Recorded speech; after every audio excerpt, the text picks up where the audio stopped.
Hey, good evening, Just Bob Film. So Sensei's Dividing Top is now legal in Dual Commander, and that is a big bummer.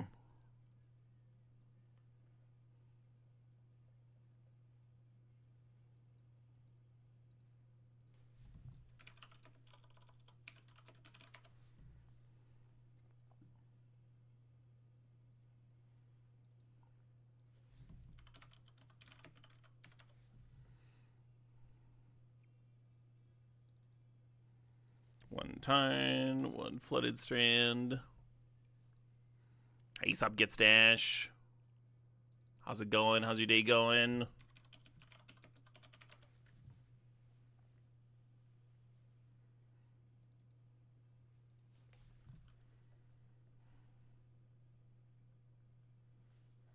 Oh yeah, there's just gonna be 4. I wonder if Brainstorm means I should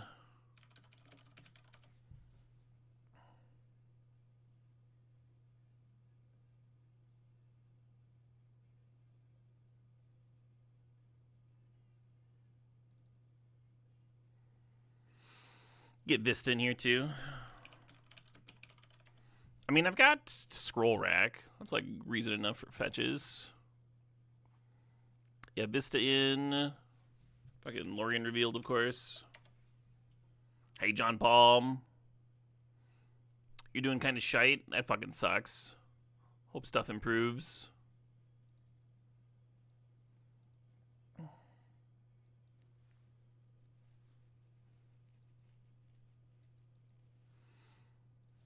I was watching a clip of some Twitch streamer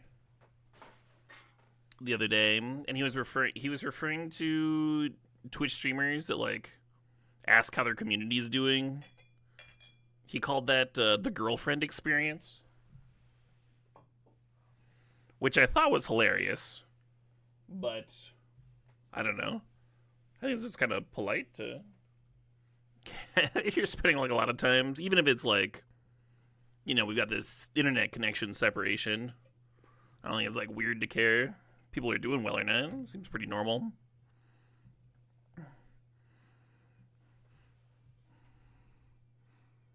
I think he was mostly trying to be funny though. Man, not having Force of Will is a bummer. You can play the Flash Tutor though.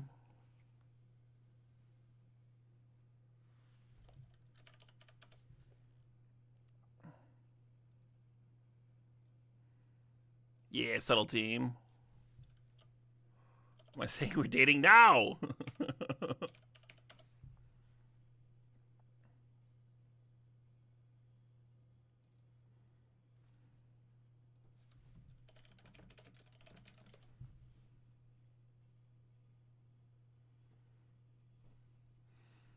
I wonder if there's another scroll rack synergy we could use beyond Wan Shi. You like Spell Crumple?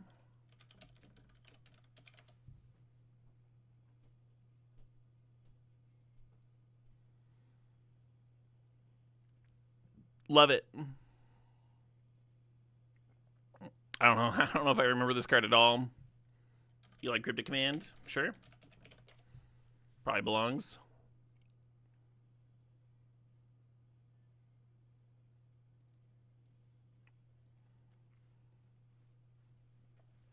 There's a Submerge that people play in Pauper where it like its cost is reduced if you've drawn a bunch of cards. I wonder if I can just do I just have a mono blue list here?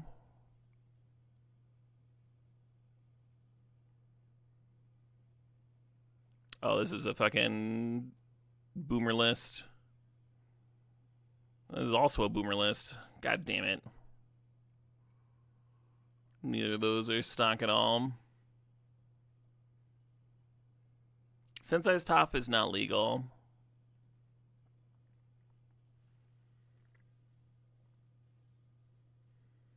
I'll find the list I'm looking for. Alright, Pauper, metagame, mono blue aggro. That's giving me Delver and the fucking self-mill deck.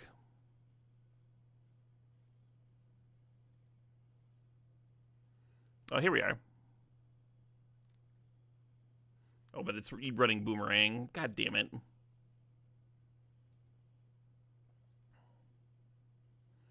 I want the other one. Ooh, Unable to Scream's a good shout.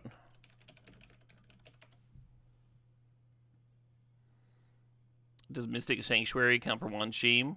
Yeah.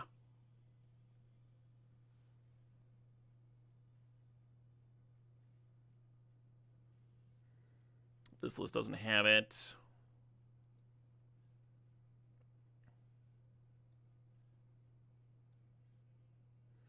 Why is it taking me so much time to find this fucking goddamn card?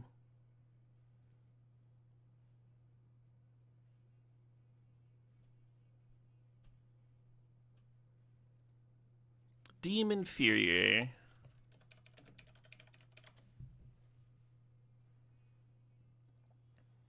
Cost one less to cast for each card you've drawn this turn. The owner of a target non-land permanent puts into their library, second from the top or on the bottom.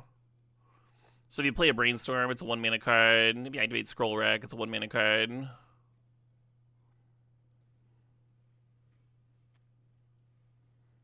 Does Telling Time trigger one? I don't know. Apparently, so supposedly, if it doesn't change zones, it shouldn't trigger it. I feel like I did that. I feel like I did that cubing the other day. Played some impulse effect, and then it triggered.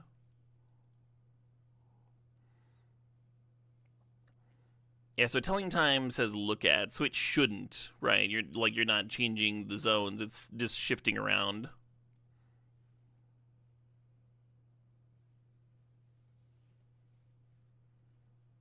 Yeah, maybe if I was more artifacty, huh, Furish?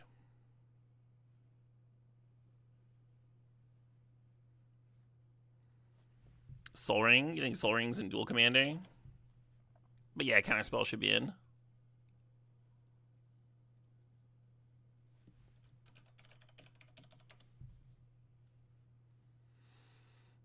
Yeah, I didn't think Sol Ring was in.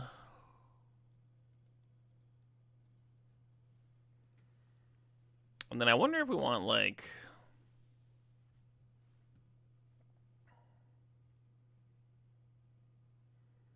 or Deep Analysis is playable.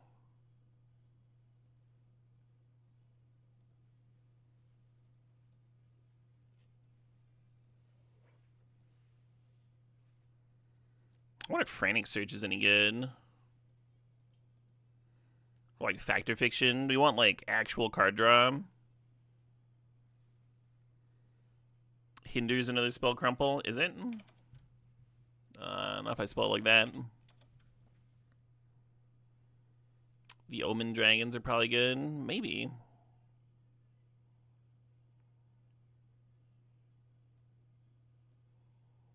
Yeah, Hinder's better, than Spell Crumble. I'm guessing the 3 mana counters might end up being bad, but we can try it.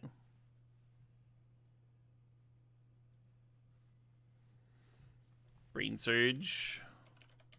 Brain Surge. 1 mana lockdown effects? What do you mean by that? What do you mean by a lockdown effect?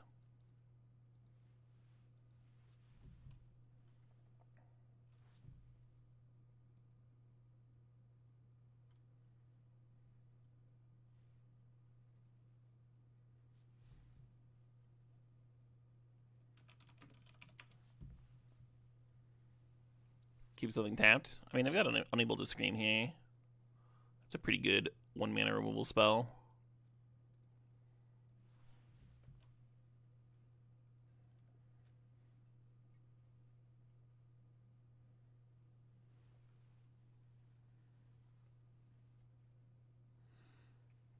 I don't hate the idea of having like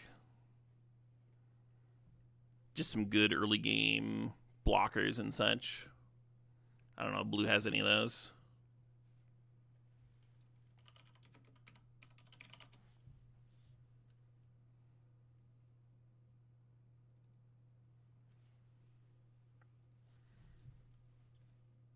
You like the Omen Dragons?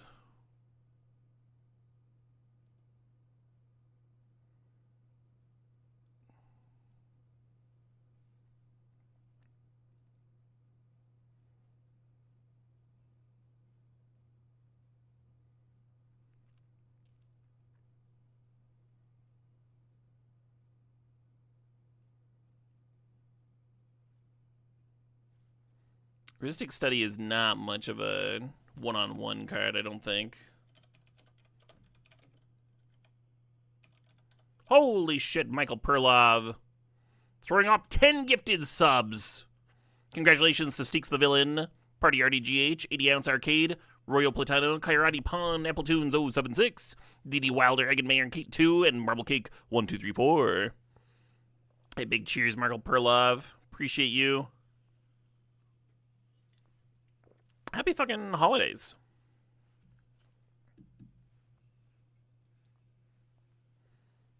Either spouts? Yeah, maybe. I'm holding off on the expensive, clunky stuff. Maybe it's just good. Do you think it's just good in this format? A lot of the other decks that I've seen that are doing mono blue stuff play like a shitload of like 1 and 2 mana cards because the format's actually very fast. And Aether Spouts I don't remember being fast enough for even like standard.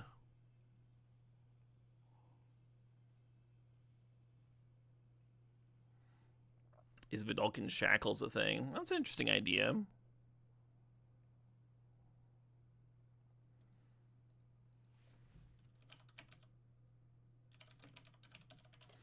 And then what about the 3 mana control magic? If it costs like 2 or less. Shackles is a little bit more universal.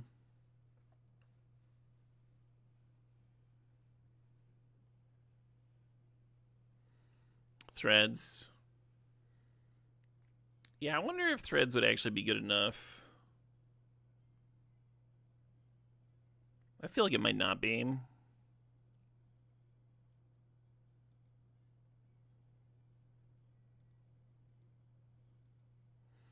Ooh, True Name could be interesting. I was talking about wanting creatures that were just like actually good at blocking. True Name is pretty good for that.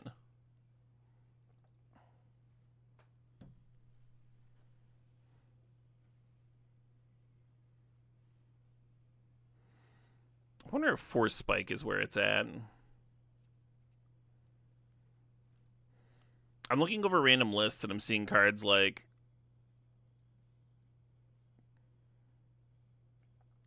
Stifle and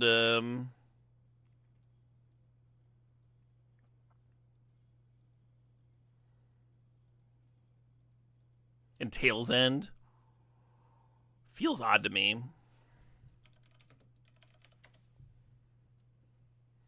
Is Flipwalker Tamiyo legal? That's a good question. Yeah, Wash Away sees a shitload of play just because it's 1 mana count on your commander.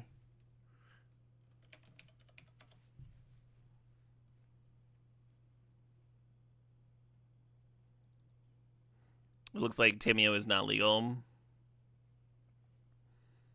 Fogbank. That's interesting.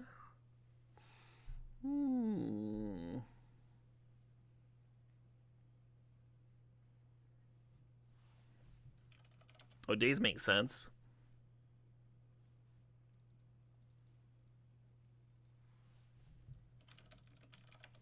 I guess I'll play Spell Snare. I guess. Kind of hate this card. Any Jaces are good? I don't think so, but Jace the Mind Sculptor does work with Wan Shi, so I'm going to be running him. Similarly, I think Blue Sun Zenith is likely to be too clunky, but I had a good time with Green Sun Zenith and Wan Shi, so I'm going to try it. This is a Katara deck. Could be.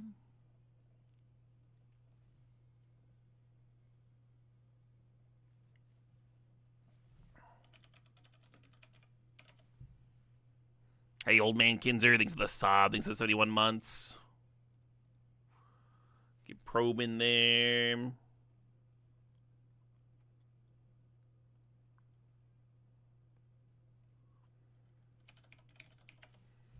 I think Tidebinder is interesting.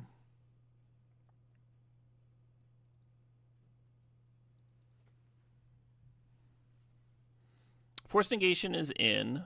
Force of Will is not legal.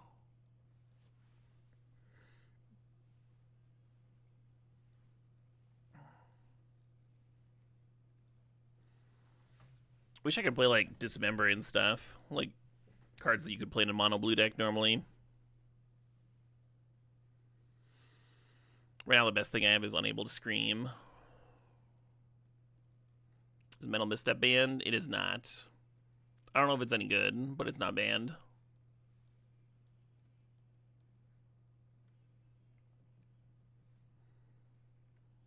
How bad is Cavalier Gales? My big issue with Cavalier Gales is that it costs the same amount as Wan Chi. Like, we're always going to have a turn 5 play, so I'd rather just, like, not play 5 drops. Yep, that's it. I'm random.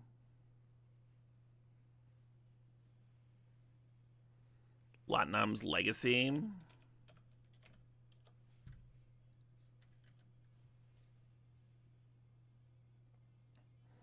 Shuffle a card from your hand in your library. If you do, draw 2 cards at the beginning of the next turn's upkeep. It's a little slow, but that is sweet. Subtlety? Subtlety's in.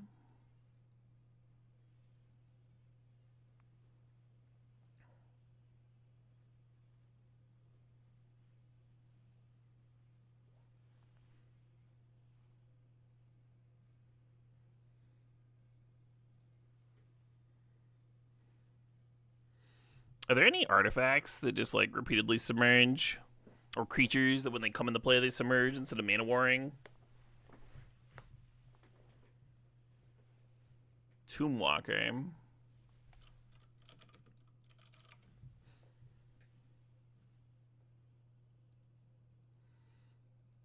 I don't know if this is a real card. I had groceries show up today, so I got some, I got a Mexicali Dippin' Spread that I've never tried before. And I got some On the Border chips, and I'm gonna eat them loudly into my microphone. You've all been warned. Just the worst streamer.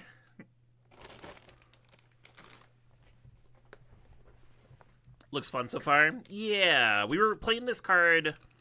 I was playing this Wan Chi card a lot the other day and just having a blast. And it kind of made me want to brew up something. I went on to Arena, actually, at first to make a Brawl deck. And then, like, Arena doesn't have, like, Scroll Rack and stuff. And I was like, alright, I'll try this first, and then I'll get my ass beat, and then maybe I'll try a Brawl deck.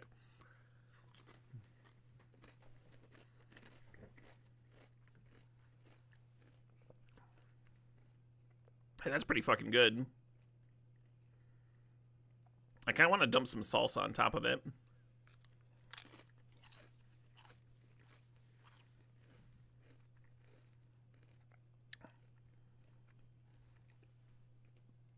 Magic. You gotta fucking calm down. I'll lower that blood pressure.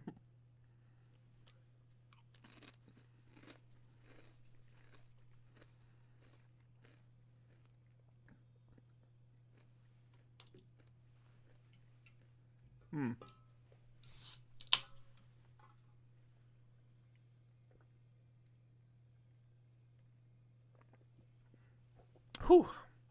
I swallowed a chip that was too large. But it didn't scrape my throat or anything. The emergency soda.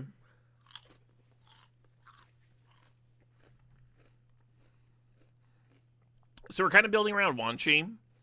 And yeah, we want to play competitive cards that slow down the game long enough for us actually to play our 5-mana commander, have it do something, get some synergy off of it.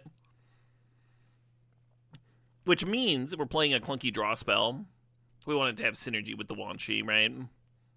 So I'm not gonna have Stock Up in here, even though Stock Up's a very good card and gets around a lot of anti card draw spells like Hull Breacher and stuff.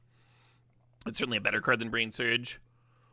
But because we're playing with Brainstorm, because we're playing with Brain Surge, because we're playing with Jace, we can play all these fetches. And that's all going to work well with the Wan Chi here.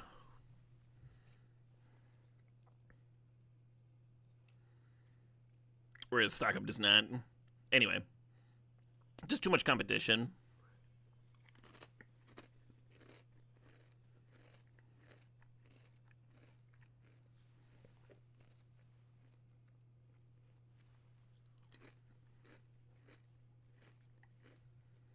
I'm wondering about that Ashen lane cycling card.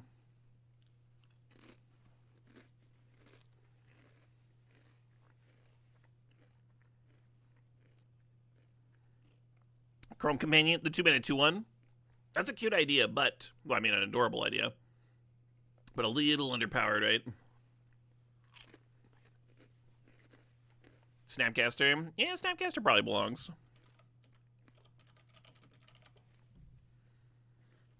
Do we want Sappers Scary? I don't think so. I think we want Islands.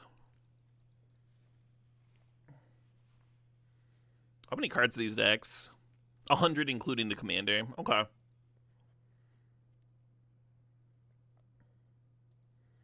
This mono blue list I'm looking at, I do think it's interesting whether to play like Otawara, because we care about islands.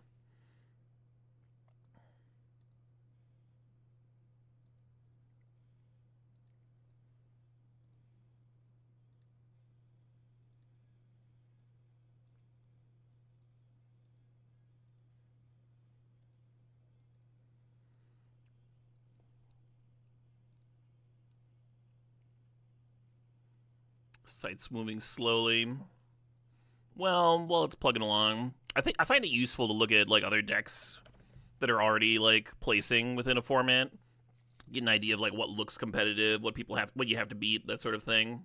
While I'm brewing.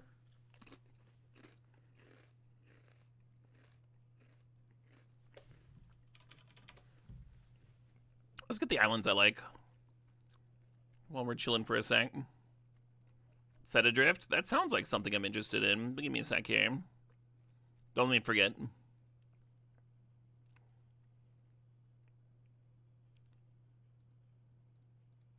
I own so many of these fucking islands in paper.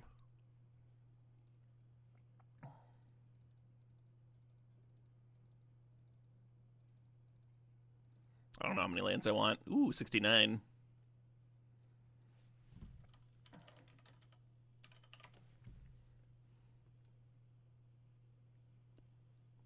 Love it. Blue Sun's Twilight. Yeah, Blue Sun's Zenith there. What's the difference? Gain control of target creature mana value. X or less. Is that card sweet?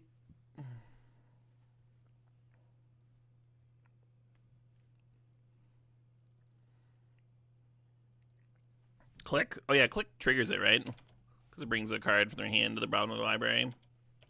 I need to say more than click.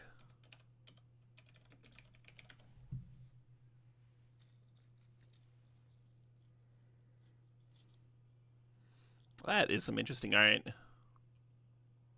Very colorful.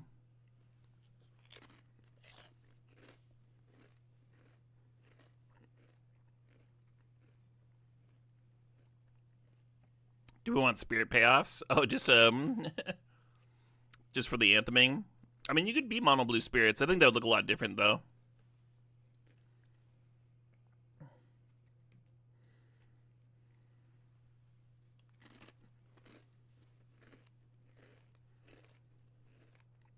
You want the other one, Chi? I saw some lists playing it. I'm not sure we'll have space. It doesn't seem like particularly synergistic.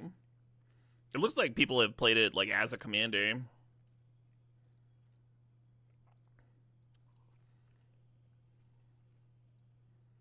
Accursed Dunyard. Regenerate a spirit. That's kind of cute.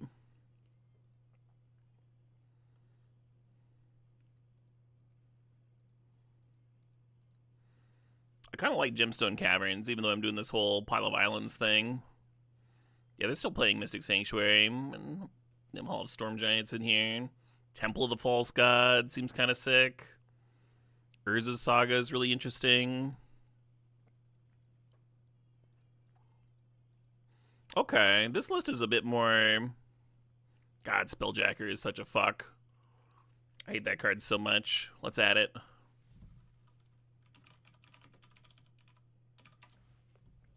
You think Temple of the False Gods is a trap, do you? I mean, if I'm trying to play like Blue Sun Zenith, it seems kind of sweet.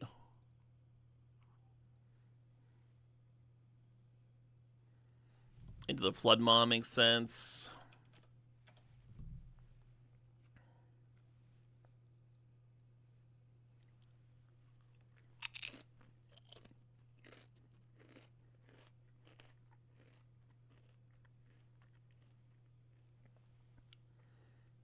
A lot of these lists have Engulf the Shore and Evacuation in their mono blue lists.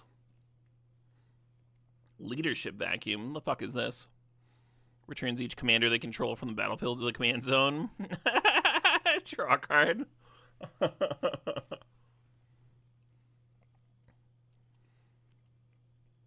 It's kind of fucked up.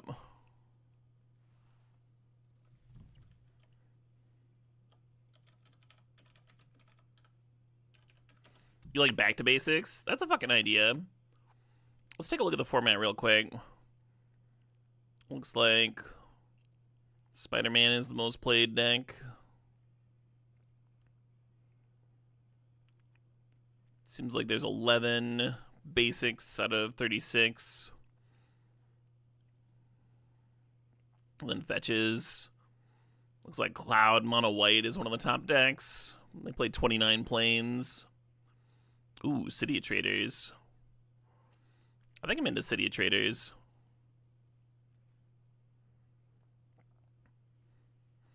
Hey, Abby. Nice 65 consecutive stream watch streak. Almost 2 weeks. You're so close to 2 weeks. The Reality Chip. I fucking love that card. Mystical Disputed Blue is big in the format. Yeah, I don't hate that, huh? Because it's just, like, pretty castable otherwise.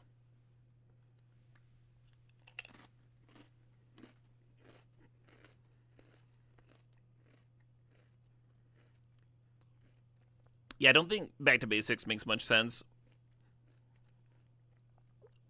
At least seems like there's a few just like monocolor decks in here. A few too many, I should say.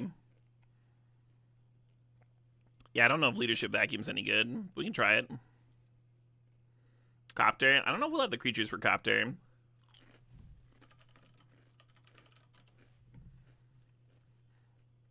going to play City of Traders and Gemstone.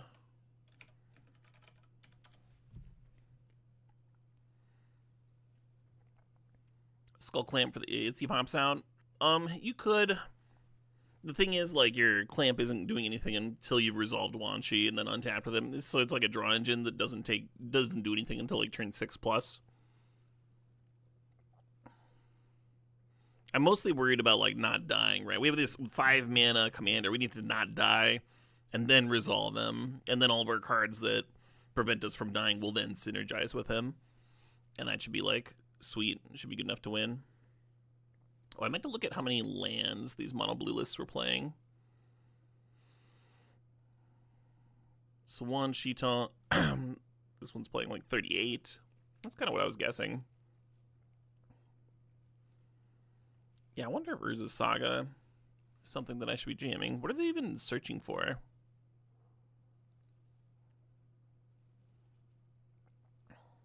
Withdraw's fucked up.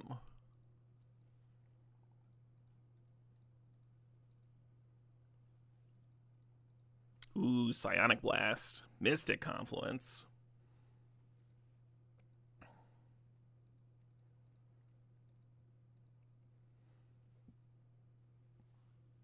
I feel like there's just no artifacts in here to search up with Urza Saga. It's just here to make 2 2/2s.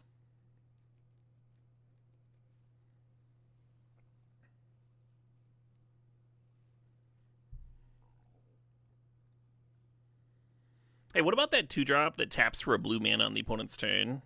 That new Spider-Man thing? Does anyone know what I'm talking about? I wonder if that thing would be interesting. Hornlock Whale? Ooh, that's an idea. That's a great fucking idea.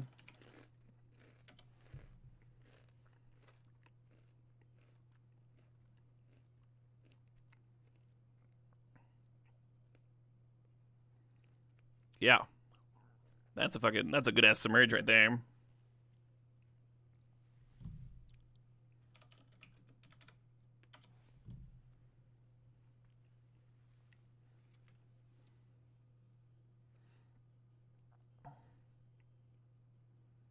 Billion the Parched.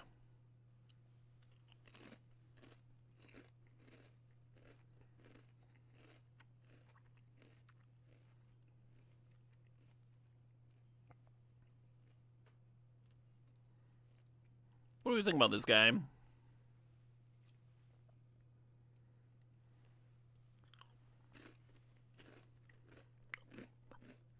I think my big issue with him is that he doesn't make Wan Shi cheaper. He doesn't ramp you into Wan Shi. He just lets you play your instance.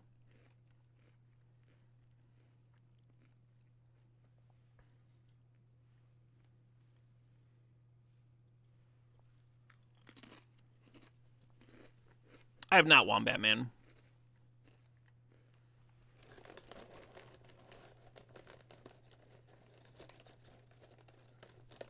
Seems like you would want that character to be your companion.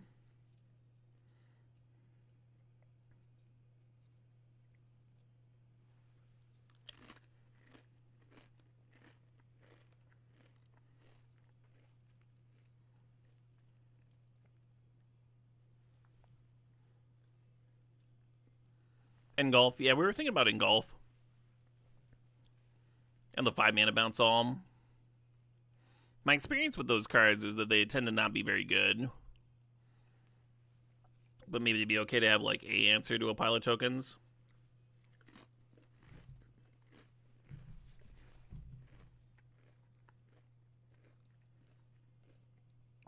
Oh, this list is playing Shackles. Nice. Oh, yeah, I just missed this stack of other spells over here. Winter Moon. Okay, some non-basic hate. Treachery. Throne of Eldraine. Choose a color, add 4 mana of the chosen color. That's kind of sick.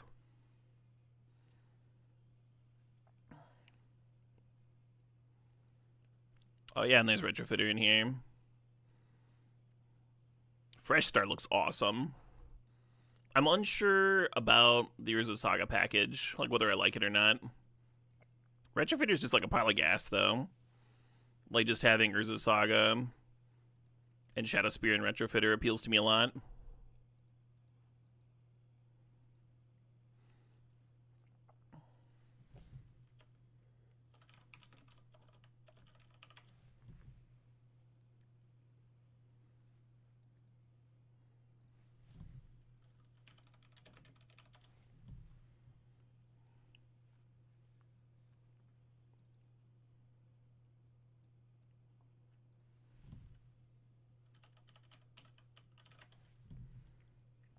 Yeah, 1 Retrofitter, 1 Shadowspear. And that'll give us a little bit more game against aggro, huh? Saga tutoring for Shadowspear. I haven't loved Witness Protection. Ice Magic. What does that do?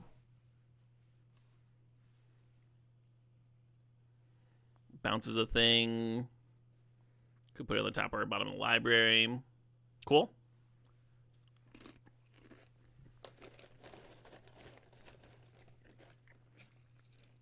If it was slightly more aggressively costed, I think I'd be into it. You think Yashada Rule would be good? I don't know if I know what this card is.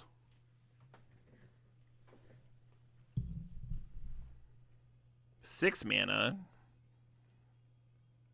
Cat Girls? You're suggesting fucking Cat Girls?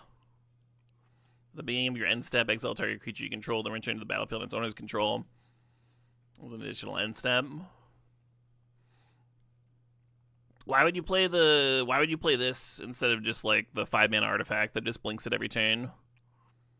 It seems way easier to interact with a 6-mana 3/5.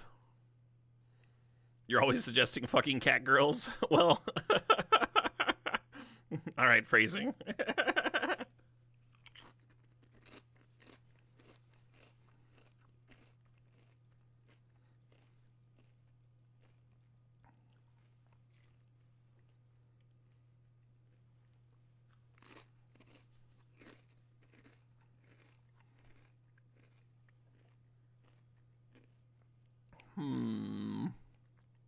Oh yeah, Psionic Blast. There's a removal spell. Classic blue card, Psionic Blast. Consult the star charts. Yeah, consult is an idea, and I don't hate the flashback one, right? The better consult, whatever memory.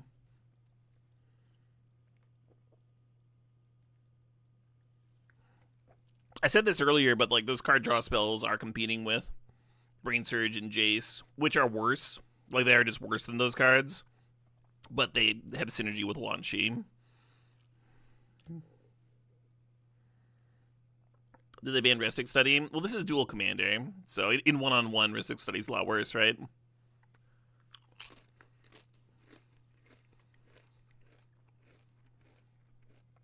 Saga's in. I really wish Top was legal. If Top was legal, I'd be playing like the fucking 4-mana card that lets you put artifacts from the top of your library into play. This deck would look very different if Top were legal. It was the first thing I checked. I was like, "Aw, man."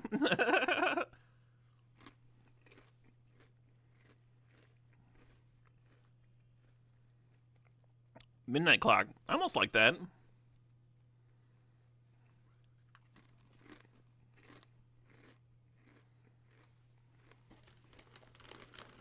Appreciate you all putting up with my fucking chip munching here. Really nice to have a snack.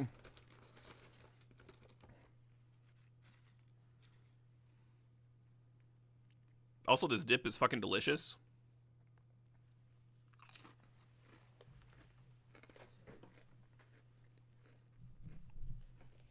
Sleep Magic, that like taps a thing.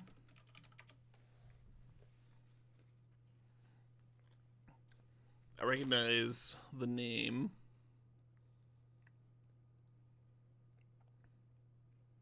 Yeah, I think I dig Sleep Magic.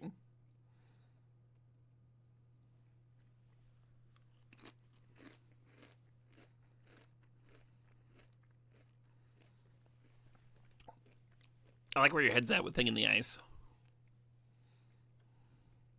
Unable to Scream is better, but we already have that one.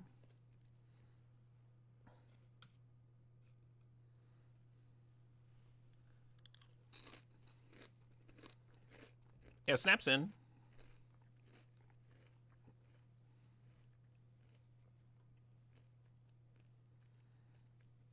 Temporal Mastery. Let's look at the blue Miracle cards. That's a good idea. Because we're playing like a lot of things that shuffle cards back in. And Brainstorm and stuff.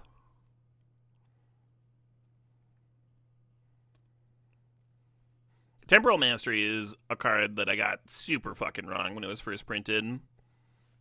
I thought it was going to be just like a staple in every format. I ended up playing it some, like cashed a standard tournament or two with a control deck that was playing it.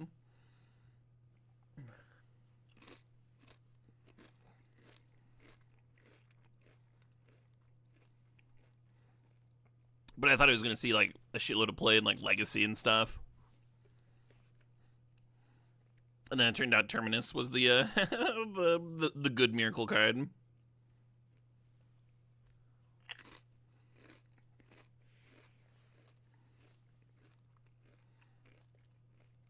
Brainstone? Sure.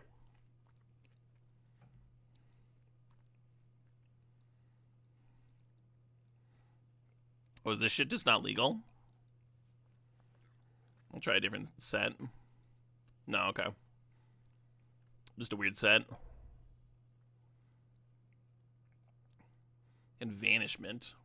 Yeah, I kind of like all of these. And I kind of like the Brainstone idea, even though I'm not going to saga for it very often. Is there a space? Oh, I have it set on blue.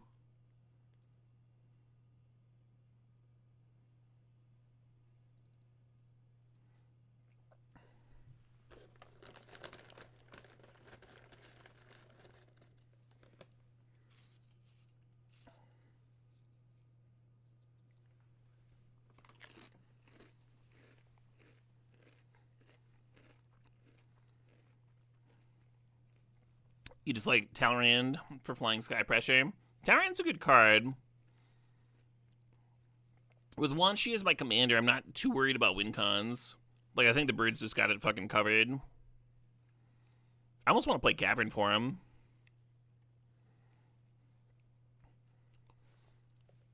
Are there other cards like Lotnam's Legacy? I feel like there are. Other 2-mana, like, tuck a thing. Those are kind of nice with the miracles, too.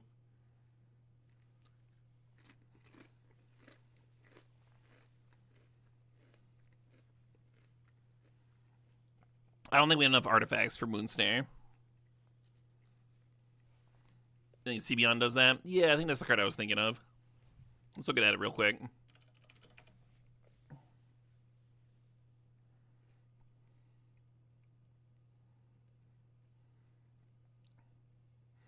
Yeah, isn't CBion just better than Lotnam's Legacy?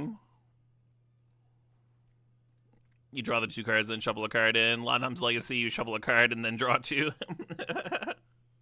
Lotnam's is instant. Oh, sure.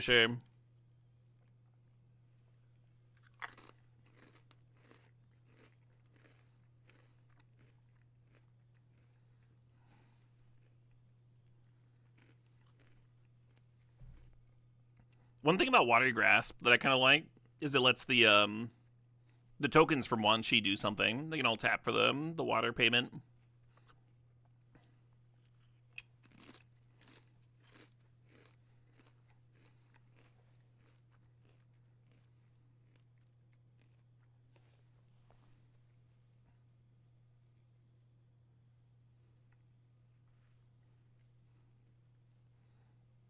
Hey, Alpha Titan, thanks for the sub, thanks for the 6 months.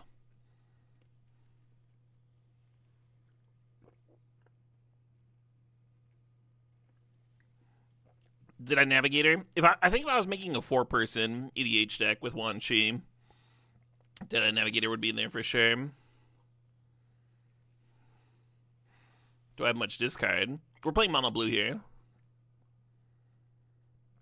Did I consider the blue Avatar Saga? It likes 4 mana, you draw a couple cards, then it shuffles something in.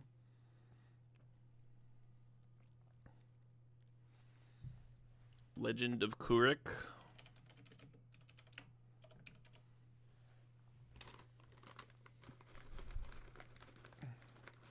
Oh, this one. The actual mythic one.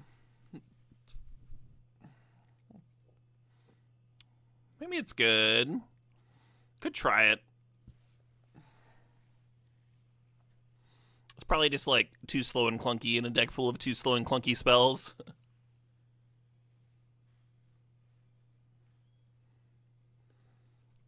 This is for Dual Commander, yeah.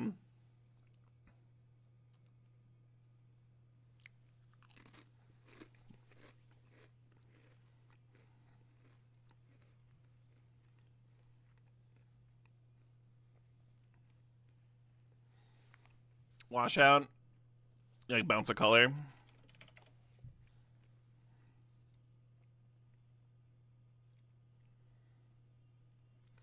Yeah, the issue is when you're playing against like a 3-color deck,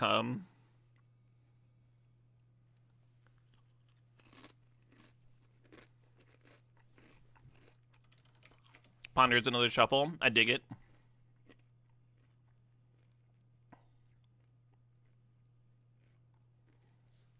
It's starting to look like a deck, We need like 11 more cards here. You like Reality Shift. That like kills a thing and they get a 2/2.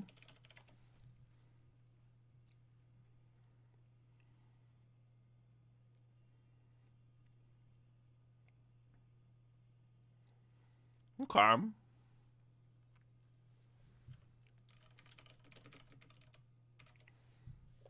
Arbinger of the Seas. I think I'm into Arbinger.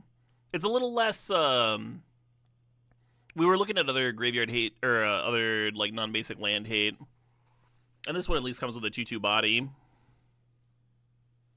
Sensei's Divining Top is indeed on the ban list. Yeah. Yeah, we were thinking about Watery Grasp. I don't think Mana Drain's legal, no. Is Heart Narset legal? Narset is legal. So is Hull Breacher. One Ring is banned, yeah. Chad Shuby's 76 months. Chad says, who even knows how long that is? I think it's like, I think it's almost 2 weeks, Chad. I think you're coming along.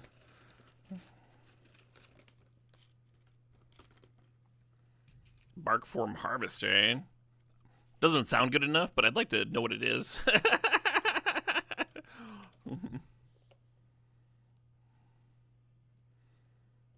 Is this a real card? What am I getting wrong? The Harvester or the Bark Form? Maybe it's two words. Oh, no, there it is. Yeah, a little underpowered, Wait, are there any 1-mana artifacts that just put a card from a graveyard on the bottom of the library?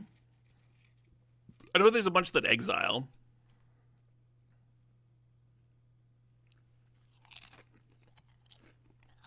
Feldon's Cane, but it's a one-time.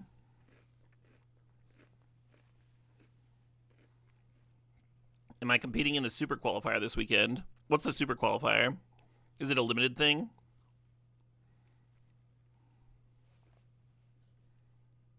I would like to.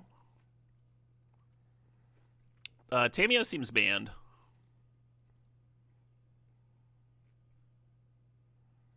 Avatar sealed. Ooh. 1 second. Signing into another account. So I can sign up for that there tournament there. And then I won't forget.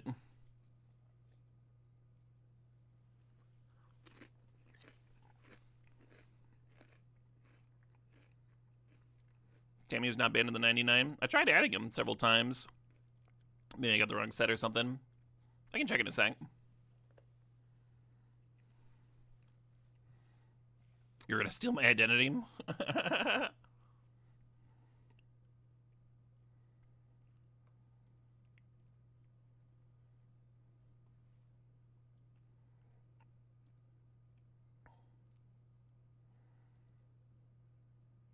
What is this? The last Airbender format, open entry, mock showcase open.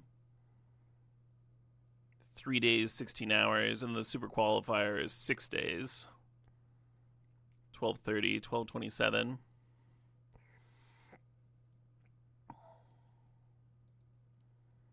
I'm certainly going to join both of these.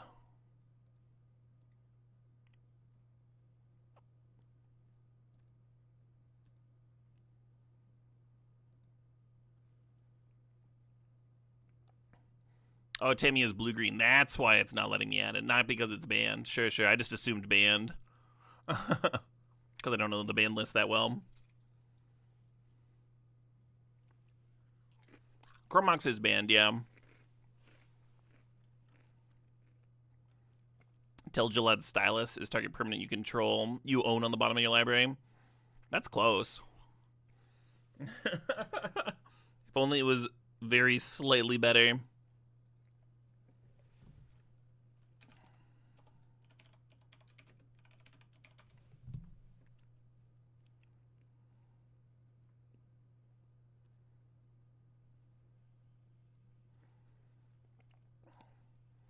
I'll throw a Bauble in. You like Elixir of Immortality? I'm wondering if I would ever actually get that. Like over Shadow Spear.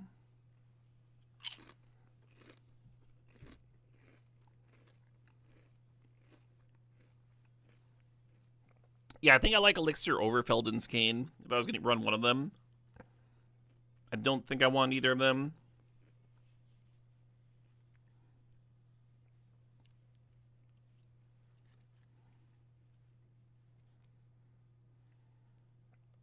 You're assuming all the commander sets are legal? They are, yeah.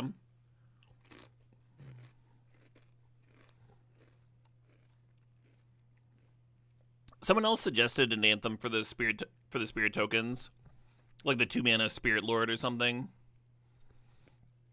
I think the spirits are pretty good, like by themselves. I don't think they really need juicing up, especially because an anthem isn't doing anything unless the deck is already like an anthem by itself. If you draw it, it's not helping you get to Wan Shi. I think if you're going to do that sort of thing, you would want to build the deck very different, right? Where you're like mono blue spirits, and then you're playing like as many spirits as you can, and then you have Wan Shi at the top end. Which could be cool. I'm skeptical that there's enough like playable blue spirits for it to be good, but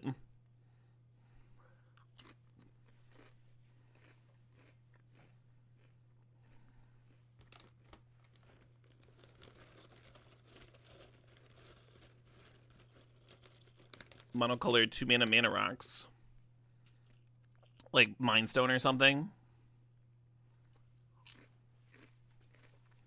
I kind of dig it.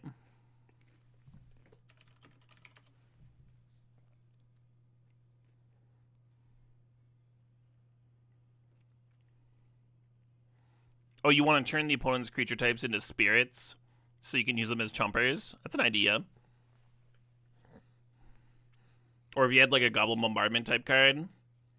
There's a 3-mana artifact that lets you sacrifice. But it like taps weird. It's like when creatures come into play, it triggers it and stuff. I don't think it'd be very good here.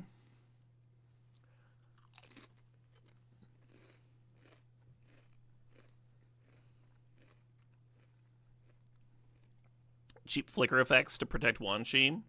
Interesting. Yeah, someone suggested, what was it, Essence earlier?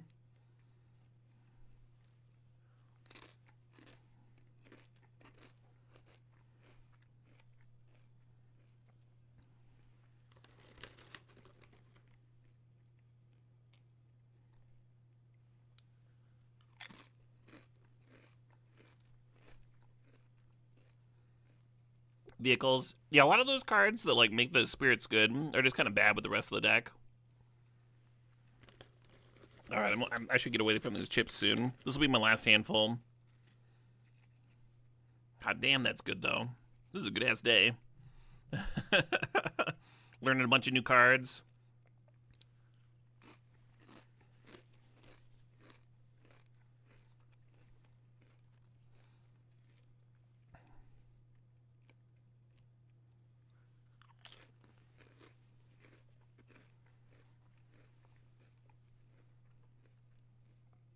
I wonder if I want Treachery in here. I think I do.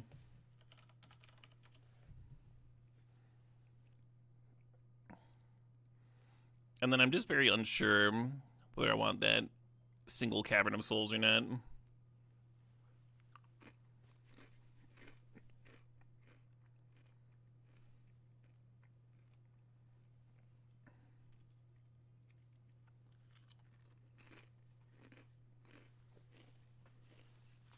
All right.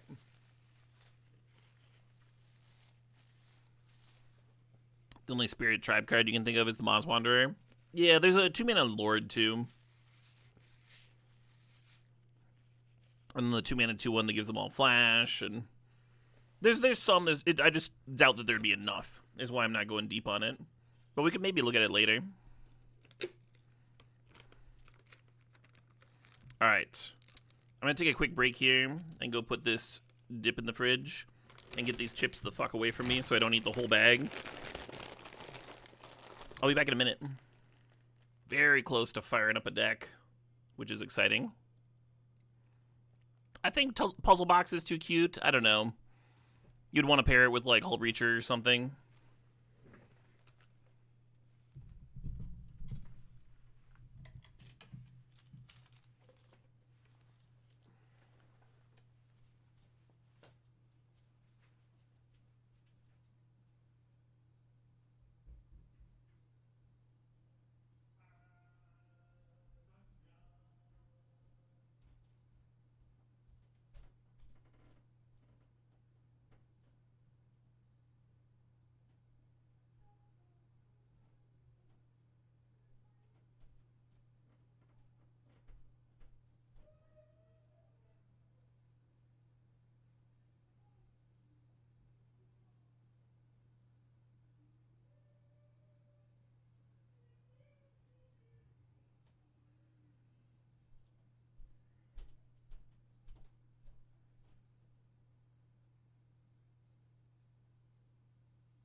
All right, all right, all right. I have returned. So the cards that most the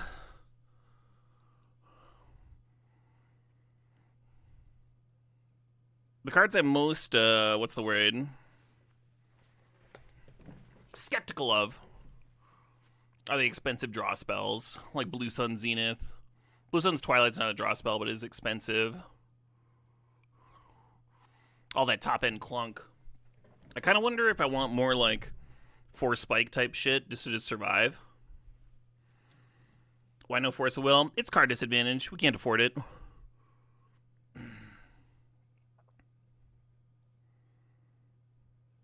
There was a 2:30 p.m. Vintage Cube 32 player draft.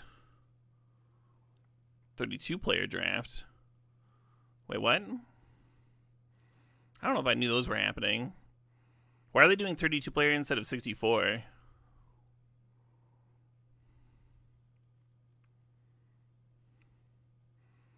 I guess it's right here. Should I join this shit? Oh.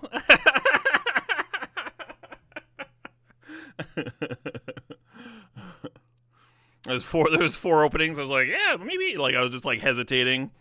Should have just clicked. Actually, I mean, we kind of wanted to jam this a little bit anyway first. That was the only one that's happening today. The next one is in 2 days. Wait, no, that's... Yeah, 3 days. They're doing 1 per 3 days? No wonder it fucking filled up.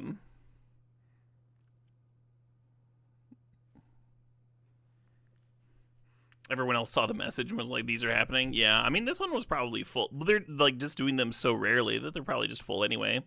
Because they're 32 players. Oh, because it's elimination. Okay. That's a fun idea. How did I not know these were happening?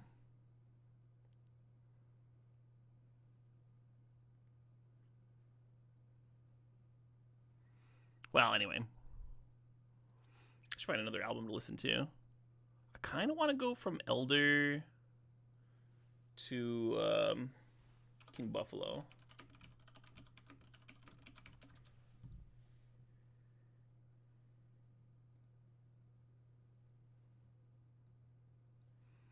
Continue the chill vibes. Does Fibblethip shuffle himself in? Fibblethip's interesting.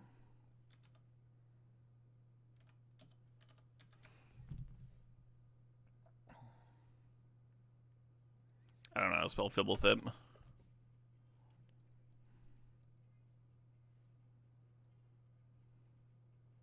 Disrupt. I think I would rather have Force Spike. I want to be able to counter my opponent's like 1-drops, right?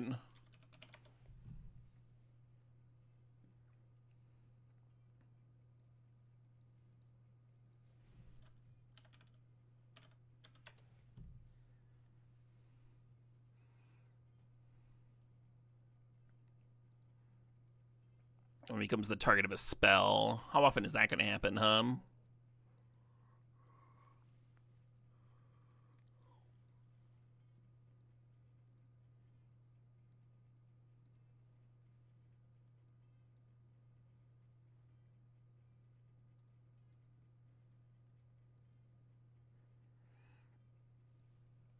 Alright, let's look over.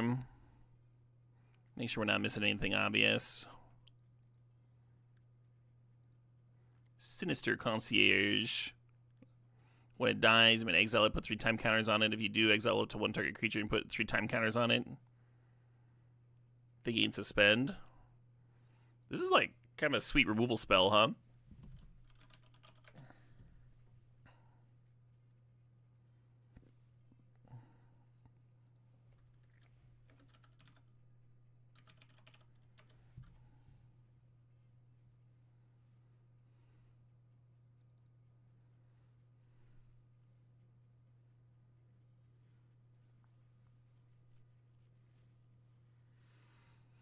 Let's look at another version of Wan Shi Tong. Oh, he plays with it twice. Let's do a second build then. There's Snap in here.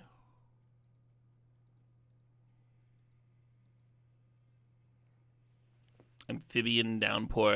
That's a fucking answer to some stuff.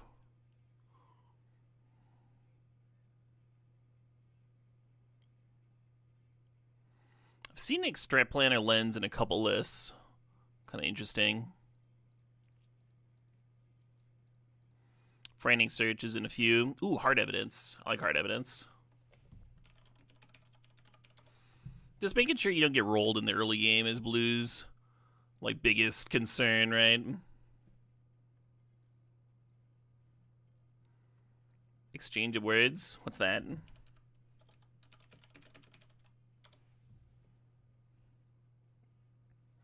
Metal Misstep is not banned. I'm not sure it's something I want.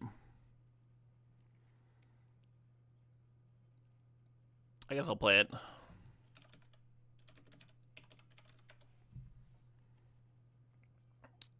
We're almost full.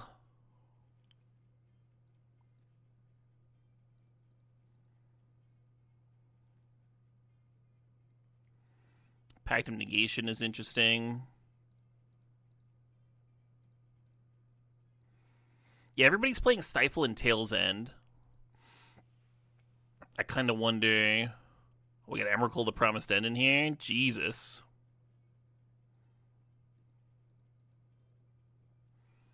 Murktide. War Room.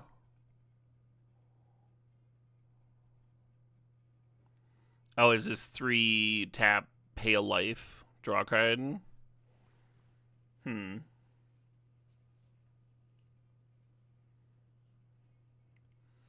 Oh, Demolition Field and Field of Ruin appeal to me.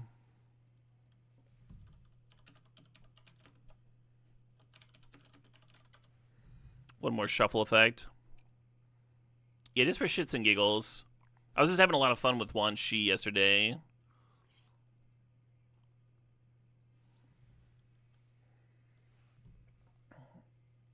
There was one more card that I just saw that struck my fancy. Oh, Talon Gates is almost interesting too.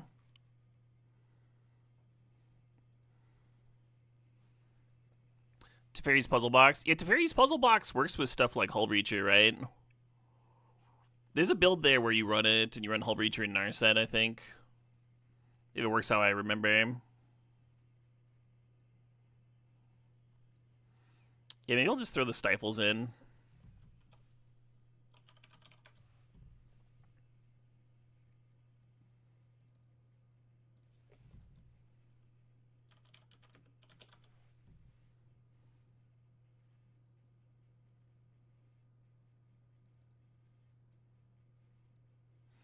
Oh yeah, Tail's End is countering commanders.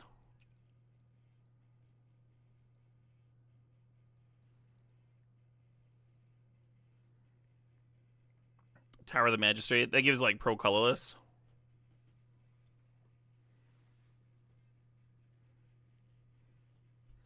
Oh, what about the land that sacrifices tokens to draw cards? That's like almost interesting, right? Fountain Port. Do we like Fountain Port? Well,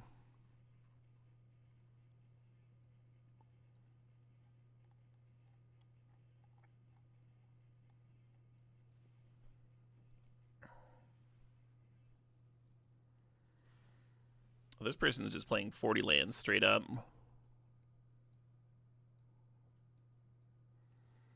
I'm still skeptical over some of our top end stuff here.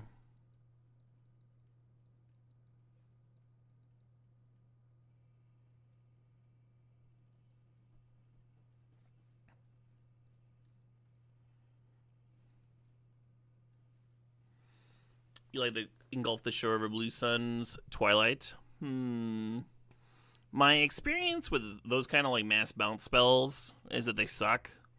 Like they're good against tokens specifically, but I'm the token deck. Hey, good evening, Johan.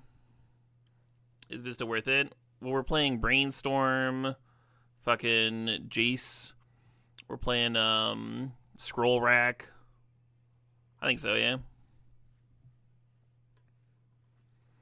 Yeah, I know what tower does, but like, I'm literally the first person who played a tower into the top 8 of an SCG Open back when Stoneforge Mystic for Batterskull was like a thing that people did in Legacy.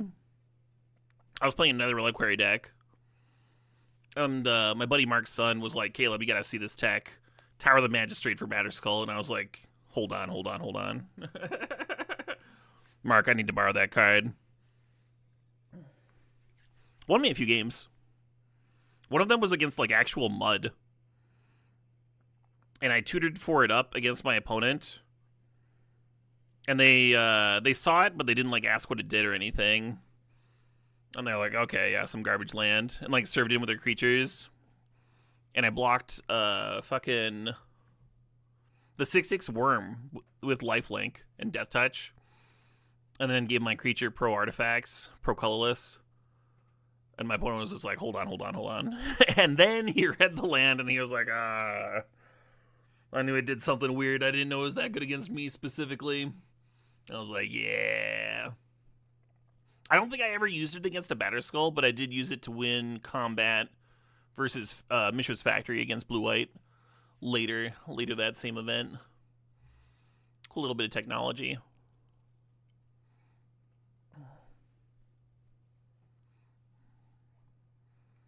Mystical Sanctuary sounds good. What a cool idea. I wonder if it's there in my pile of fetches.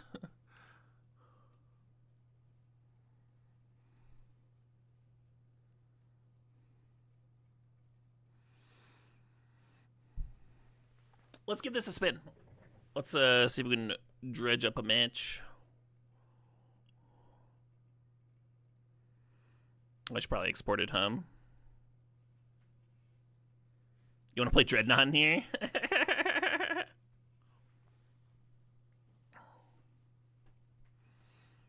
Oh yeah, I wonder if the Flash Humility enchantment is any good. It's like bad against my Saga. It could actually let my tokens block if I needed to.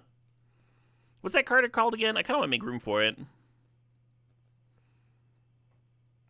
2 mana Flash enchantment, draw a card. Dress down. Really, you like Cavern of Souls, even if it's like only naming bird? Like only making this guy unblockable? Cavern's a little awkward because like we do care about our islands for a few things too.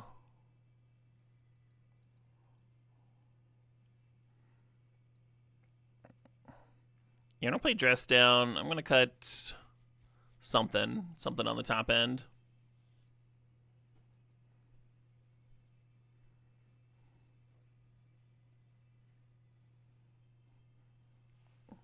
Yeah, Ottawa and Singing to Stupor are also interesting ideas and also compete with islands, right? I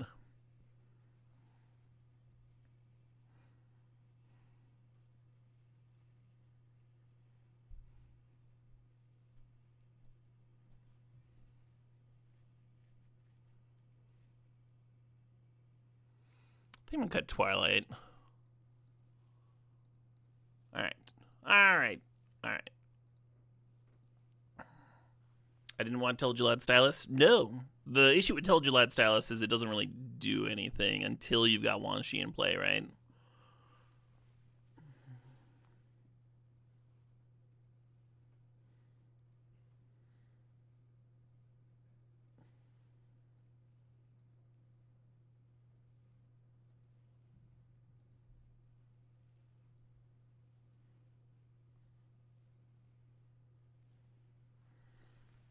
You would play Cavern of Souls over one of the other utility lands.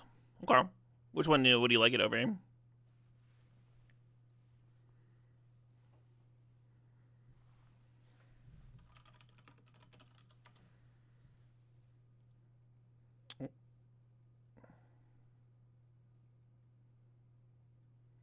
looks like these other mono blue lists are not playing Cavern.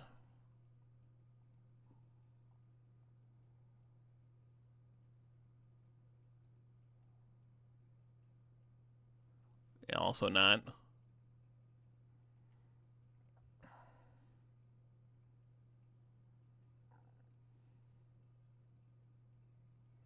Also not.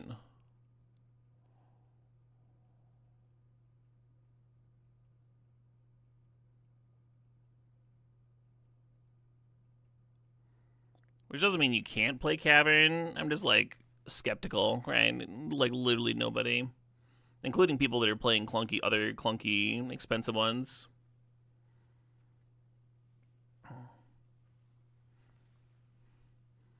The percentage is not the win rate. It's talking about like the number of decks. So yeah, there's a pile of decks here, and then when you scroll down, there's less.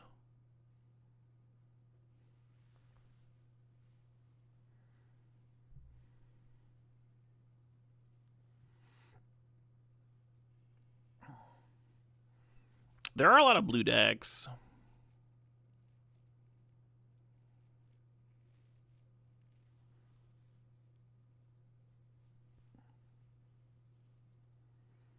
But like, will they have used their counters by the time you get to your commander?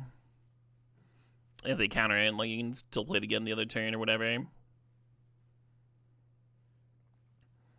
I'm fine playing without it for now.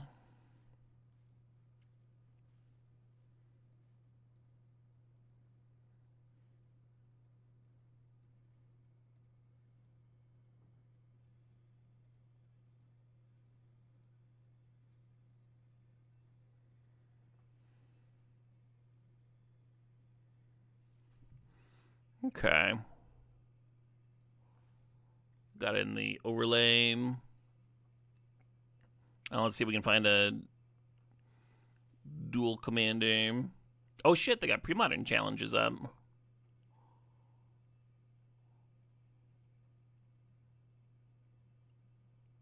Starts at 11 a.m. tomorrow. I don't know if I can start streaming at 11 a.m. tomorrow. But this one starts at 3 p.m. It'd be kind of fun to do a challenge. Pre-modern challenge.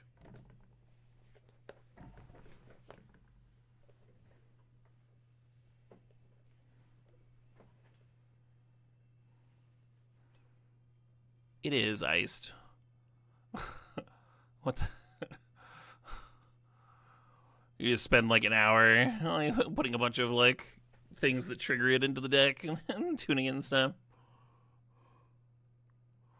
This isn't a net deck. Yep. Correct.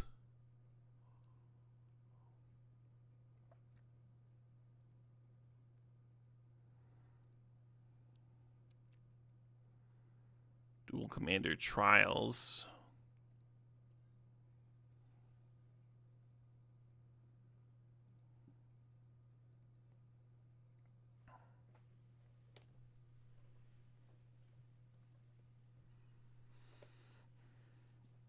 All right, I've got this leftover room temperature red wine that I opened last night. Didn't refrigerate it. Just been chilling out here on my desk. Every time I win a game, I'll take a drink. And every time I lose a game, I'll take a drink. And every time I feel like taking a drink, I'll take a drink.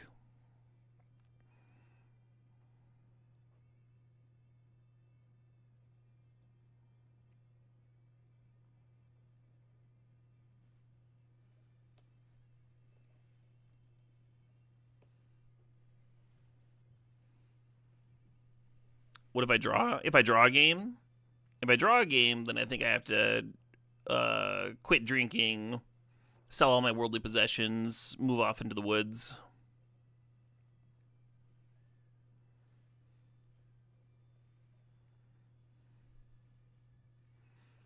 We're trying to avoid draws here.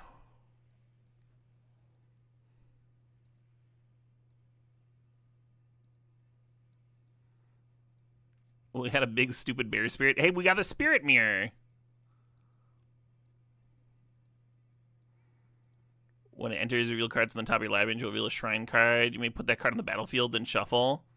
This card is awesome. For each legendary enchantment you control, get a 1/1 spirit token.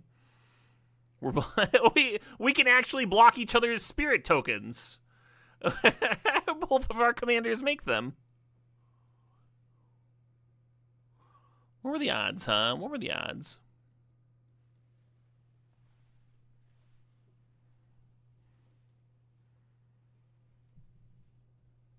Hey, Bye is busted. It's dominating Brawl. Oh, really?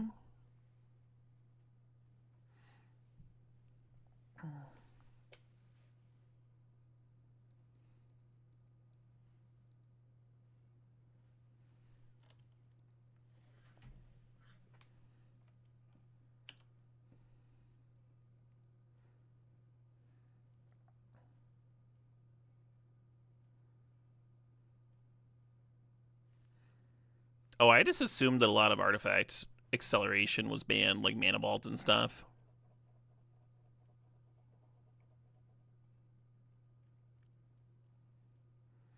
There need to be monocolor surveil lands for for commander purposes.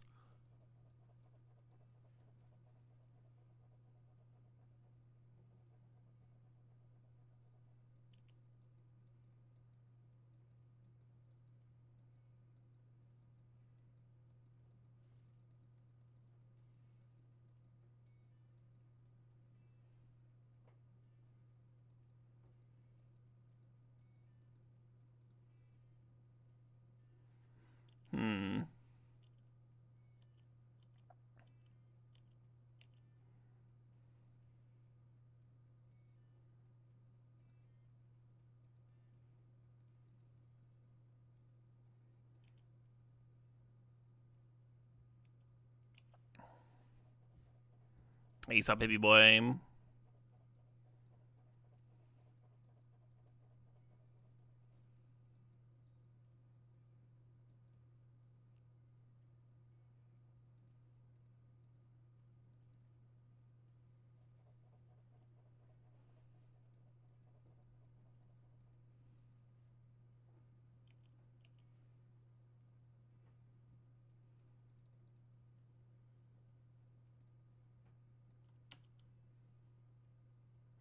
Gotta be very careful about my shuffling.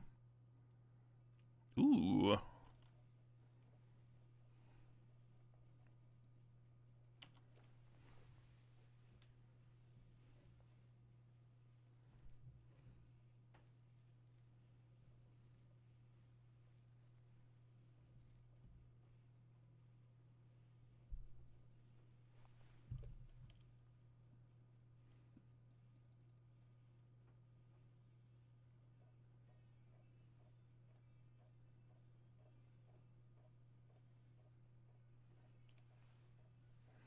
If I'm Magic Jesus, then we can legally say happy birthday this week. Now! Hey, Glasshouse Life, thanks for the sub. Thanks for 21 months.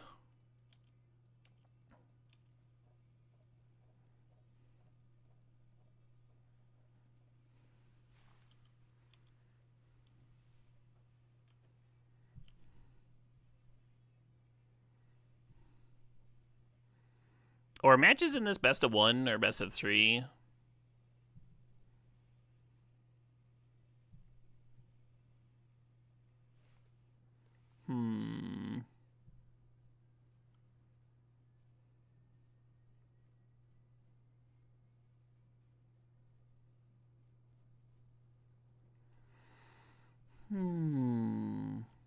Okay. Yeah, brainstorming to look for a counter makes sense.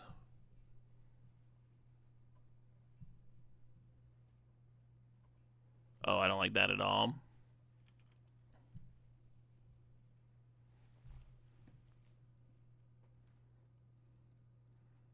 Makes me feel like this guy's gonna get countered.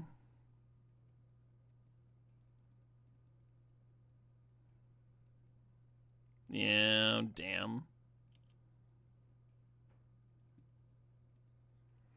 If only I had a Cavern of Souls. Why didn't chat suggest that? Fuck.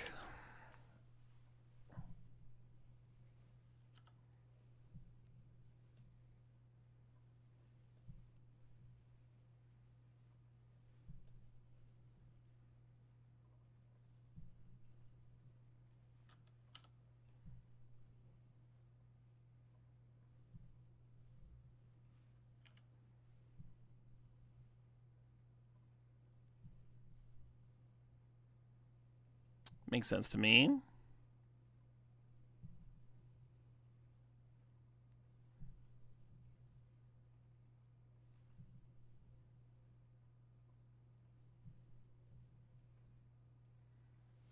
Wait, do they just play one? Do they just play one shrine? So they always hit this thing? Beginning of your upkeep, you may search the library for a greater shrine card. No, they have to play more. I feel like they got lucky to hit the 5-mana color one, but maybe there's a bunch of busted ones.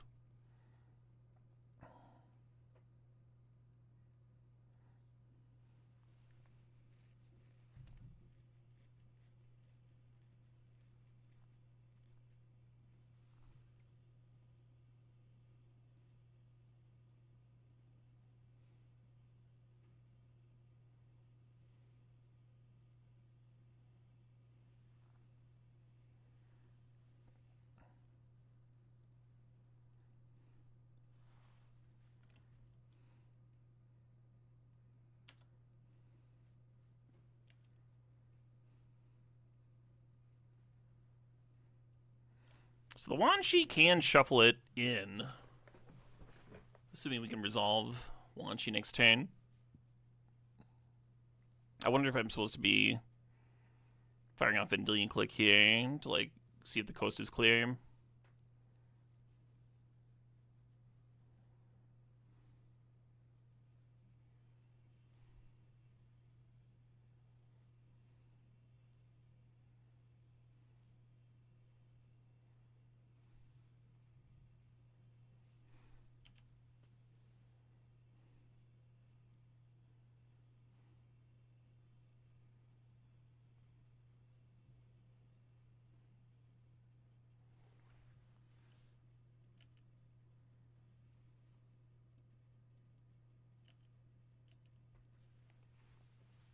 Yeah, they have this mana.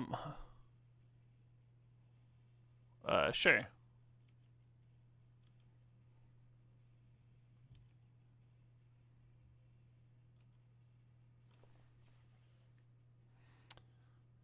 Feel like, I don't know. Seems really hard to win if I spend my turn clicking here while they're triggering Sanctum. Got some big counter. Yeah, I'm just gonna scoop.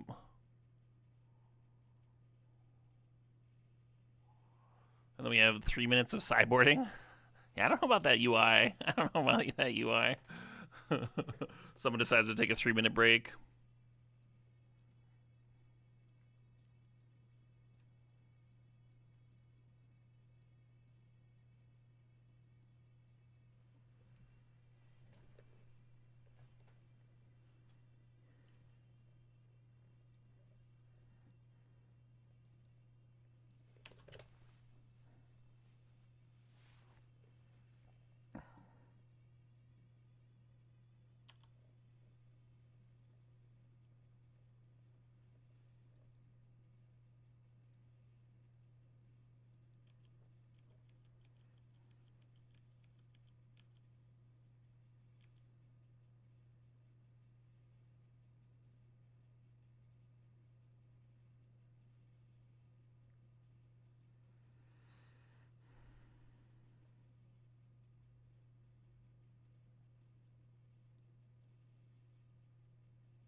Yeah, go ahead.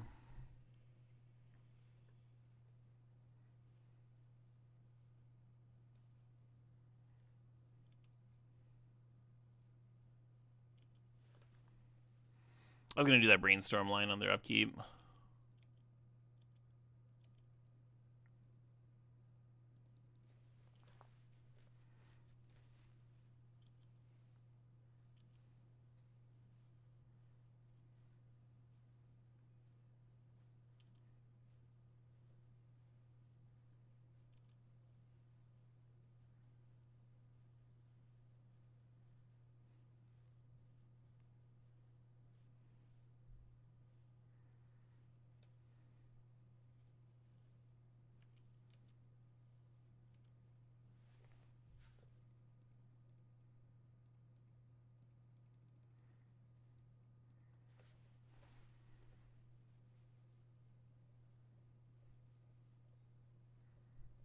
Do I mean just draw some cards?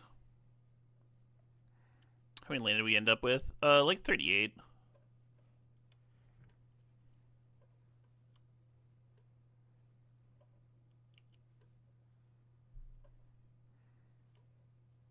We're drawing 2, and they're like impulsing for 2. Seems like their card is better.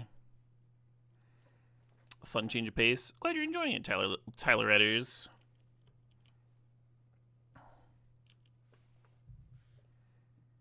I like trying out new formats, obviously.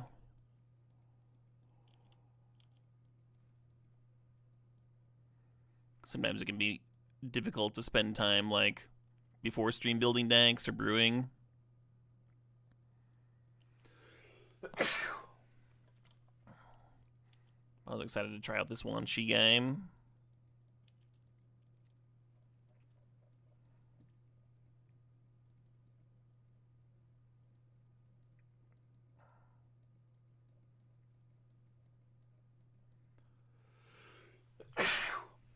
Excuse me.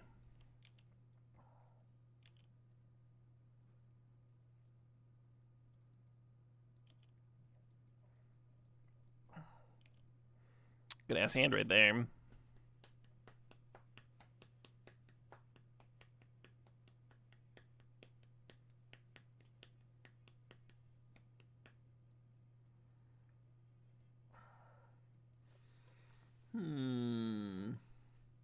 Is that worth spelljackering?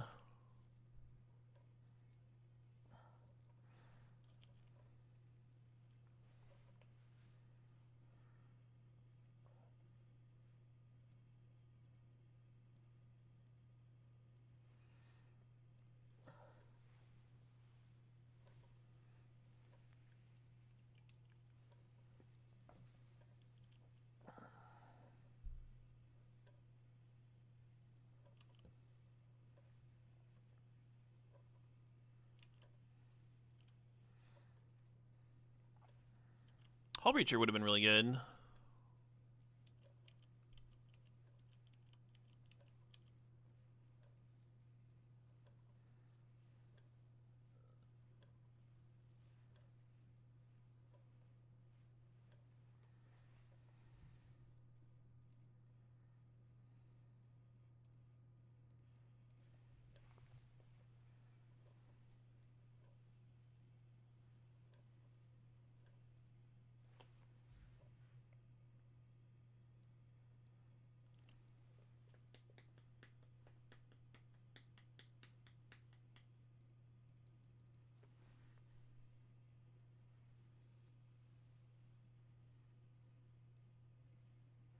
This is a stack, I tell you what. This is a stack.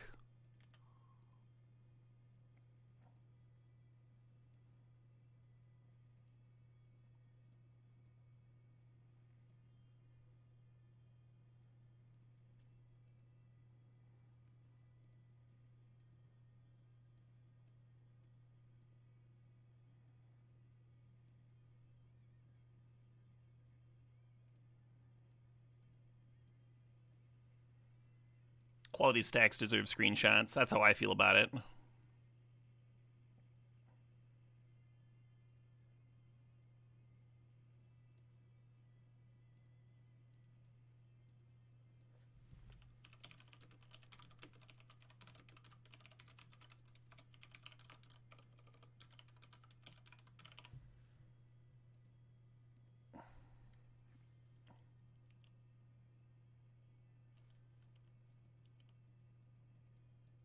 So this fizzles the remand, and they won't get to draw a card. And we're hoping that Force of Negation can protect the Spellseeker. That I'm going to let resolve.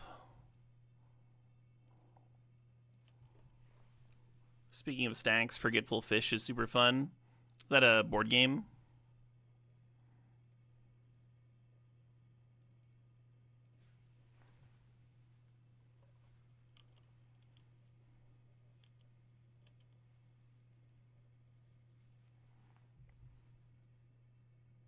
Dan, gotcha.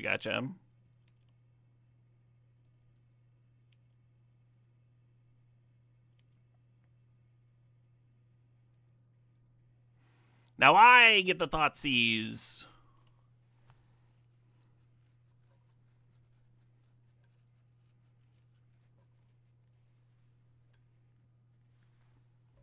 Yeah, let's grab that Subtlety.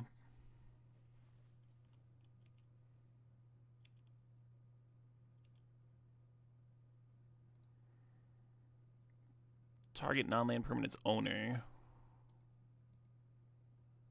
So what if I do this to my own thing? Would that be annoying?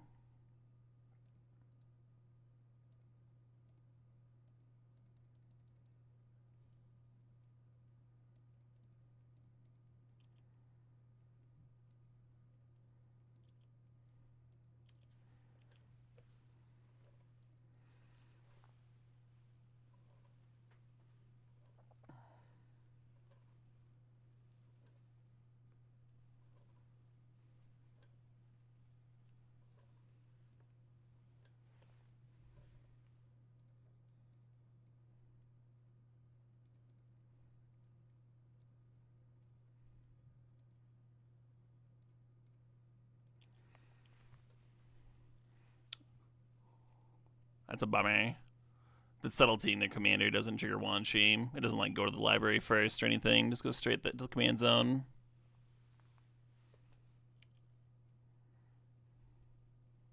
Hey, sup, John Paul.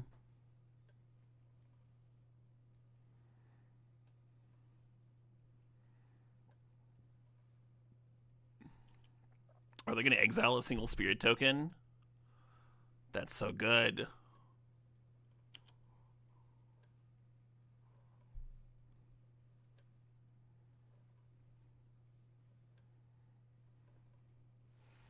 Wan Shi being turned off is a bummer, of course.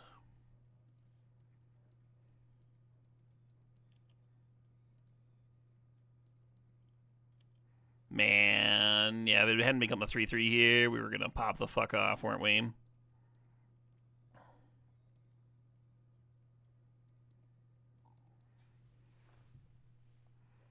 You hate when your bird gets turned off? Yeah, I feel that.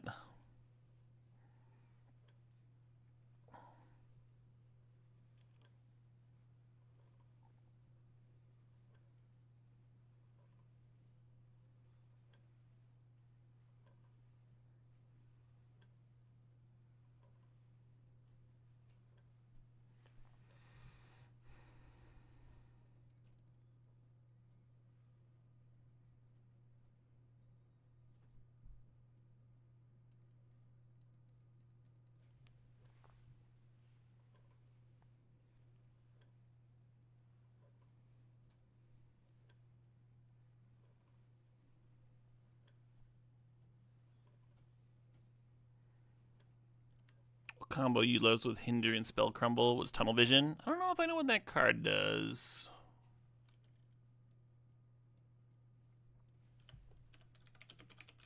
Is that a prediction thing? Choose a card name. Target player reveals cards on the top of the library until a card with the name is revealed. I put the others in the graveyard. So you hinder to put the card on the bottom of the library, and then you tunnel vision them to deck them. Hilarious. Cyberse is a non-token creature. My choice. That's what we're doing.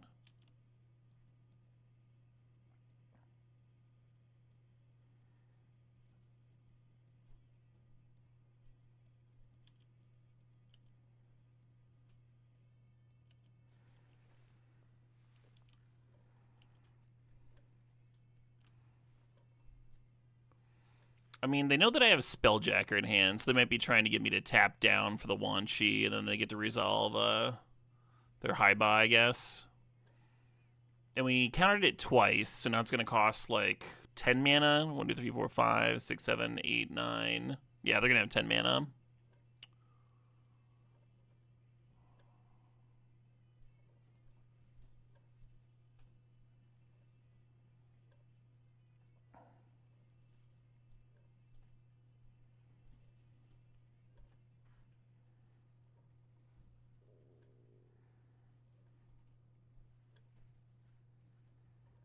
If we just flash in the Spelljacker, like if they just pass, if they don't play out the high bar, if we just splash in the Spelljacker, we can fucking fuck up the Oko. If they just make the food token a 3/3.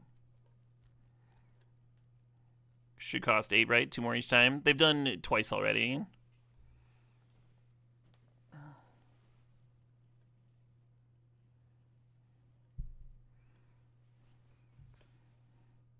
Yeah, maybe you're right. I think Lorien's going to put Archmage's Charm on top of my library.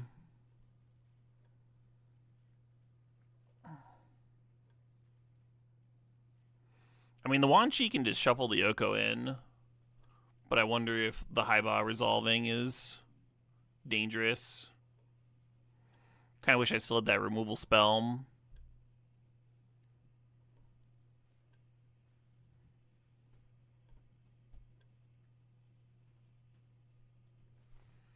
I'm just going to make a shitload of tokens.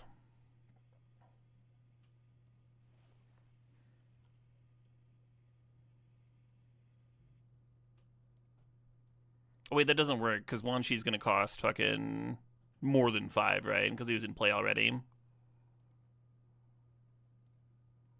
Yeah, that'll cost 7. Okay. So this thing, I can't have the Sanctuary triggered anyway. Well, what am I fucking thinking about then?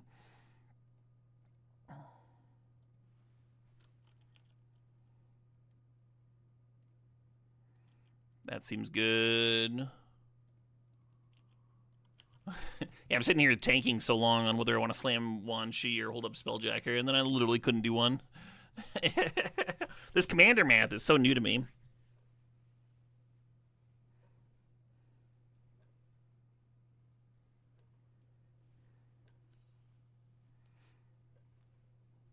Most lists CC are generic good stuff. Yeah.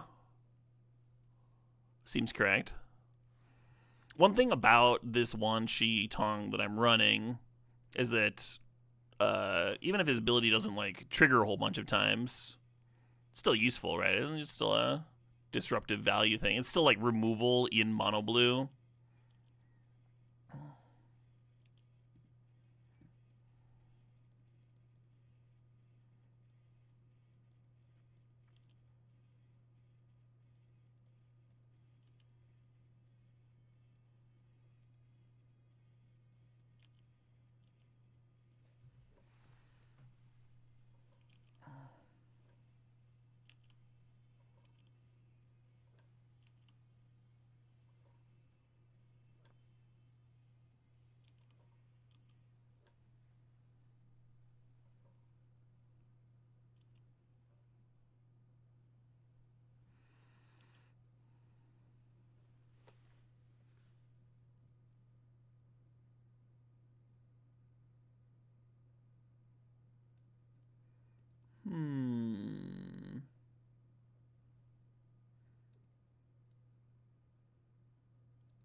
Now the question is whether to counter the high buy or just draw 2 cards. Because we could just like draw 2 cards here and then Wan Shi, whatever the high buy finds.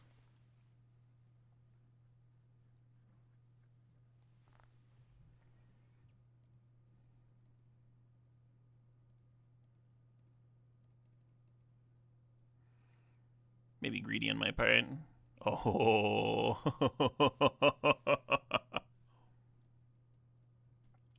I kind of forgot we put miracles in here.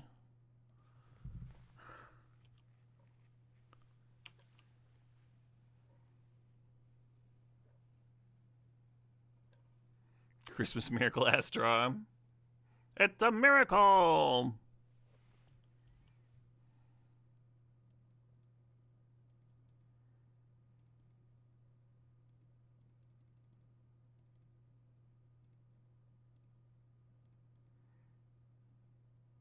No, they've got an answer. I should have tried to counter. We get like no more lies here or something. Tail's End. Okay.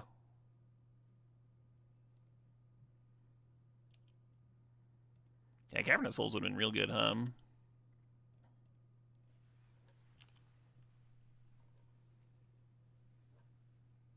We are 1 mana away from casting it again. Oh, right. It's a fucking spirit. A Herpity, a Derpity. Oh, right. We get another turn, but we didn't draw land.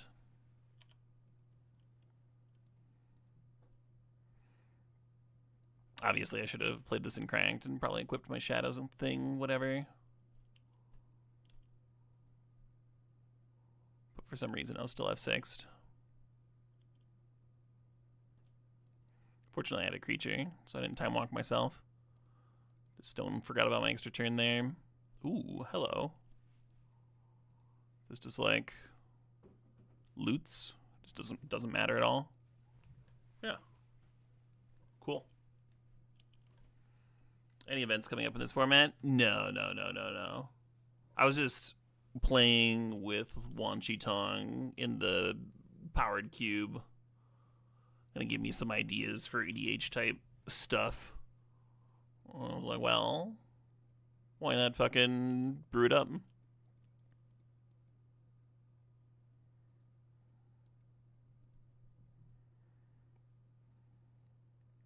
first main phase. So if I bounce that thing, they have to replay it.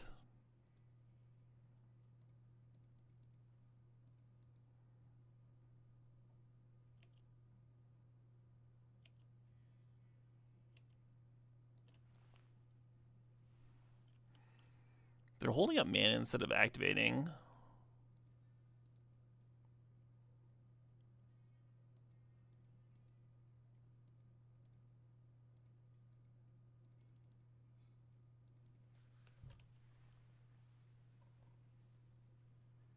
This Cryptic's pretty bad.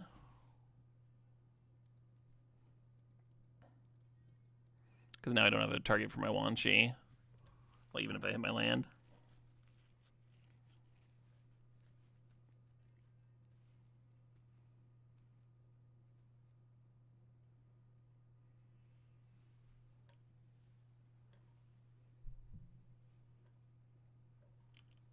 Yeah, that's probably something I should have had. Cryptic command up for. Wow, leadership vacuum's kind of bad against this particular commander.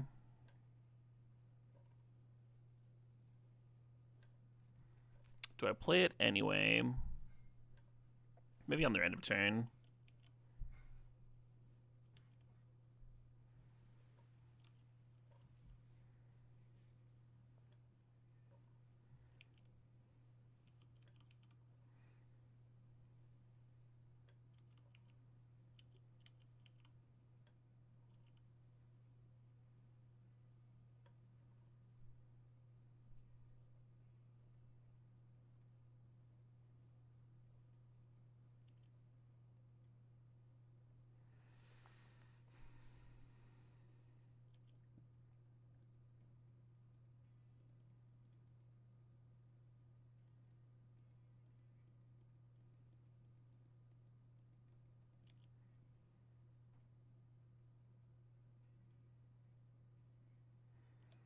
Eight mana. This guy costs 9 mana.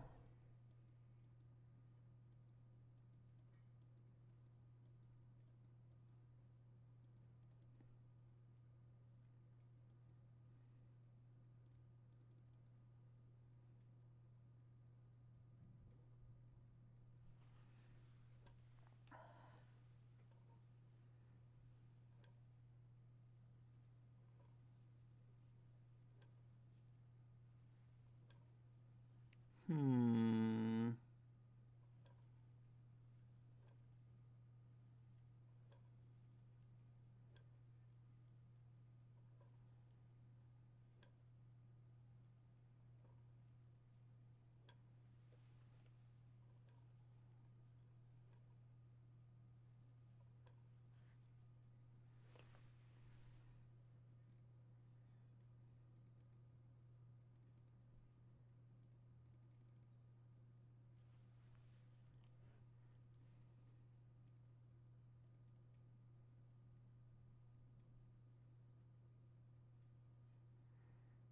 I think I want the Force Spite. I think I just want to draw a Devastation Tide next turn.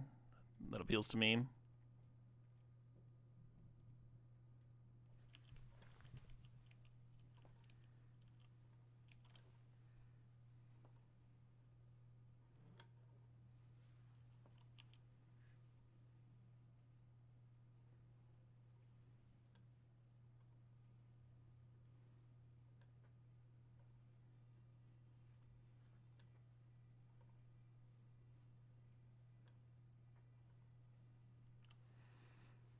If you return a commander to hand and then cast it for its normal cost,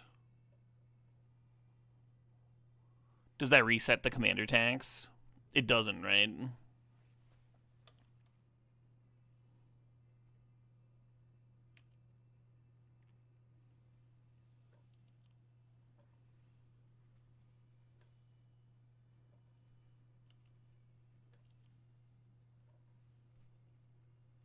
Yeah, no, I wouldn't add. That makes sense to me.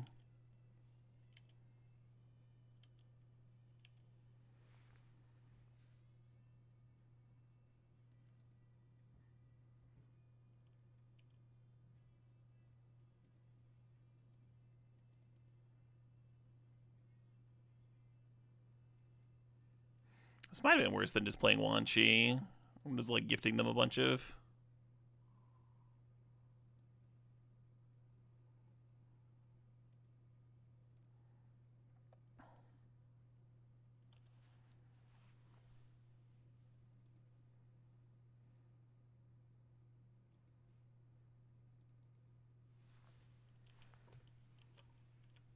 Yeah, casting from hand is going to ignore the tax, but if I kill it later, that's what I was worried about.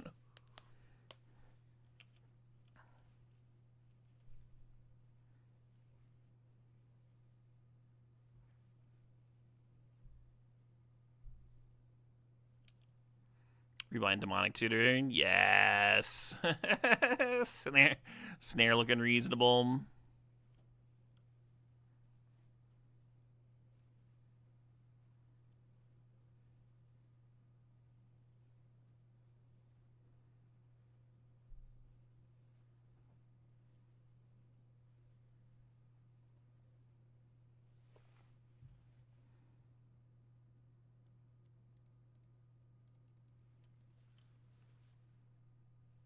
Is Dual Commander back on Moto with Leagues? Yeah. That's what I'm playing in right now.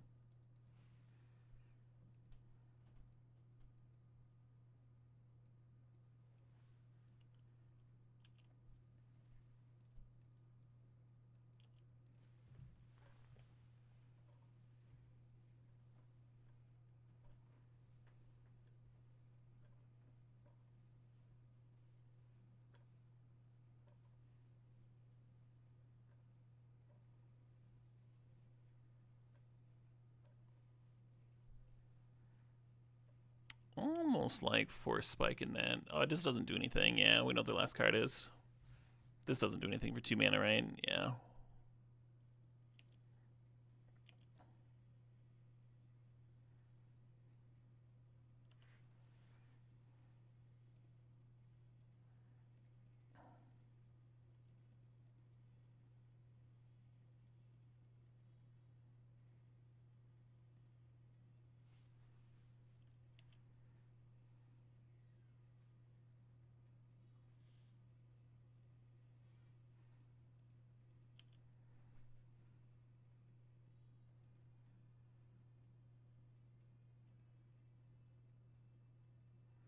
Ooh.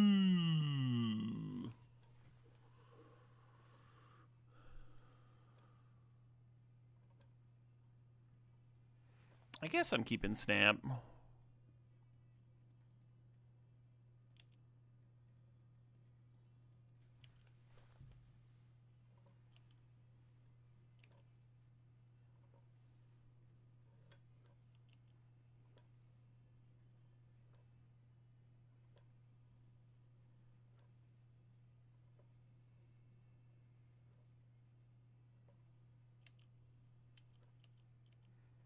They have no more shrines in the deck. Oh, really? You think I was just supposed to hit the blue hunt in there?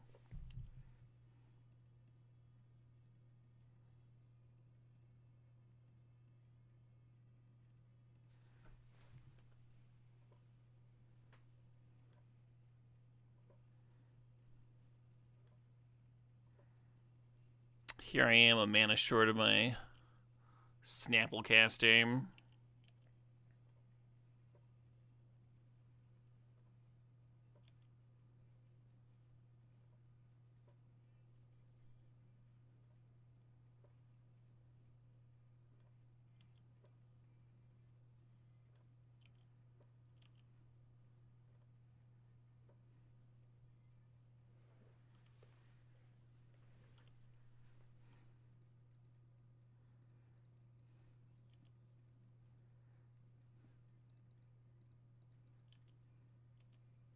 Very tempting to just fucking draw the cards in the universe over here.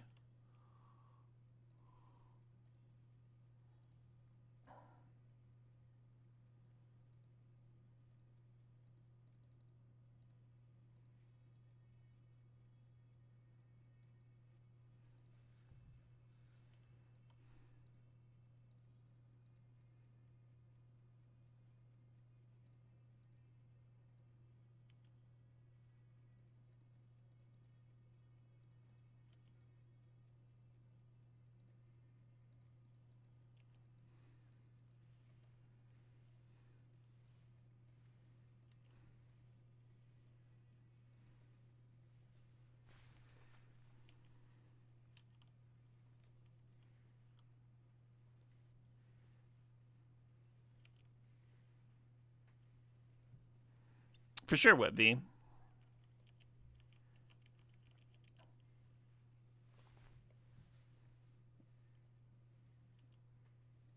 Fine, I'll just block it.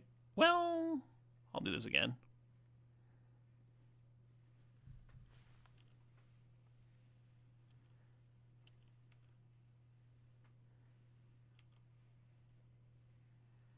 Force Spike will get there eventually. Force Spike will get there eventually. He's trying his best.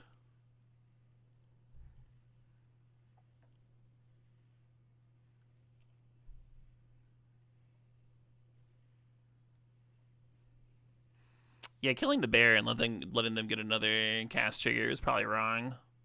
Just slowing me down, giving me another turn where I'm not blue sunning. Force Spike here is where the damage.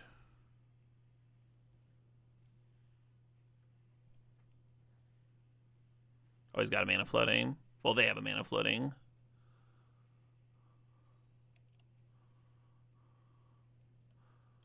Neptune's probably gendered. If I was more up on my Greek gods.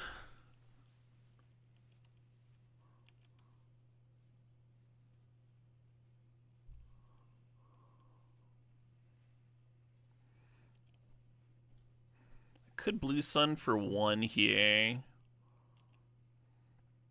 I think just repeating last turn is pretty good.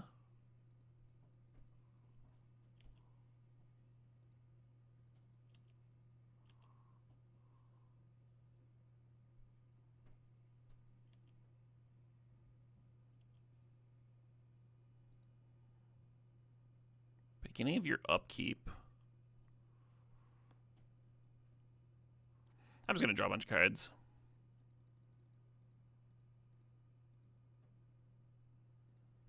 Five seems good.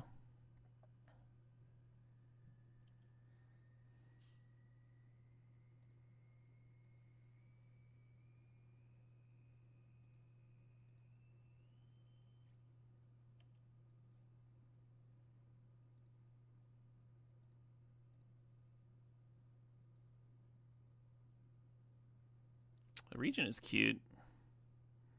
I'm going to shuffle anyway.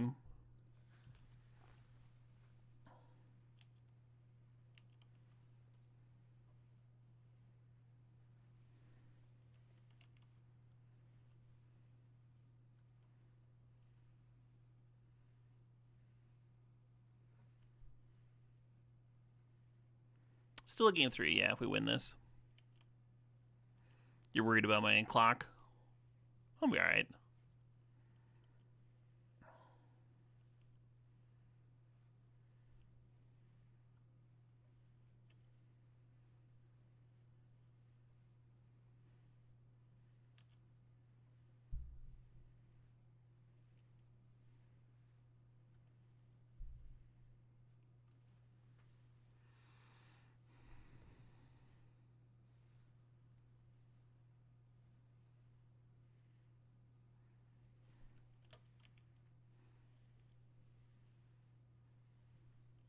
It's so sick that my opponent's like brainstorms give me 2 spirits. Majace! Do Wookiees have prostates? They better. Otherwise, I may have been hornswoggled. That fucking sucked.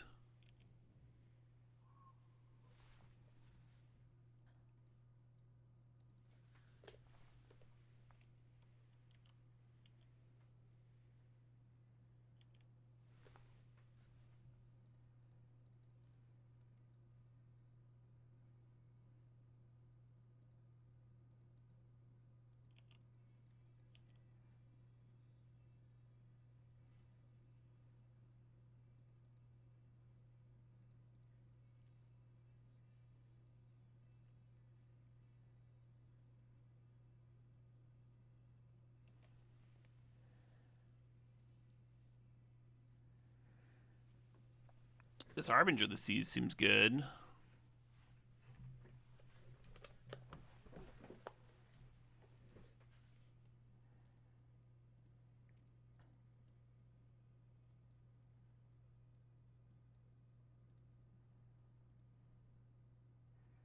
Costs 11.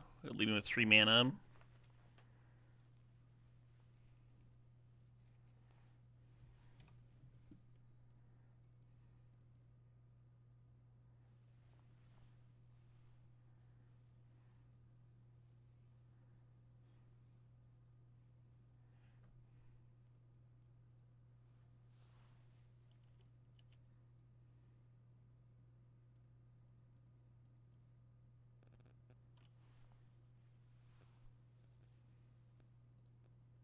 Well, this puts into their hand, so it's not combo with Demon Fury.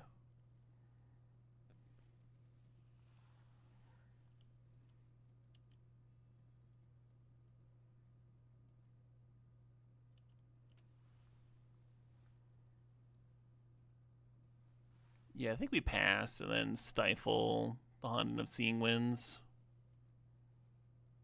Is the plan here.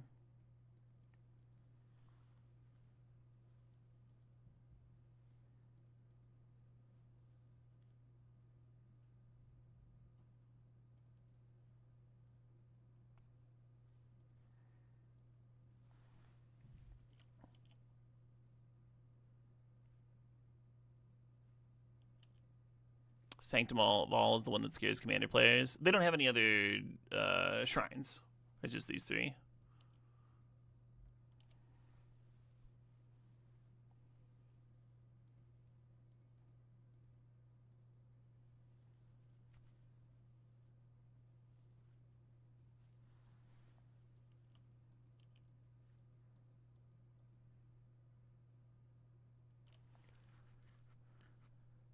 Literally, they don't have any other shrines. I wasn't I wasn't lying to you.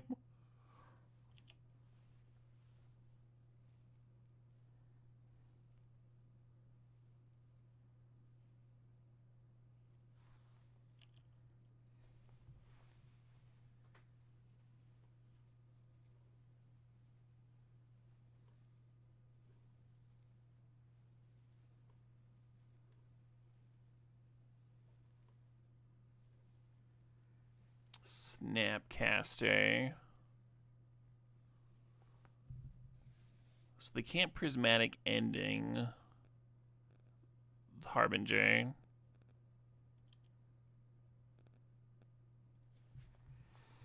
Because they only have 2 colors.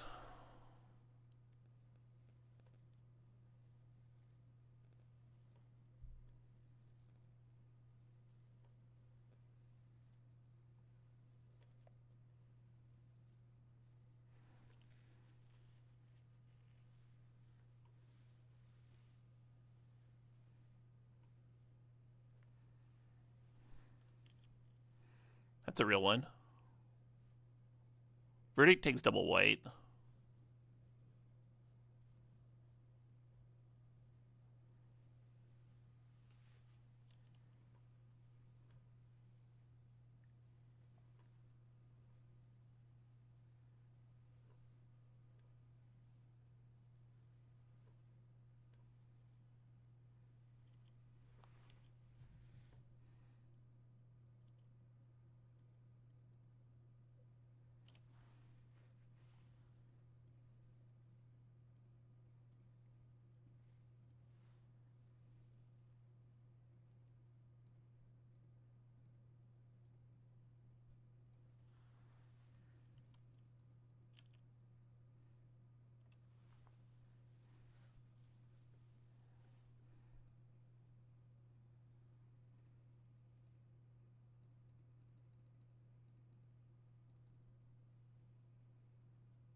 Alright, now I'm a little worried about being able to finish out a game 3. I'll admit.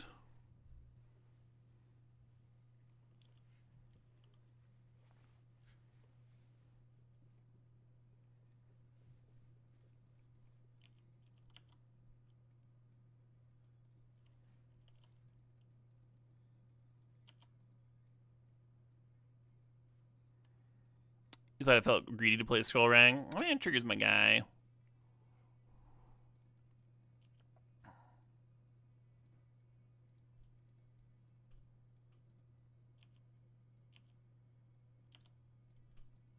Greedy to activate him. He's gonna play without activating too.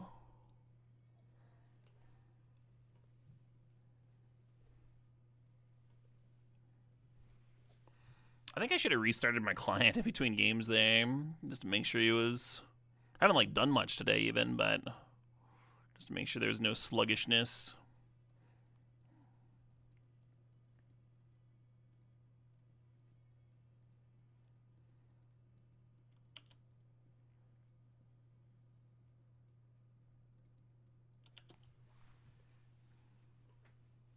Stupid, sexy scroll rack, right?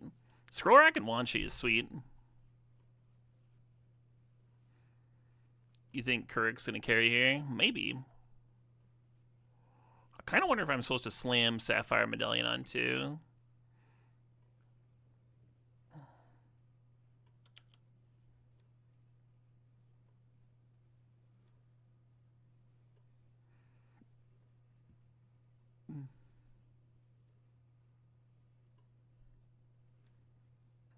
Probably not.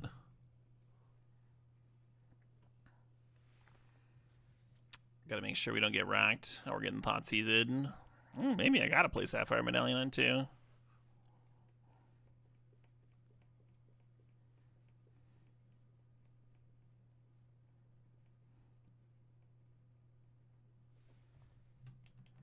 Fucking foot pad turning off, making my feet cold.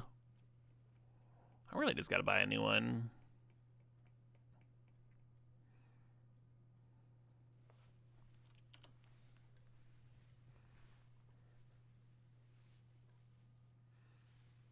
Dress down to the rescue.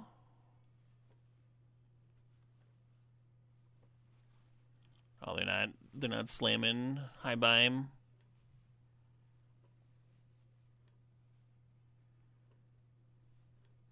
Yeah, they just didn't have the land.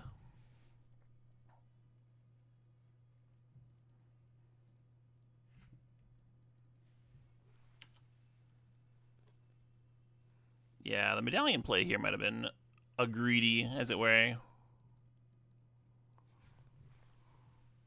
Whereas I could have just passed and held up Dress down.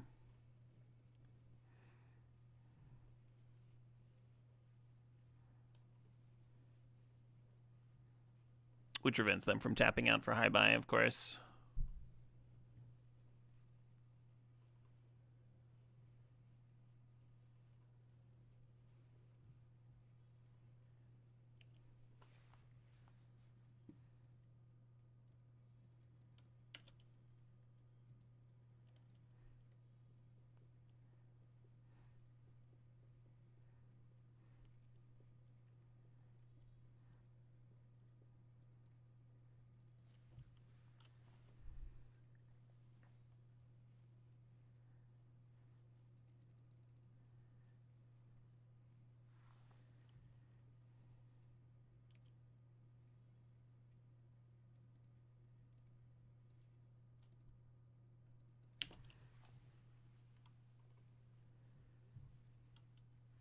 Well, it's only at 11. Just saying.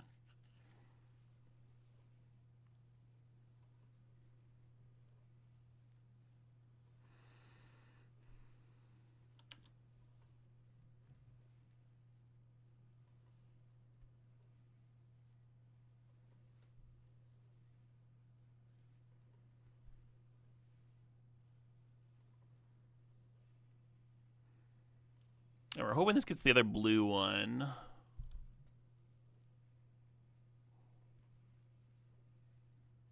Fuck.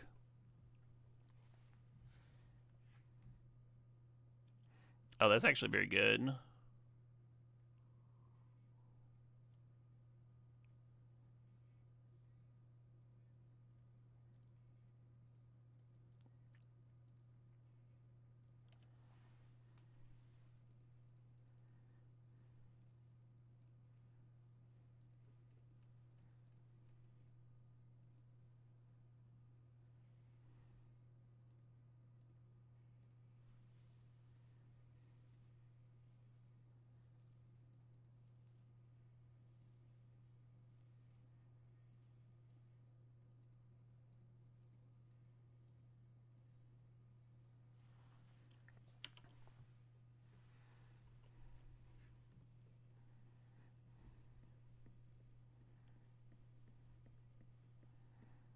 Archmage's Charm, steal the fish bank.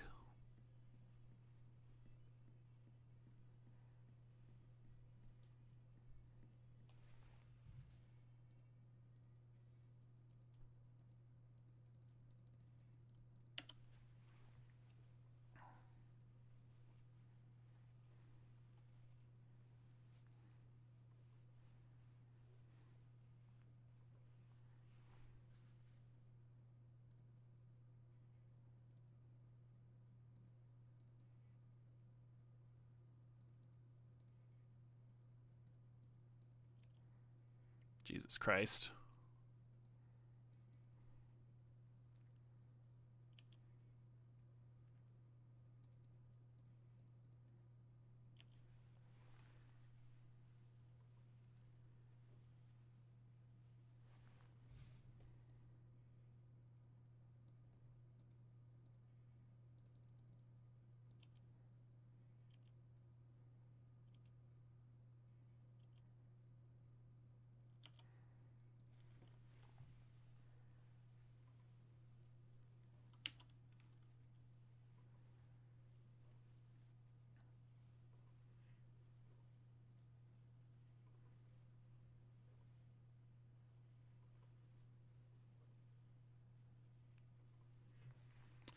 Well,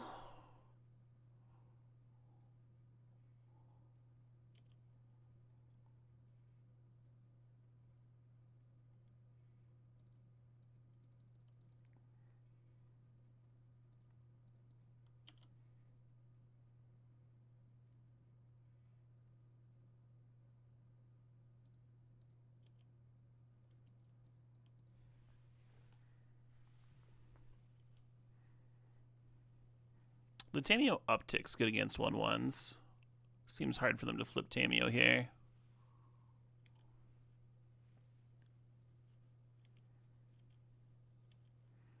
I say, and then they rip a cantrip into flipping Tameo.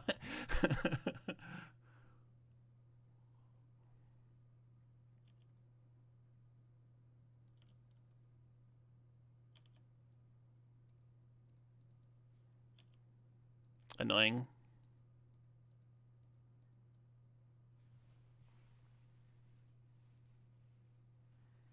Don't do it. And that's a shrine, which this does nothing to. Okay. What is that, 6? Oh, I can't clear the Tameo with my attack.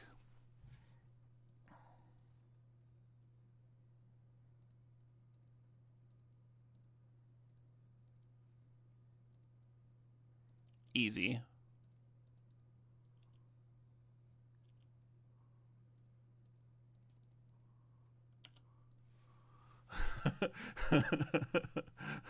Plenty of time. I'm telling y'all, plenty of time. I don't know why people were worried. That was a wild fucking match, huh? There's a lot of cool shit going on. Nice owl. Why, thank you, Pinfuldorf. I'm glad you like my owl. It's just that easy. Wipes brow, yeah. Gotta go change my shirt. Need something a little less sweaty. Apparently, I need to reload. That was a lot of fun. All right, I'm gonna do the BRB screen. I'm gonna give a quick reload here.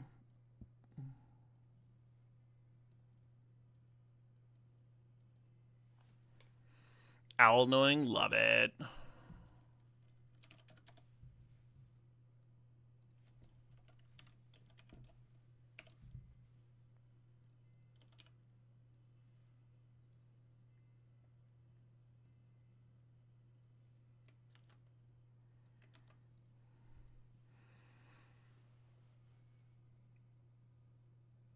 Wasted a full minute of clock.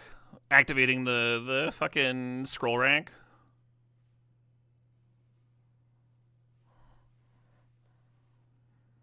Give Blue some direct damage. Blue's got a little bit. We got Vapor Snag. We got Psionic Blast. We got Gut Shot. Oh, I left with an extra minute. A minute to spare. I see what you're saying, Matt Man. Ahead of budget. The miracles were fun. You know what I mean? Those were fun. And we did dink around with, like, setting them up a little bit with that one Jane's Brainstorm.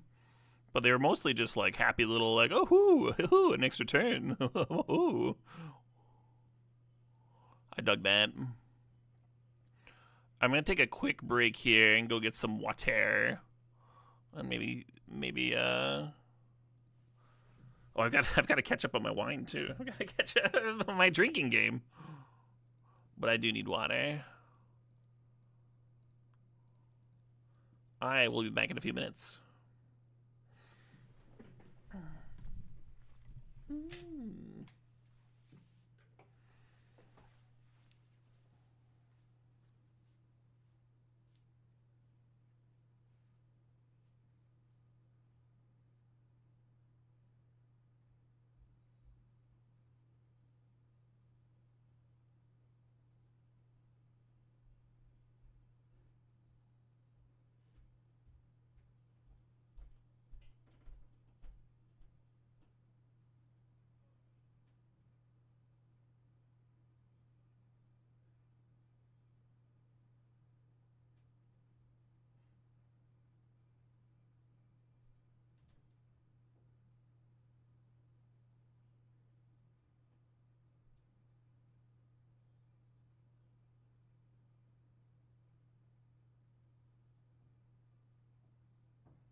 All right. So I saw my wife playing with a little puppy on my way to get water. And I told her that all I've done so far today, for the last like several hours, is build a deck and then play a single match. And her eyes went up like, like that better be a good deck. We won, you know, we won. Don't run the other one Chi-Tongue. It's probably fine. I don't know. Never, like, super impressed me. But it's, like, fine. There's no real synergy with the other one in this one, right? Playing the other one, I might as well be playing, like, a Hull Breacher or something if I'm just playing some fucking Flash interactive thing. I don't know why everyone's, like, just rock hard for that one specifically. A lot of good cards aren't in the deck, right?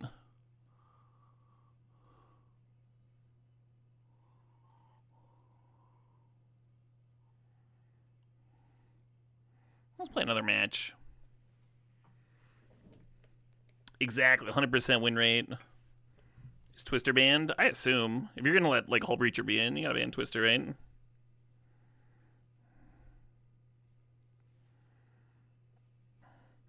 Alright. I did say I would be drinking for wins, so... also drinking for losses, and also drinking for when I feel like drinking. But I'm a man of my word. However redundant that word might be. River Regent hasn't, like, really impressed me so far. Can I drink for you? Sure thing. Where are we facing? Torbran. I feel like we're a ways away from Leadership Vacuum.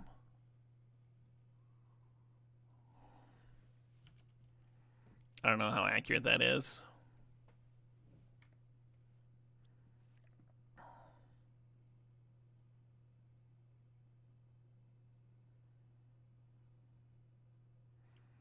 Simian Spirit Guide into Warren Instigator. If they're going to 2-for-1 themselves to play a Warren Instigator, I'm going to fucking 2-for-1 myself to Subtlety, that's for shame. Mono Red versus Mono Blue. Clean Classic Magic the Gathering. Submerge looks a little bit worse here.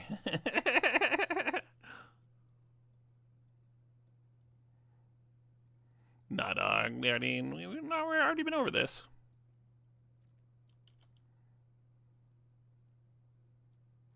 Ooh. They need to make a mono blue surveil land. I'm saying it.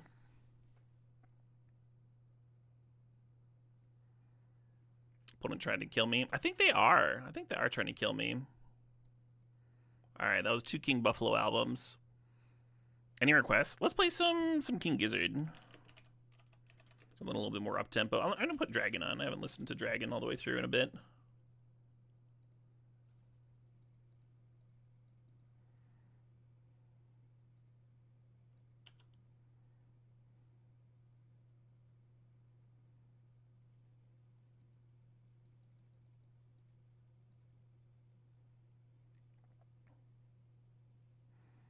Gila Monster, that is on this album, yeah.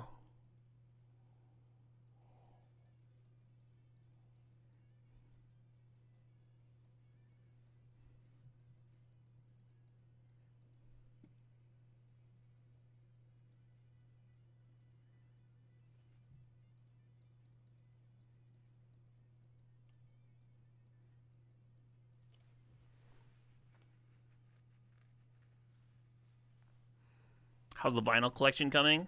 Pretty sweet.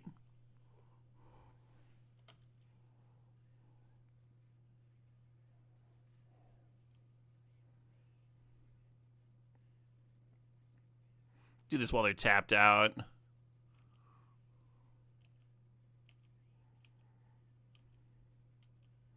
Yeah, the awkward thing about submerging commanders is you don't get the trigger.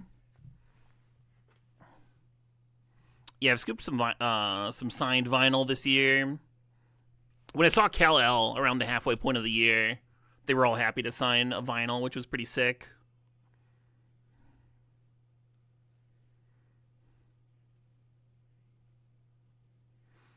And then I got the new Author and Punisher album, Nocturnal Birding. I got that on vinyl. Pretty happy with that. A little bit of industrial metal.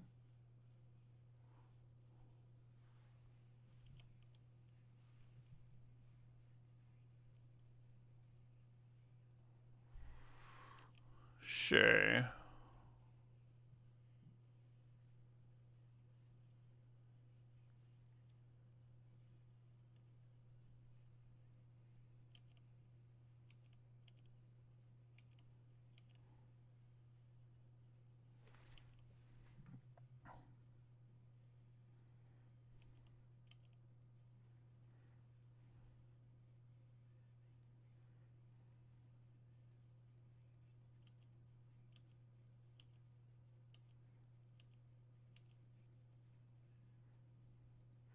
Honestly, playing Sanctuary and targeting Mana Leak there, not crazy. Just make recasting Torb awkward.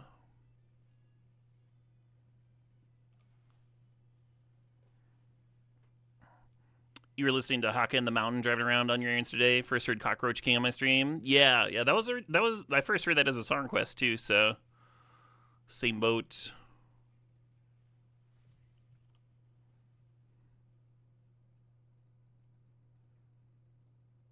Wait, that's triggering Wan Shi?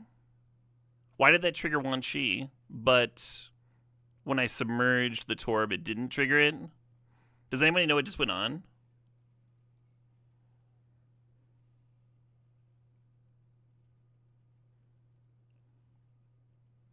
Also, what happened to the 3-mana counter? It's not in my graveyard. It's not on the Stang.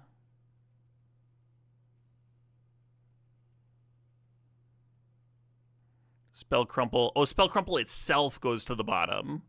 Oh, delightful. Spell Crumple might be better than Hinder then, because Hinder doesn't do that.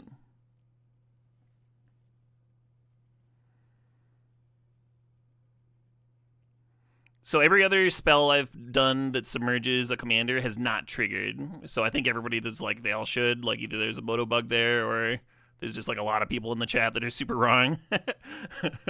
I'm not gonna say which of those I think is more likely, but no, I think the difference is that Spell Crumble itself goes onto the bottom of its owner's library. Very cool.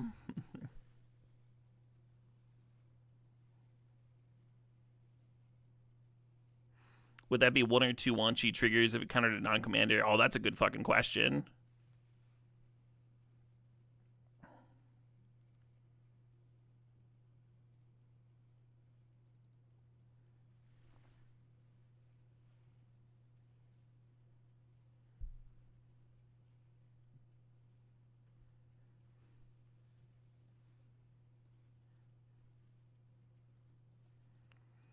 Seems like a solid opener against mono red.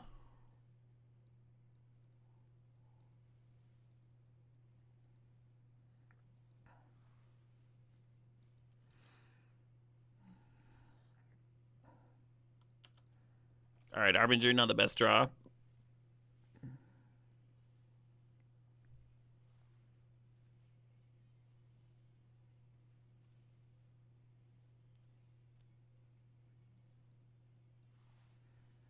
It's funny that the Goblin Commander deck has Torb as the as the commander. I'm pretty sure I'm not supposed to unable to scream a Mog Fanatic.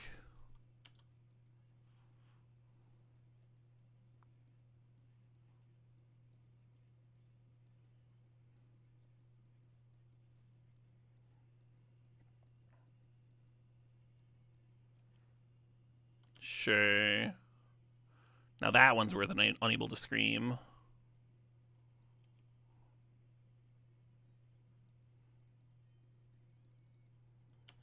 Is this Arbinger of the Seas going to be actually good? At the very least, it prevents them from torbing here. Seal of Fire, damn.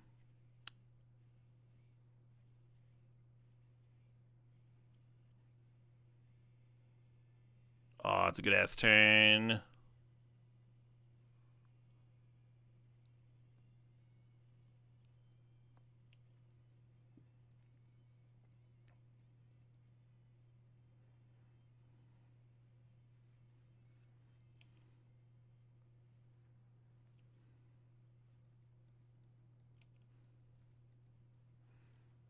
Dual commander, yeah. Oh, I've played plenty of cubes with Mog Fanatic.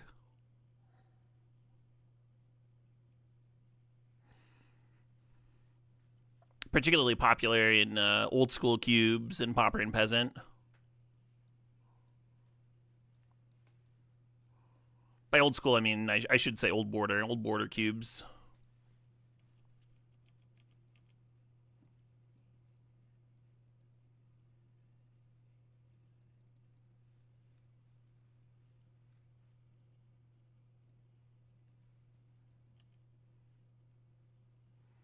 The fuck? For a Goblin, you can put trolls put into a graveyard in the battlefield. You may have it deal 1 damage to target player or planeswalker. And then Imperial Recruit and Goblin Recruiter. I don't know.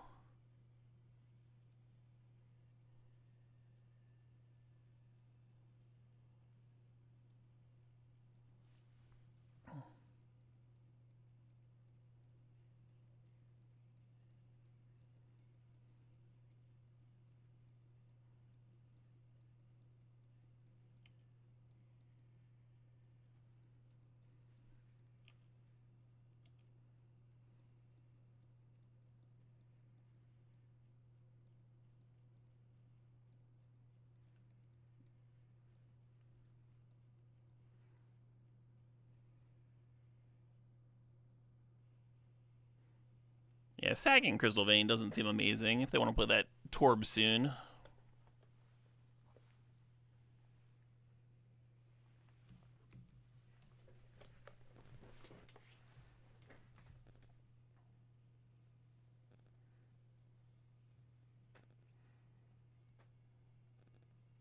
Cue the Mog Fanatic was the best card ever when damage was on the stack. Boomer statement.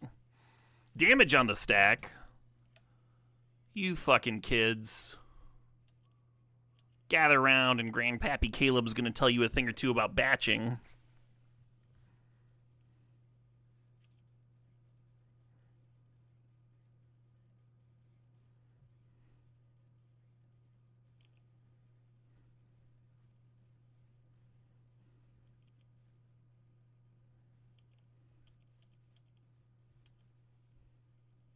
Batching is what they did in Magic pre-stack. I think stack came around in like 6th edition or something. I only know about it because of Chandelar.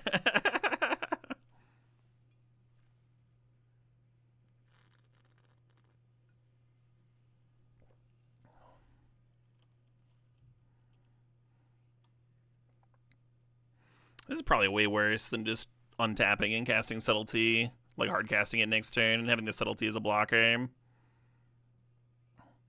Maybe getting a little ahead of myself.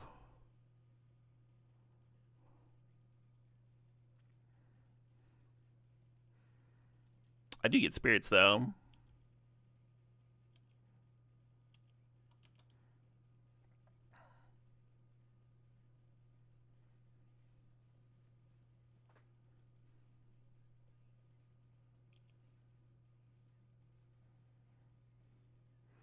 Is Wan Shi supposed to stay back? Is a real question. I could shuffle it away if they even left it on top. Oh, they did leave it on top. Okay.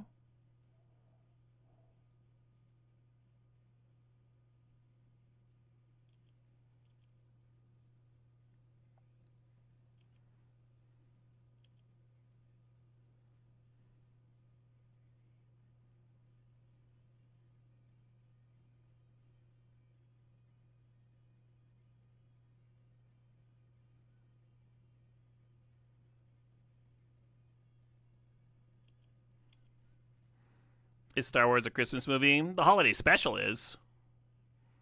You ever want to see a Wookiee, like, fucking beat off to a very human singer? That's the movie to watch. The animated short in the middle of it's pretty sick, though.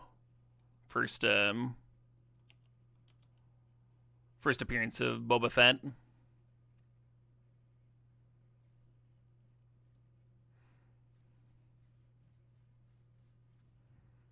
Die Hard is a Christmas movie. No, it's not. How dare you?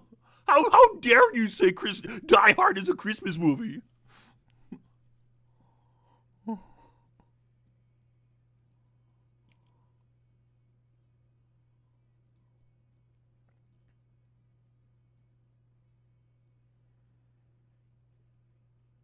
damage. God, maybe I am supposed to keep it back. Just die to some random burn spell here. Alright. We're holding back.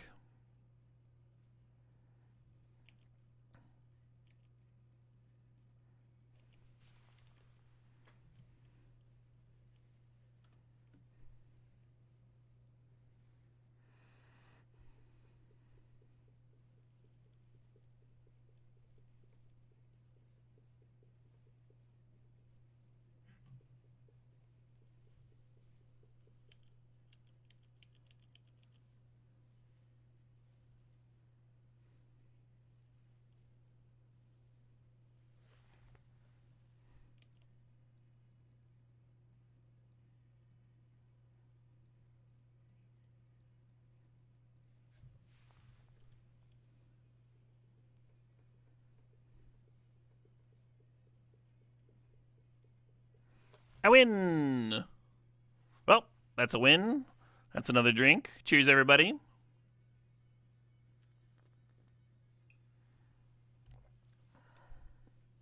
I watched an Asian action movie the other week that was set in Christmas that fucking ripped. Had a real downer of an ending, too, which fucking perfect Christmas movie, right? Well, the fuck was it?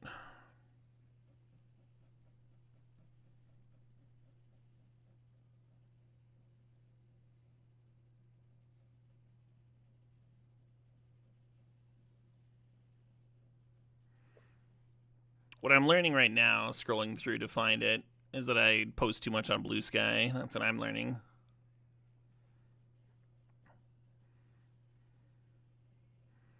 I wonder if I passed it. I probably did. I'm back to Dispatch. Did I watch it before I played through Dispatch? I did. City on Fire. City on Fire was quite excellent. It had a Christmassy setting, if that appeals to y'all. If you're looking for some action-y films. Oh, Aragorn. Aragorn's like a top-tier commander.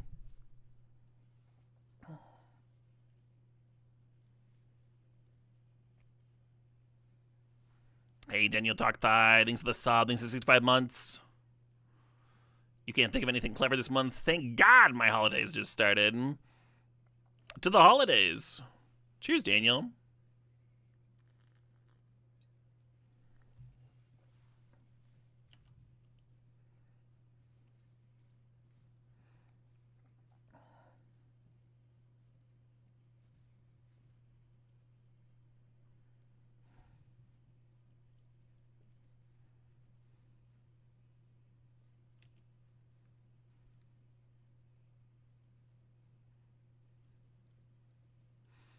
Well, we played against somebody else who had that same...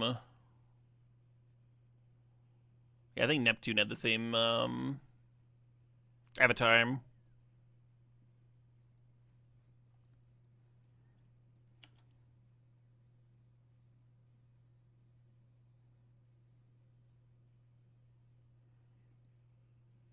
We could dress down to prevent pride shenanigans. I wonder if that's better than just countering whatever their turn 2 play is.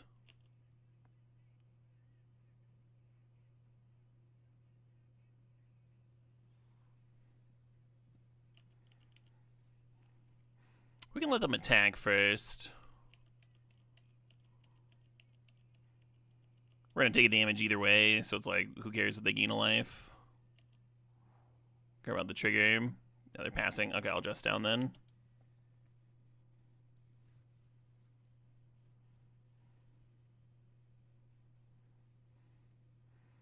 Let's help keep it under control,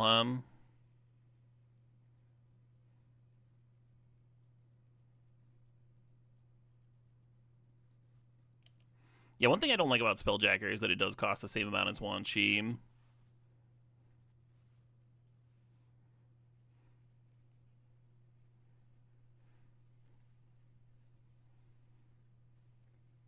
I was just over here like, crack a fetch, do it, coward.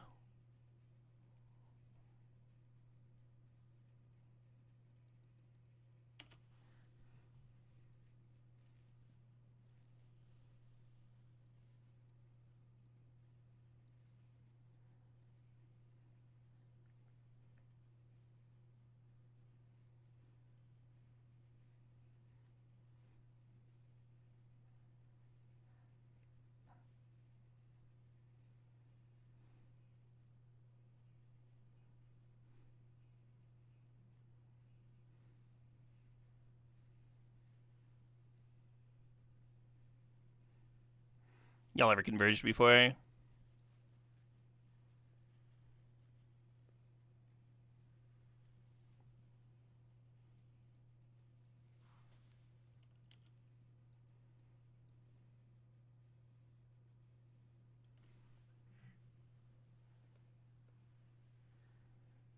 Is Gremlins a Christmas movie? The way I watch it, it is. Is Venser Shaper Savant good enough for this deck? No. It like doesn't even really synergize with my commander.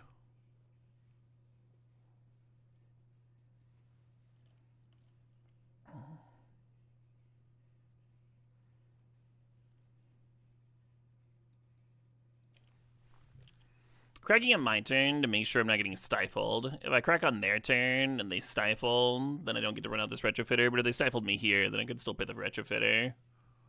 We also get to play it around Tidebinder if they play Tidebinder, right?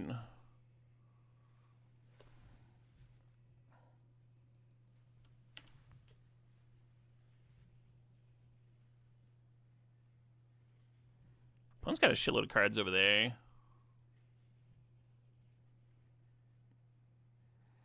Stocking up, sure.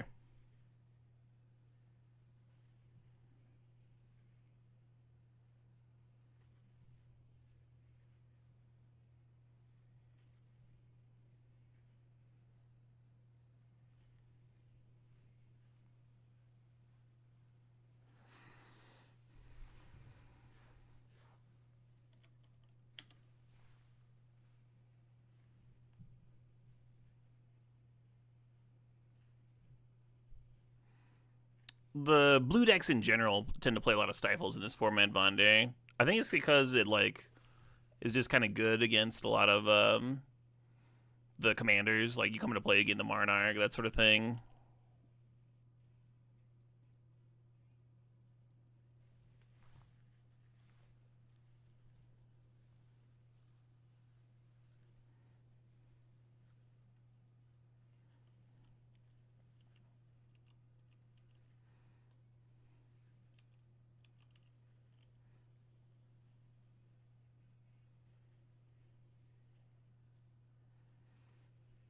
I never would have come up with this drum part in a million years.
I have lost my focus. You got me.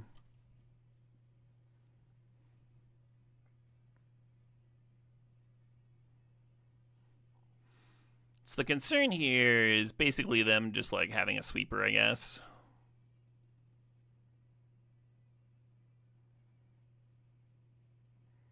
Or submerge here. Not submerge, but the critter in the 4-drop.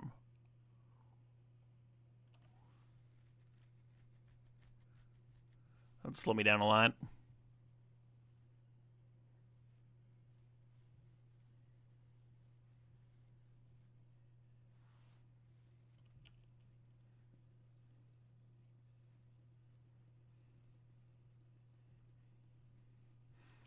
Yeah, I wonder if I'm supposed to run out Shadow Spear and then hit my own Shadow Spear just to get some 1/1s, and then like plan on Unable to Scream Aragorn later. Yeah, this is like kind of bad, right? Not getting the 1/1s. I think that's kind of a big knock against Wan Shi, because you very often want to use it on your opponent's commander, and then you're not getting the 1/1s. Biggest negative I've seen so far. The positive is, of course, that a lot of the opponent's cards like inadvertently trigger it. We had someone brainstorm into it earlier.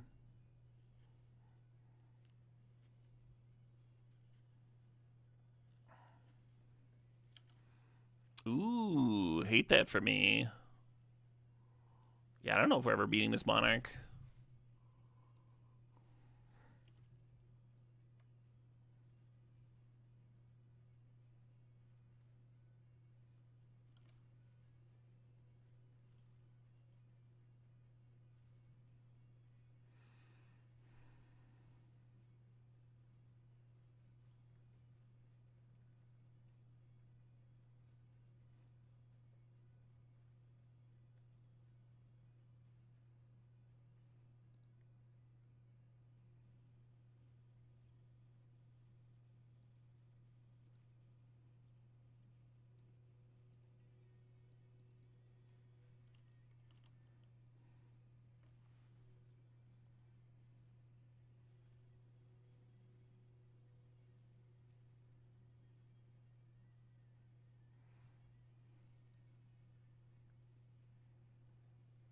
Think about getting that Devastation Tide back.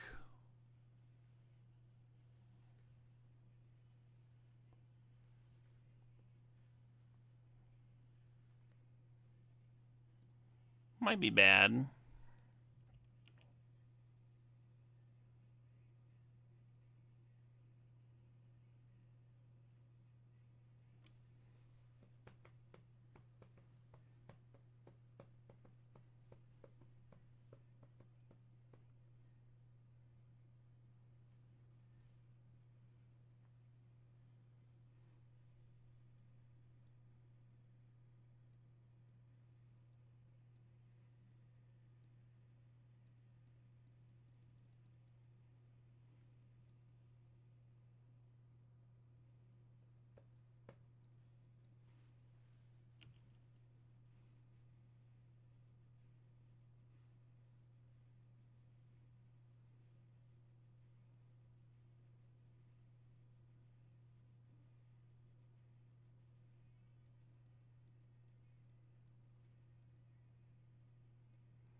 Disaster.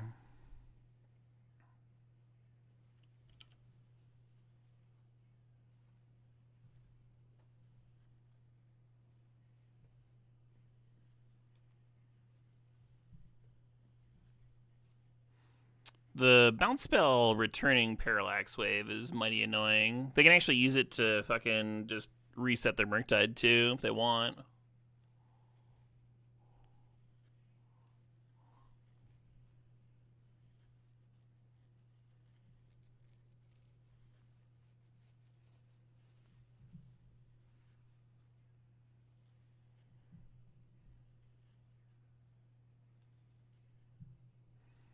Well, seems like a hard game to win.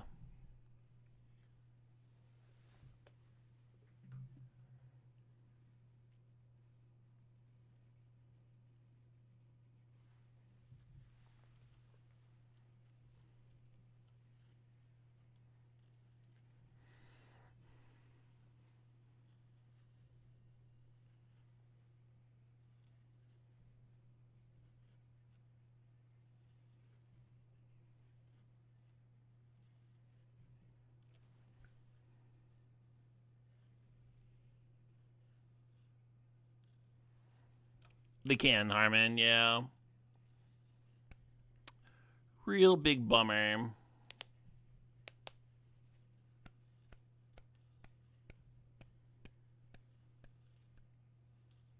Malcolm coming down, sure.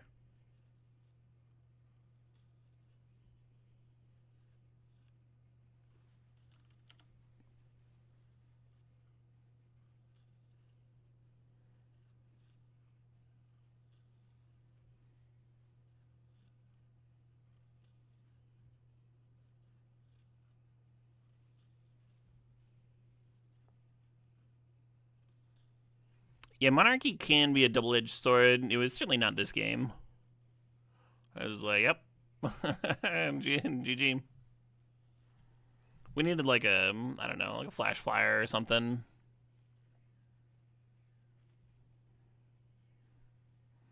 Maybe I should have just been activating Retrofitter all game.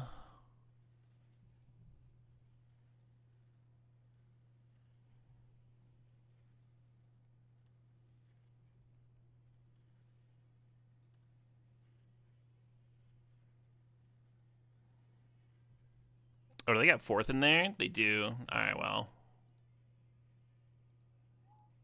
It's got a lot of damage.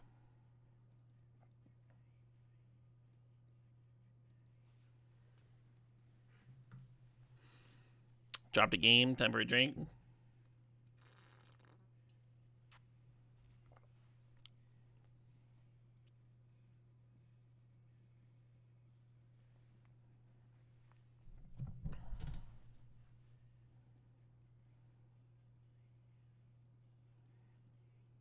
Kind of hate it, but I certainly don't like mulliganing to 5 on the play.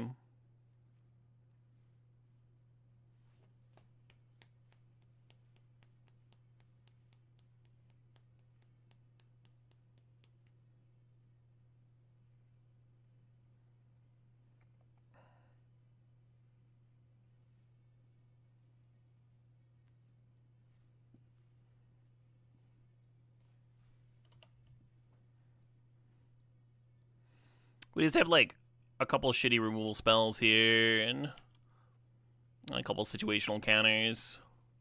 Not enough lands, no card draws.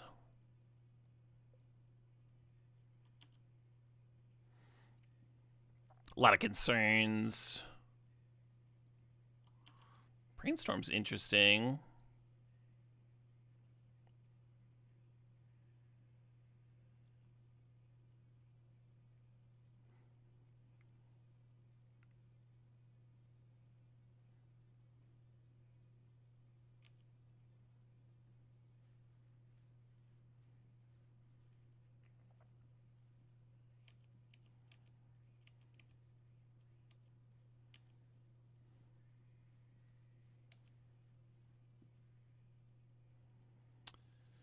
Yeah.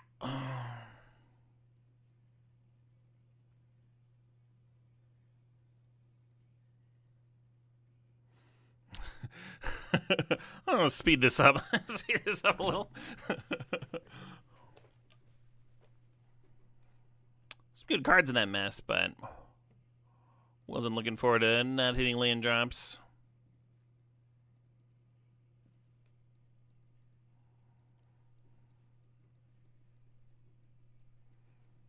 Haven't loved drawing Shadow Spear naturally. I don't know how. Oh, I clicked through my turn. Cool. Awkward, but happens. I suppose we're on the draw now. On the draw -1 card. Magic Online trying to help me out.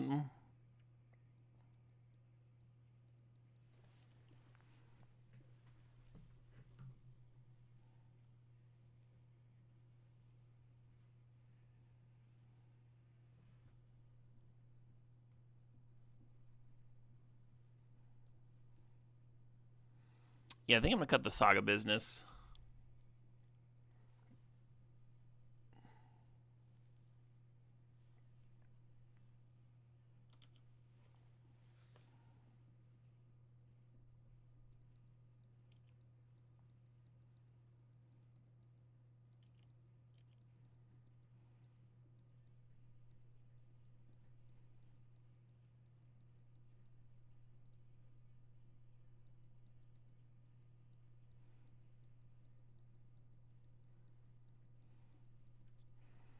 Have any of y'all played this card? I'm kind of trying to figure out if I like it or not. Leadership Vacuum.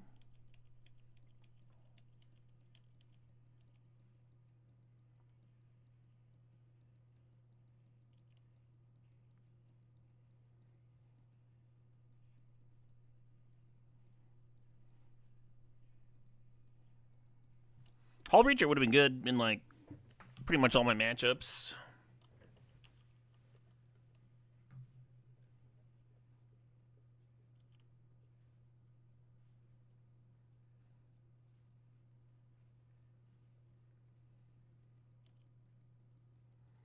Considering how many commanders have ETBs, it seems mid. Yeah, but you still can't let them like have a commander beating the tar out of you, right? Still gotta. This way, you're like you're bouncing it, but you're also like getting some value back yourself.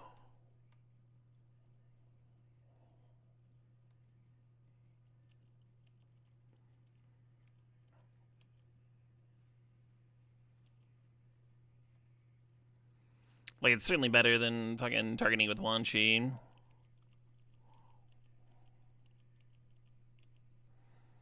Ideally, Blue Sun would be my last played spell.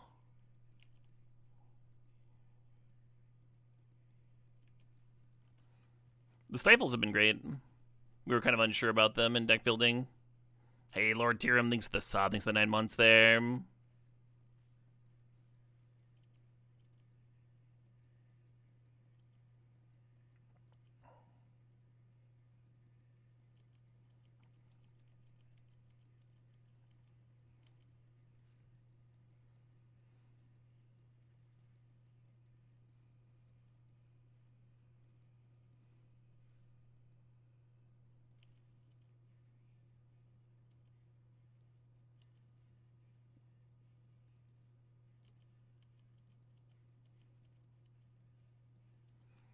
Might Brain Surge on their end of turn. Try and get something started.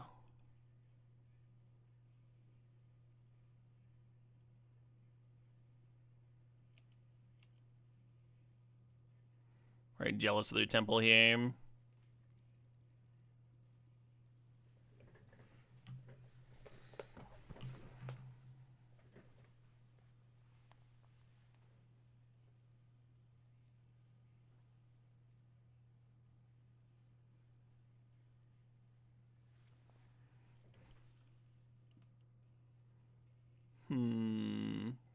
Could let it get countered and put it on top of the library.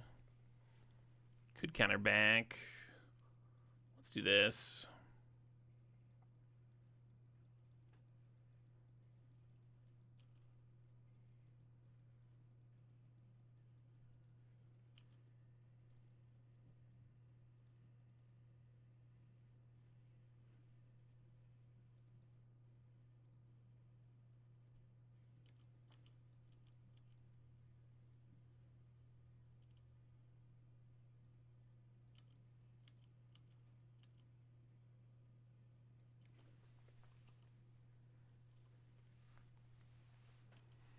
Two counters down.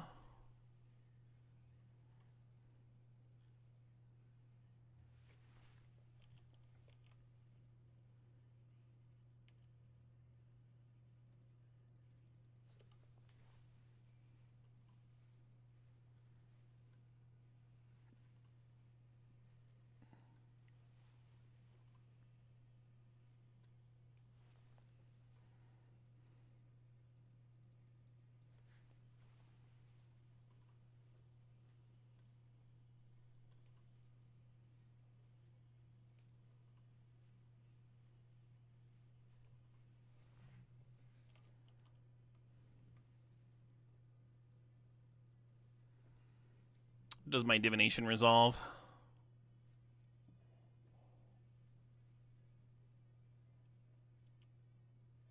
Hot diggity.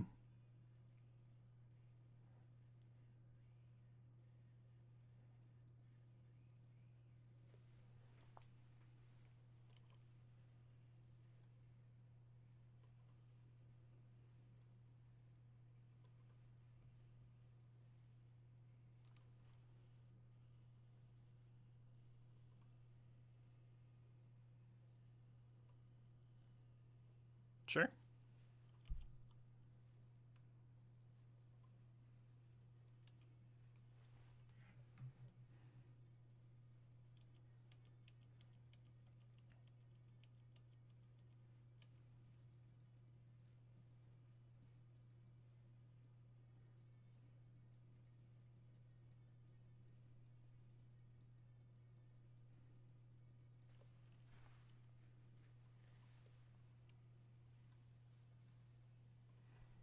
Bolting Self. They played a real spell there, too.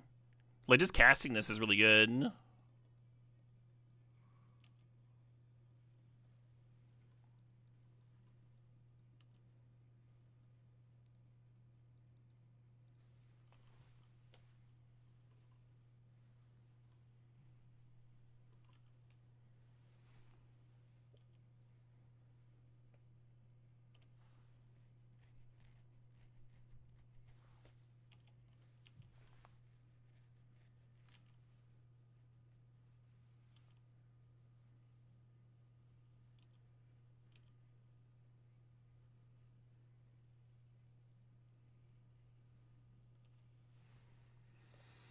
Basically dig through time, eh?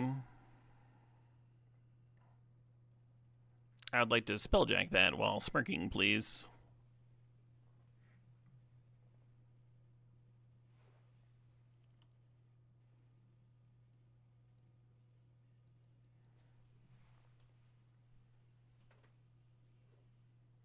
I wonder if they should have remanded their own consult, so they wouldn't have spelljacker for a future turn.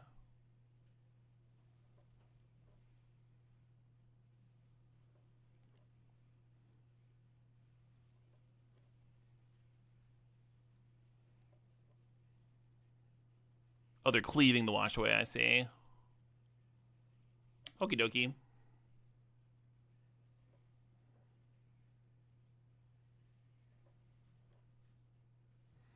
Does Twitch Terms of Service ban spelljacking on stream? That's the only reason it works for me. Because it's so naughty. Ooh, I hope nobody catches me spelljacking.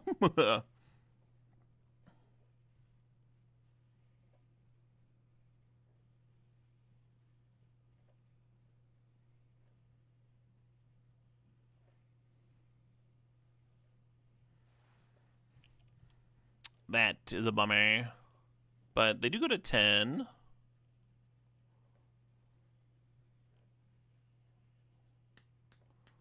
Grab subtlety, interesting.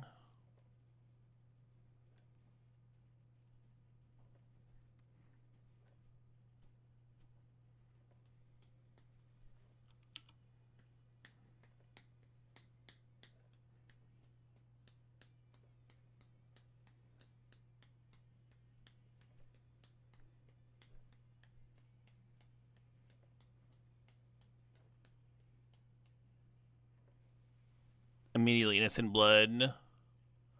Revealing expropriate. I don't want to play this game. You win. You win. Hilarious. I was like, I don't see what the big deal with their commander is. Like, what, they get like a value spell? Who cares? Hey, Sim Spiral, thanks for the sub, thanks for the 92 months.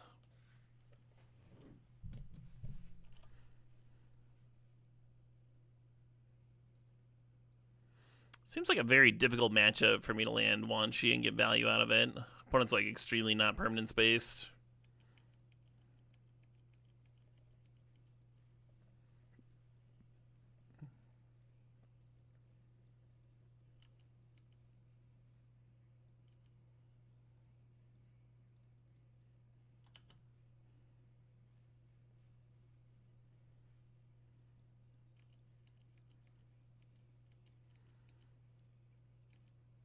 Herpity, a derpity. I skipped through a turn earlier, skip through attacks now. I think the solution here is more red wine, that's what I think.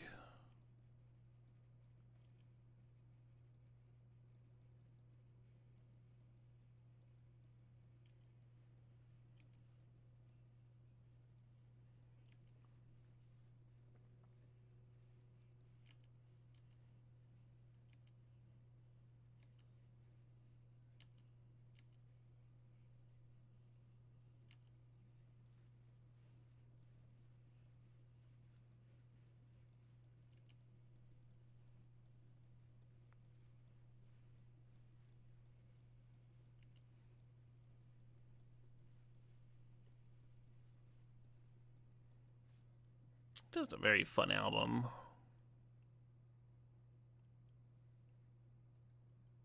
Huh.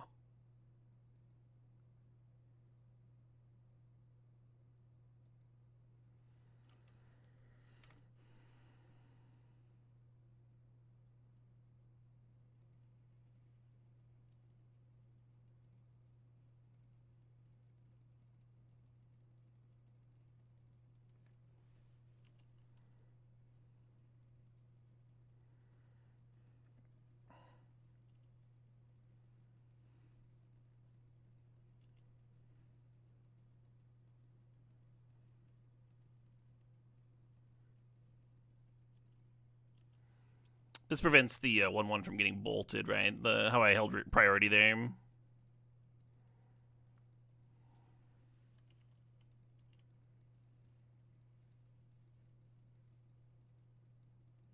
Fair enough.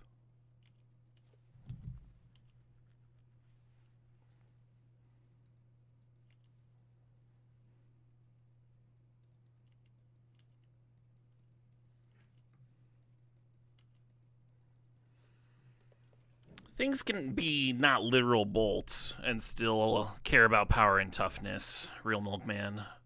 I think you can do that mental translation. Black would have a -X card, right? That would be playing around in that spot.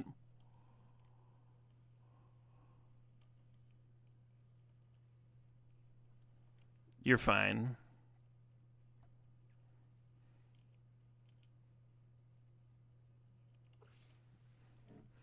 I gotta get some dumber asses around here. All these wise asses around.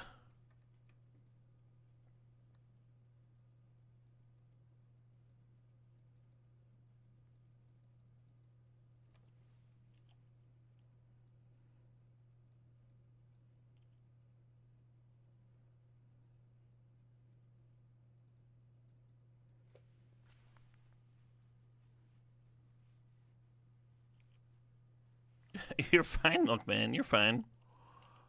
Was not a big deal. Please do not be sincerely sorry over that.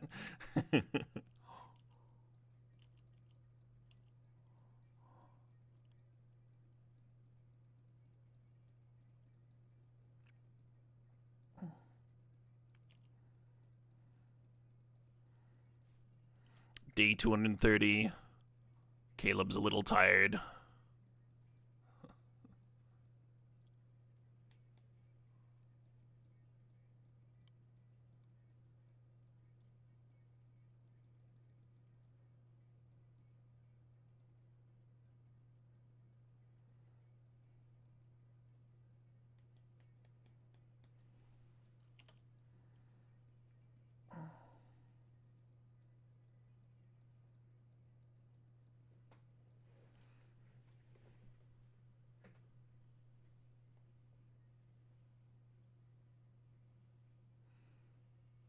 Yeah, it is indeed all from the same album as Witchcraft. I just call the album Dragon, but it's yeah.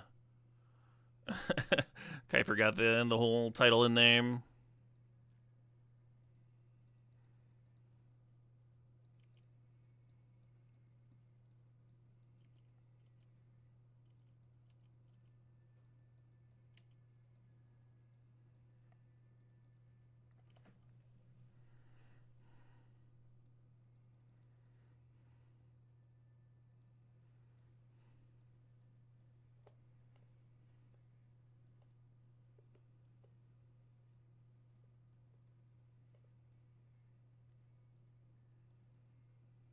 The cool thing about Vidalcan Shackles is it makes their combo a little bit more complex. Is the ideal, the hope there. That's why we're fighting over Shackles. They can't just go Hidetsuku's second right or Hidetsuku and Kairi and then Innocent Blood, and we'll steal it in response. Then we'll get the death trigger.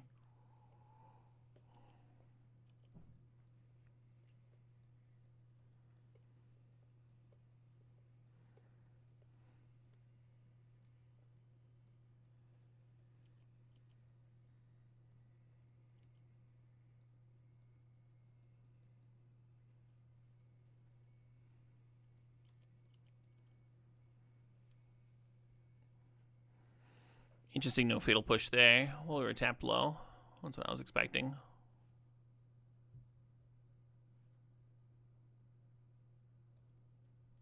Sure. That card seems a lot better than fatal push. Oh, they didn't rebuy the fatal push. Did they just say no with Mystic Sanctuary? Yeah, maybe it was a misclick, huh? Maybe they didn't mean to target fatal push. Interesting. Because you wouldn't tutor up Mystic Sanctuary. Maybe they played it from hand. I don't know. I don't know what's going on. The fuck is this? Let's play Polygon Dwanaland. Oh my god. Fuck you, YouTube.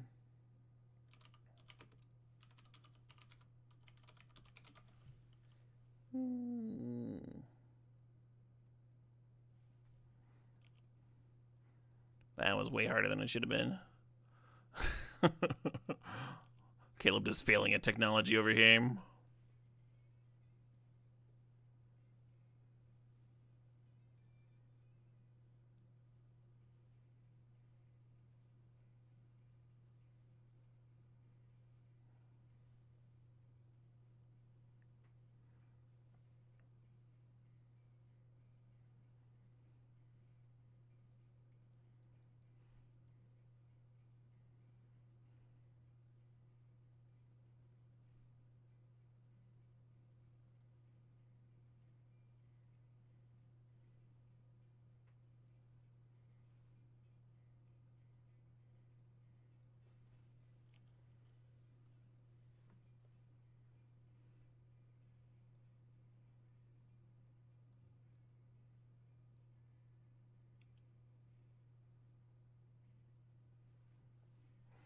Let's go ahead and put you on top.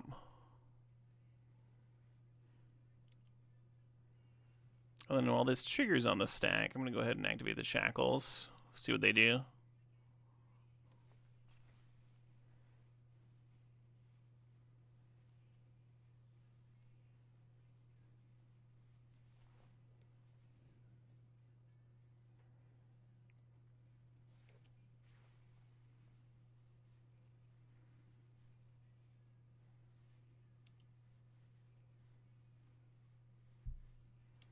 A little bit less scary when they don't control what they're exiling, huh?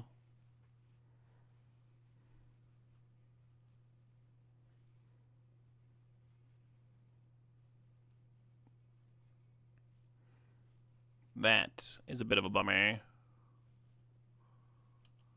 Because that's going to get rid of my subtlety, and in fact give them a subtlety.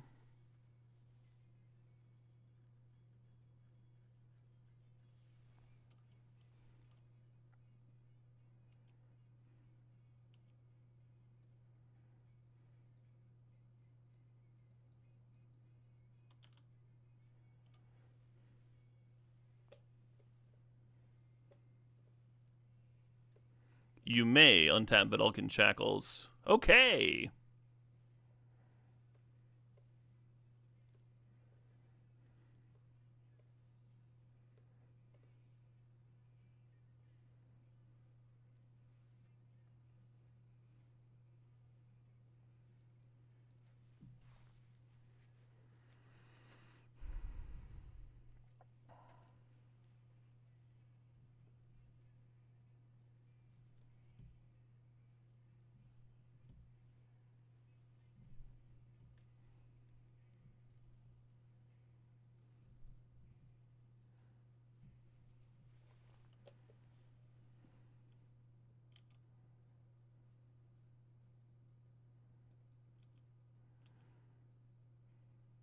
I think I'm going to play the Shadow Spear and one shit.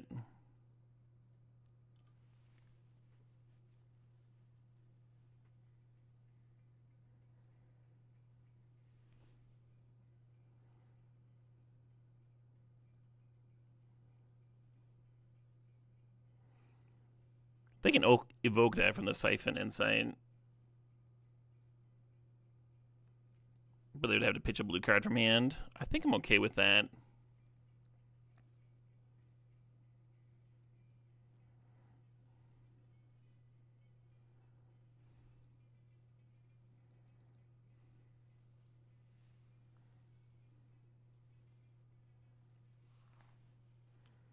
But they pitch Force Spike? Gotcha.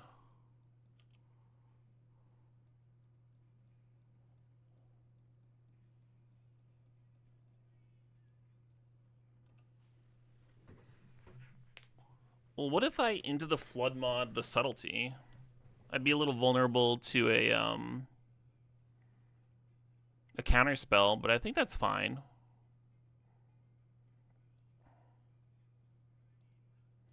Makes me wish I had one more mana.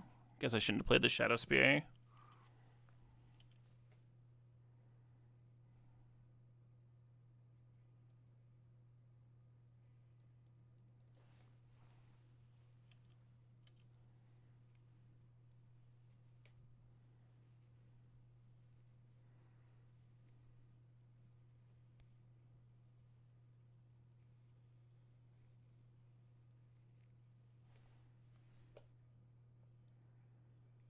Interesting. There's just an 8-mana Mindslaver.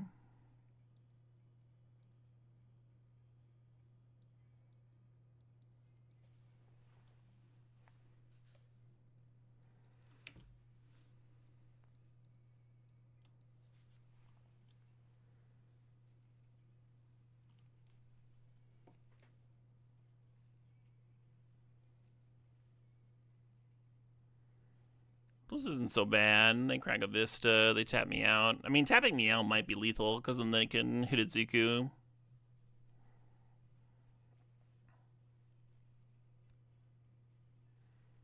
And sack it.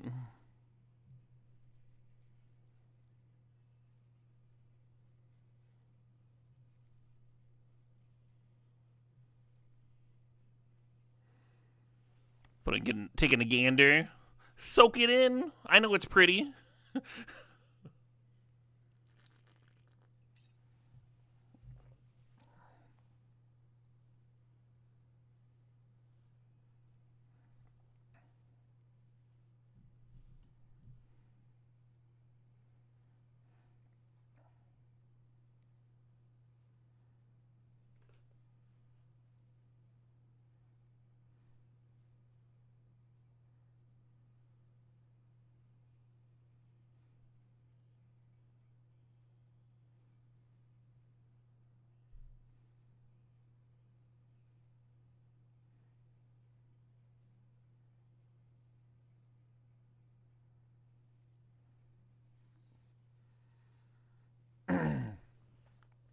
What about Limes with the sub with the 66 months? Says, love to see some commander action. What drew me to one, she. Playing it in Cube and just having a Dickens of a time.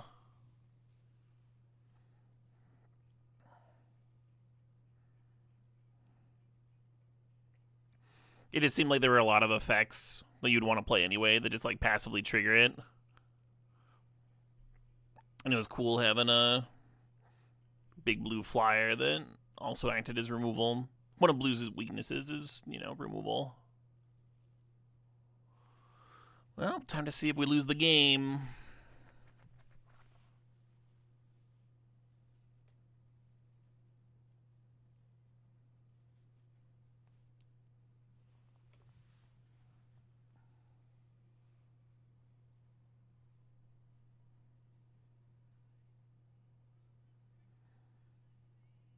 What do they got this time?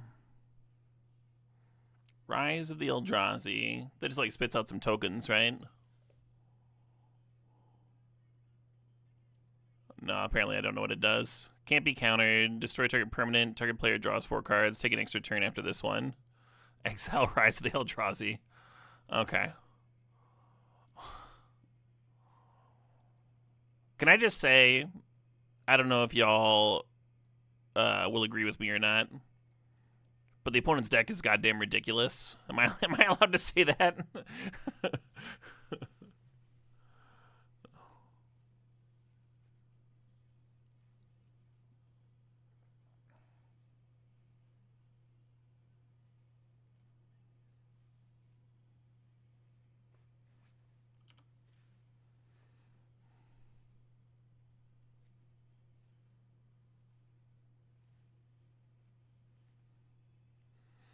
Take an extra turn should be illegal to print on a card that's not blue. You think so? What about Seed Time? Most people like Seed Time.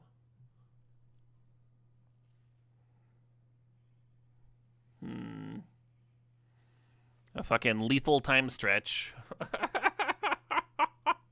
Well, we're 2-2.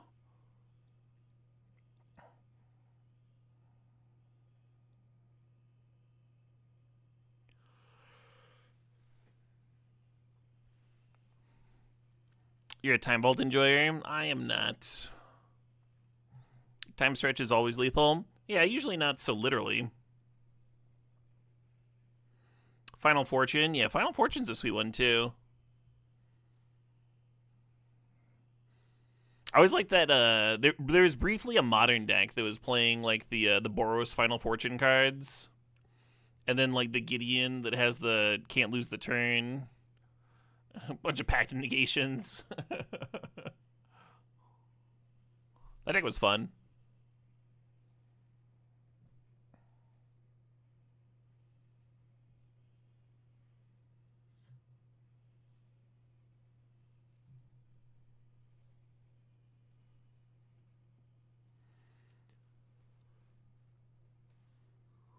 You think so, Triflin?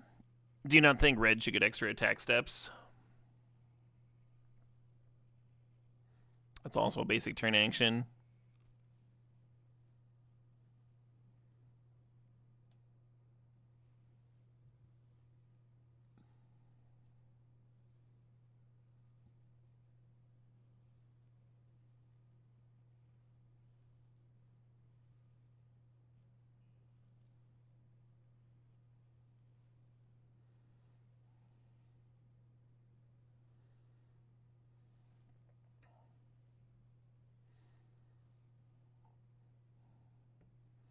Green is indeed good at untapping, huh?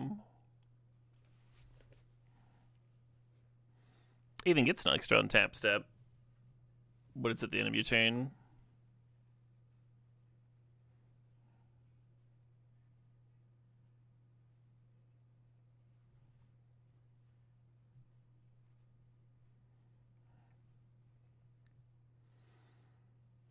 If you could remove one iconic card from each color, what would you choose?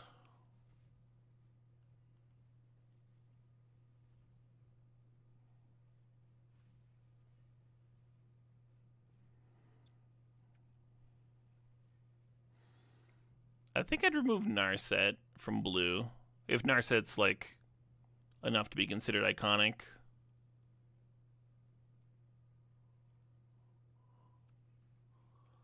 And then Teferi's gonna be my white slot. I'll just grab all these Planeswalker passives.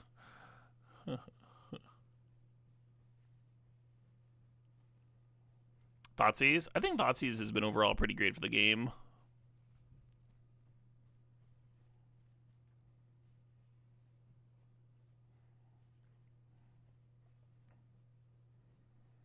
It's like Black's one card. One card that can tango. Breach? Breach is an excellent pick. Breach might be my red card. Fuck that card. One of the most frustrating days of my life was trying to play against Breach in Legacy. And I was just like playing a main deck that had a bunch of hate for it, and then I was boarding in more hate, and I was like, okay, well, I'm just dying anyway. It just doesn't matter.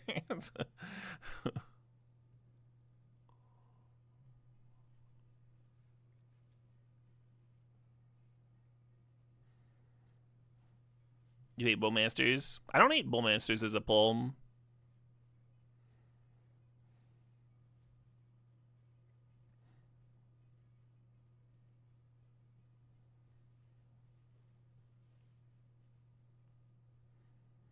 Ragavan was also very frustrating for a long time. I think we've just like slowly gotten used to it. It's just gotten used to how miserable it is for your opponent's like extremely aggressively costed fucking Savannah Lions to like also kill you with your own cards.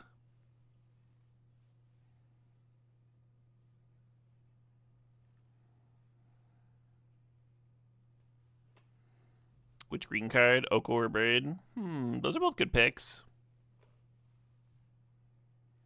I think Uro added a lot to Legacy. Just the fact that the slower control decks can actually like cast a card that catches them up a little bit versus the tempo decks is really nice.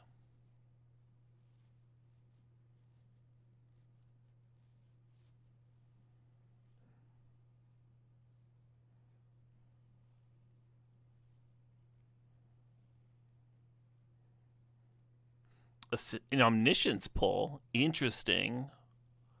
Interesting.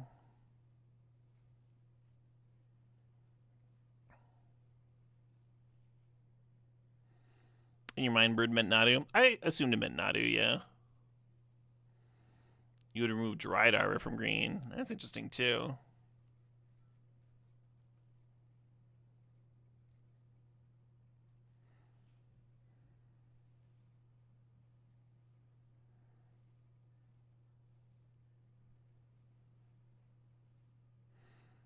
You don't think green has a card worth removing? Oh, green's got a ton of cards worth removing. They're all also like blue cards, like we're saying, but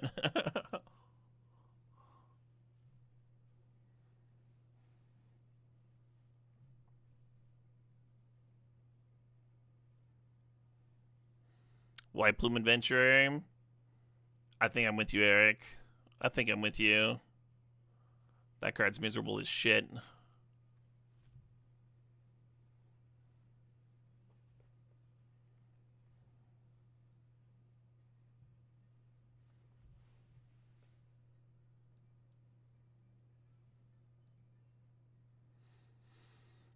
It didn't take me this long to find opponents earlier. We do only have one match left. You get rid of Wan Shi? How dare you? How fucking dare you?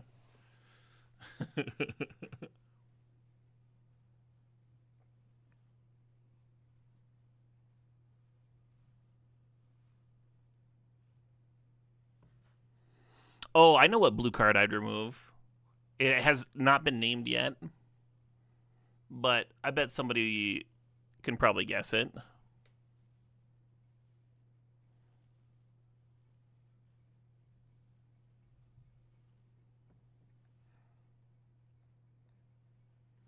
Daze? Daze has made me a lot of money.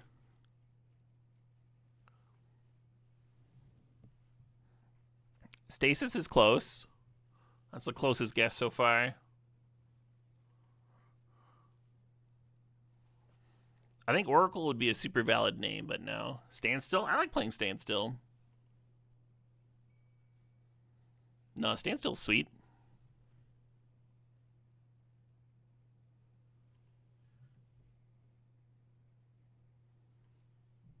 Hullbreacher, colder.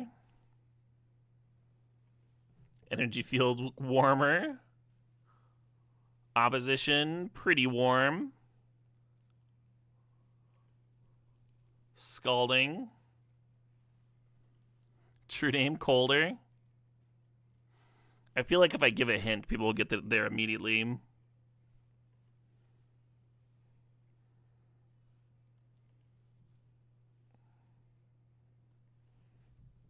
Winter Orb's also so close, but not a blue card. Did any of y'all play Pre-Modern? Yeah, Tranka got there. Parallax Tide. What a card that is just misery incarnate.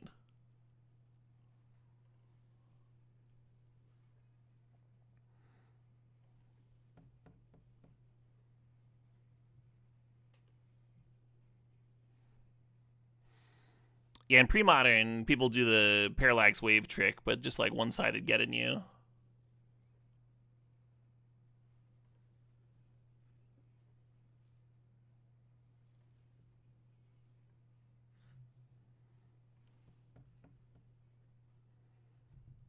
Hey, we got an opponent. Some people did guess Stasis. I think Stasis is overall good, though.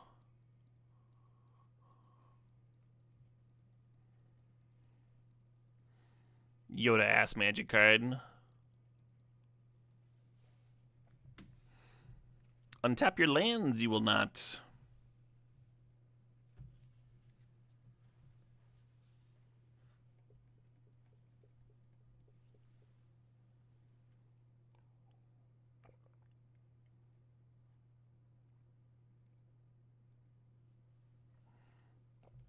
Opponent's partnering.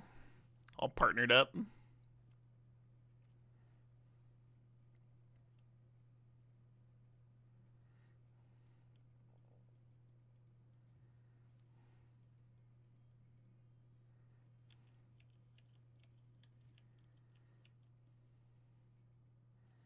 Five mana, 3/7. When a creature you control deals combat damage to a player, you gain life equal to that creature's toughness.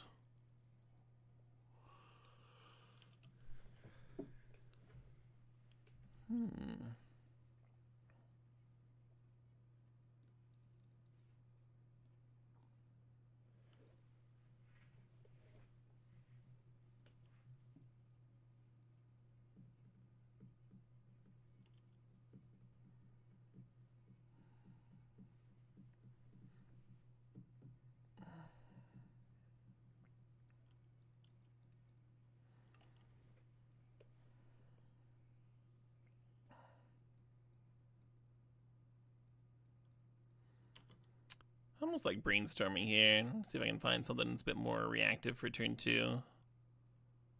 Instead of just jamming scroll rack.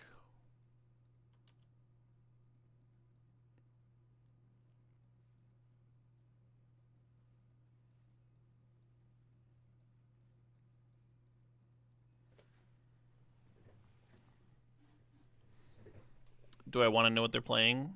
Somebody's guessing that they're playing Jund Butts. I don't care about toughness.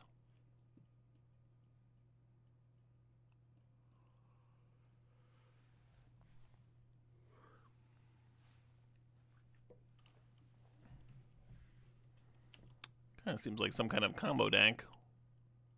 I'm playing Wishclaw Talisman.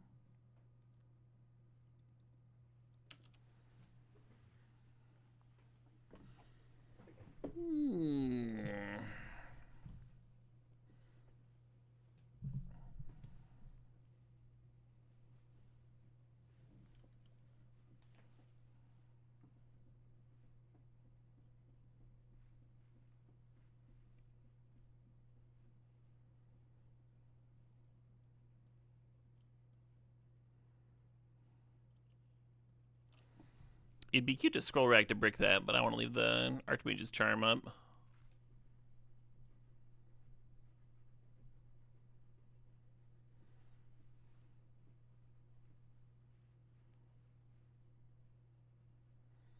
Like, you could activate scroll rack, put the Brainstorm on top, or just cast the name Brainstorm, hum.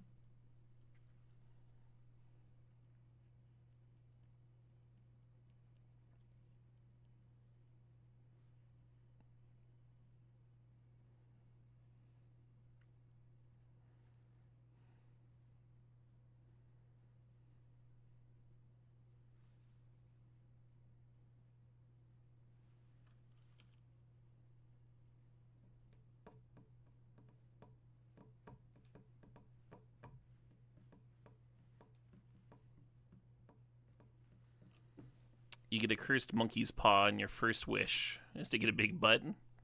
Acid injections. Acid injections can be expensive, right? Especially if you go to a reputable source.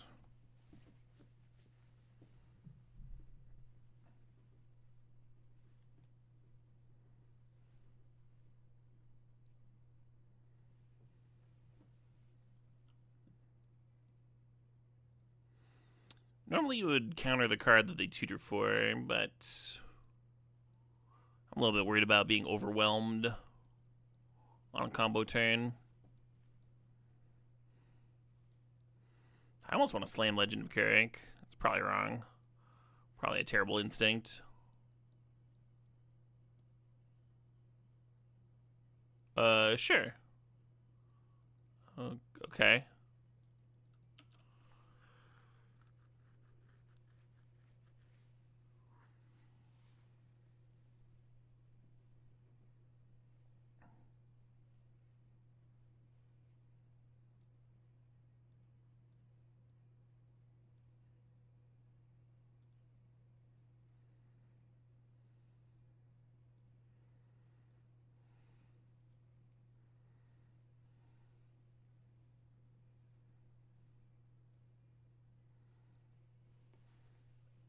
The card art is opponent's avatar, unit from FFX. Yeah, the enchantment lady, right? That rebuys enchantments.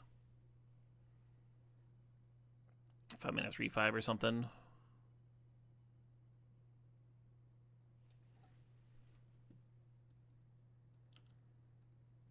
Wonder what they tutored up over there, huh? Wonder what they got cooking. What would you mind tutor for in this spot? Having Rograk, son of Rugg, just to like sack the Flare of Duplication is funny.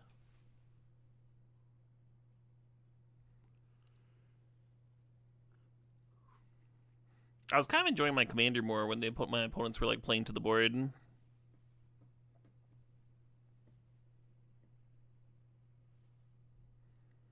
Like playing it against mono red, that was fun. Or that opponent that kept on shooting out shrines, and then I kept on like recasting my Wan Shi. Those were the days. Those were the days, I tell you.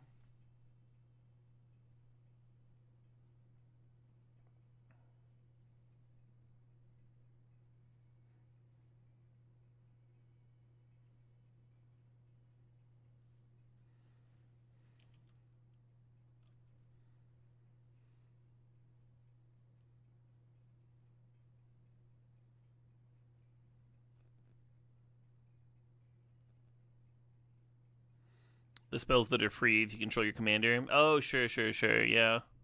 Yeah, those are sweet.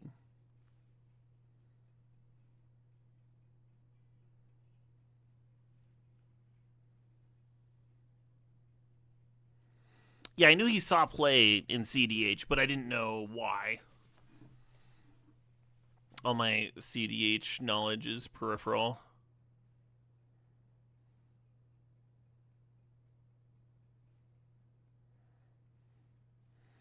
One v one commander seems horrible. Just straight combo. This is only our second combo opponent. We played against another aggro control deck. We played against a mid-range Shrines deck, which apparently sees a lot of play in Brawl too. And we played against one like straight aggro deck. And both of the combo decks that we faced are way different.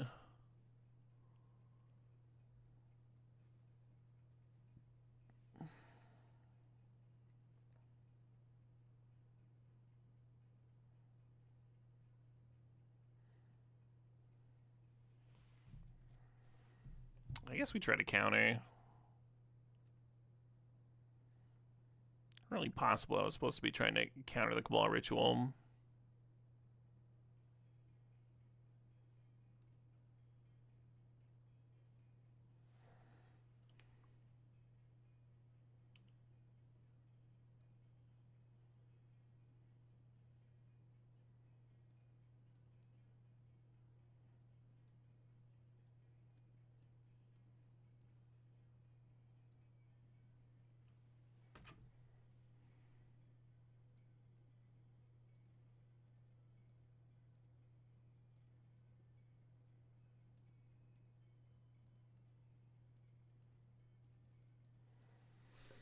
Attempt.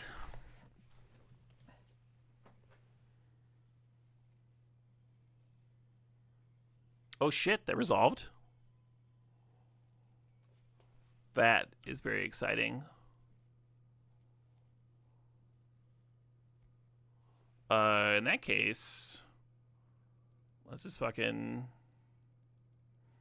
Oh, maybe I should have City of Traders. Then I could have scroll racked this turn as well and gotten 2 more birds. Yeah, I think that would have been good. And then the turn after, I still have the mana to scroll rack and spelljack.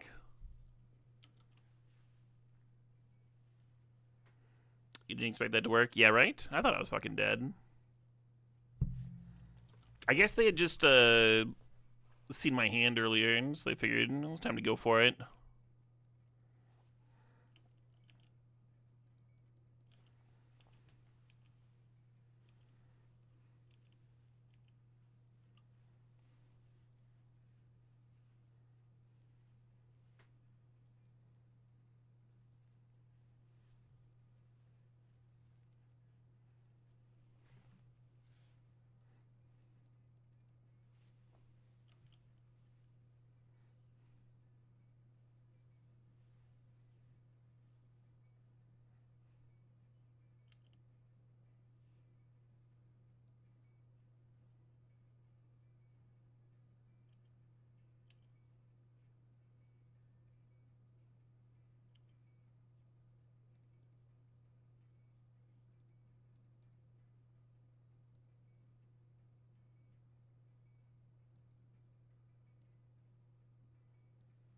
Wait, I get 1 for each? Each card I put back? I have lethal. I was going to be too short. What the fuck?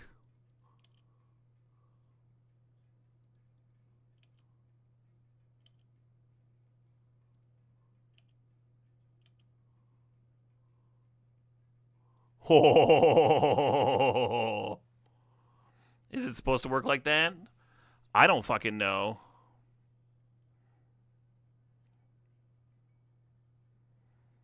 Load the exiled cards and put them on top of your library in any order.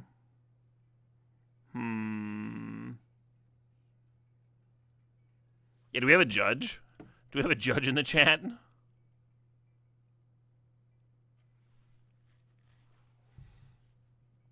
We had something else give us multiple triggers. Spell Crumple. Spell Crumple gave us multiple triggers. Is it because you're ordering them? I don't think so. If you spin top, that's not doing it. You have to tap top to put it on top. You can't just reorder cards.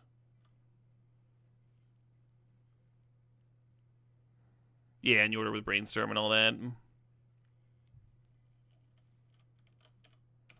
Could just be a bug.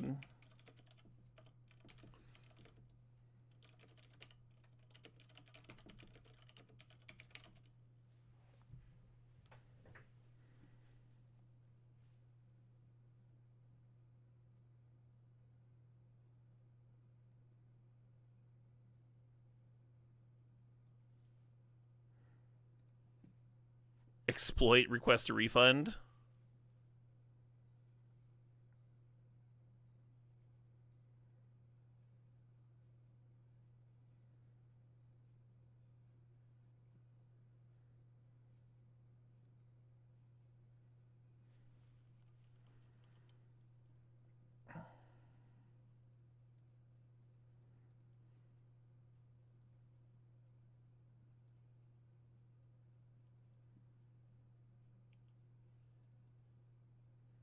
Bye, Brainstorm.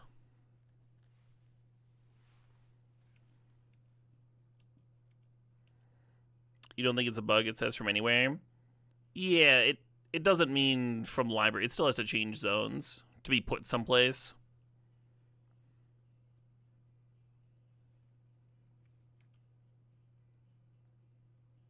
Oh my god, they played a fetch and passed. I'm gonna tails end the shit out of that Delta. Oh. Oh. And we had the gemstone caverns, or like it wouldn't have been possible.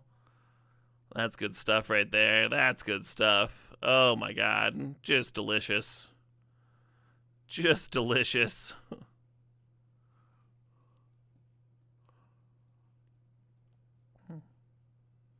Oh, you're gonna fetch on your turn now? That's fair. That's fair.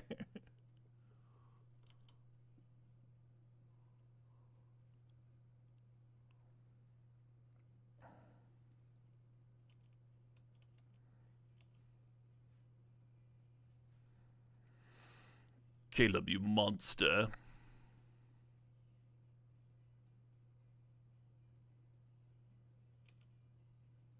I mean, I don't have a counter.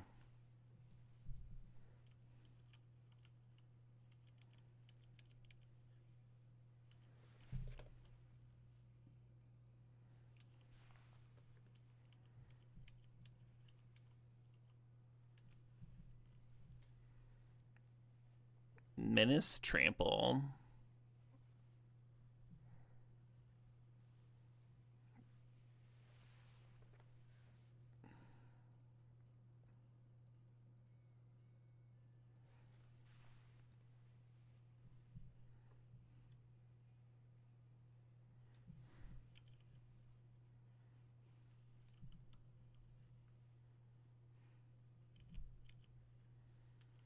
Yeah, no land.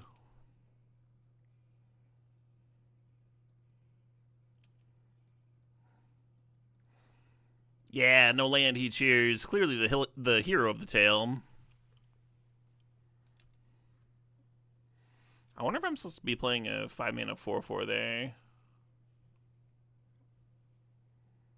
Less than or equal to the number of creature cards in your graveyard. Reveal it. So a black 0-drop. It's gotta be the suspend 2 card, right? That's like the only card that they can grab. Black card. I'm gonna let that resolve.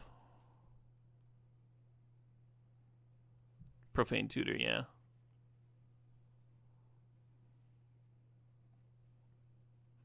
Hey, sup, Badagaboosh.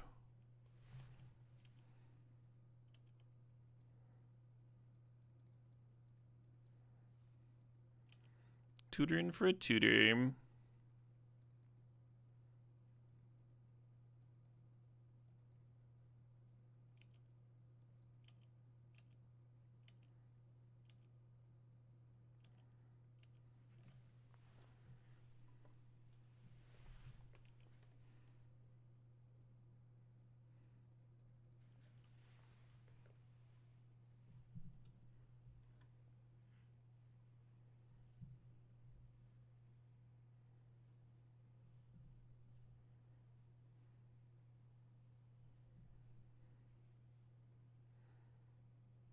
What other card do I feel is too oppressive for pre-modern? I'm actually not a huge fan of Parallax Wave either, but I might just hate Enchantress.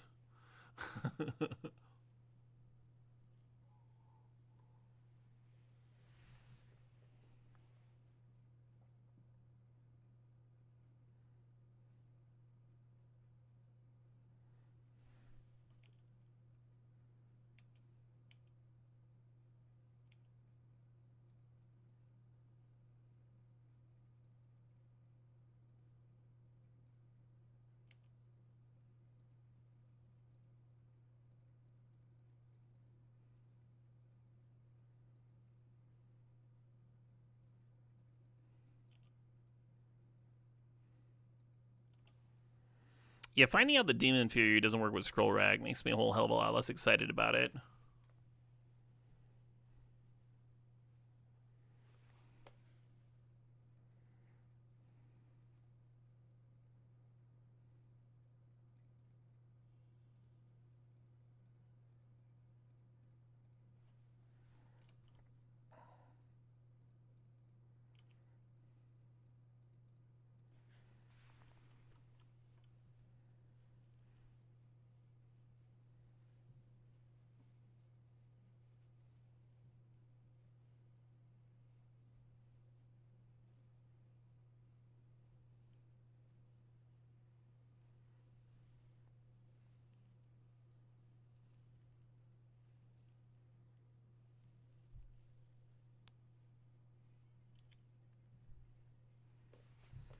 Now the question is,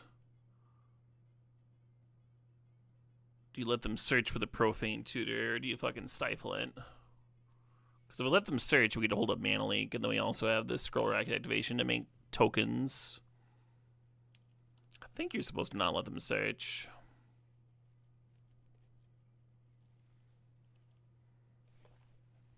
Like, you let the last counter get removed, and then when the last counter is removed, that trigger you use the one that you counter.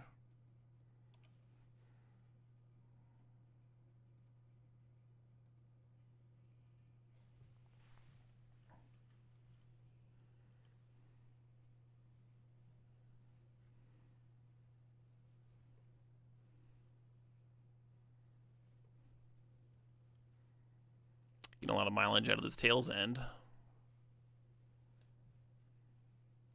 They templated Scroll Rack to play around Bowmasters. That sounds right. That sounds correct.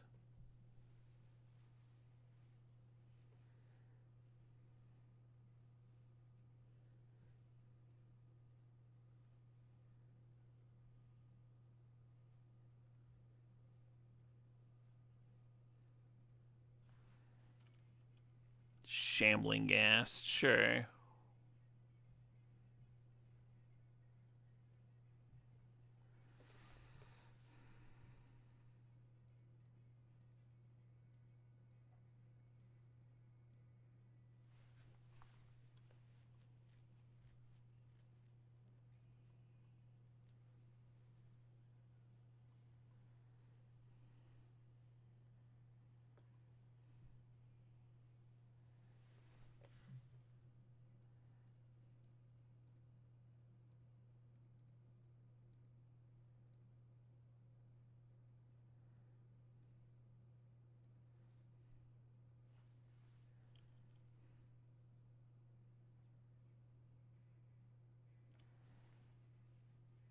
I was thinking I was going to sack a Spirit Token and then cast Demon Inferior, but I miscounted. I wouldn't have the mana to Mana Leak then. I'll just cast this.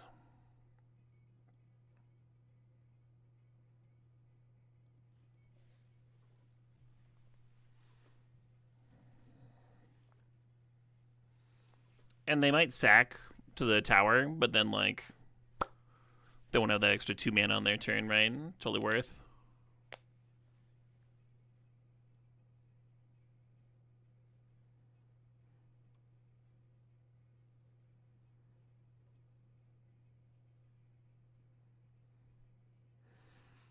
Ender says that it's a moto bug. That's probably something I should report then.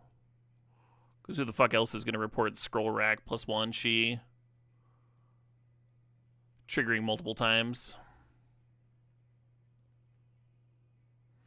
I used to have a friend that worked at Wizards when Wizards controlled Magic Online. I used to have a friend that worked on Magic Online.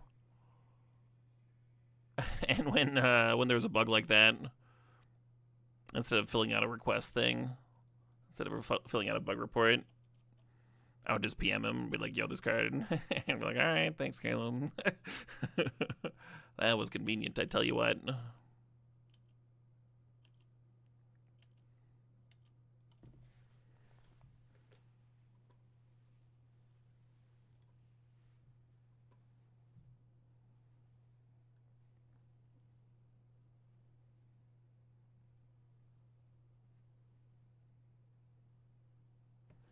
Codex Shredder. Oh, you're just with Scroll Rack?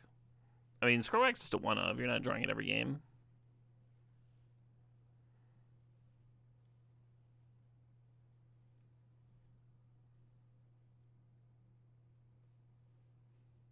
Turns out you're all watching a big meanie. You are, yeah, the meaniest.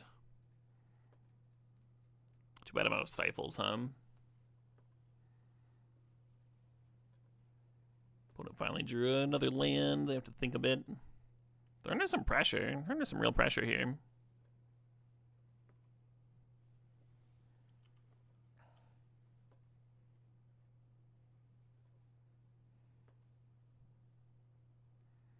Oh, you're saying with us targeting their things with the submerge effects? Sure, sure. That makes a little bit more sense to me.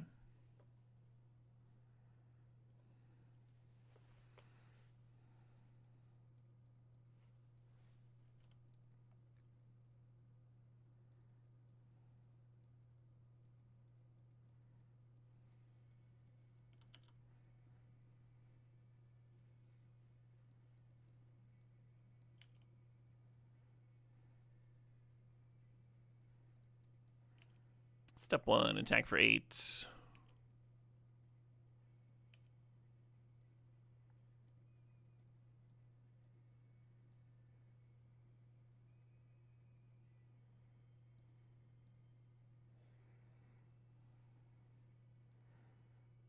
Possibly shouldn't be doing this now, because it could like hide a counter from.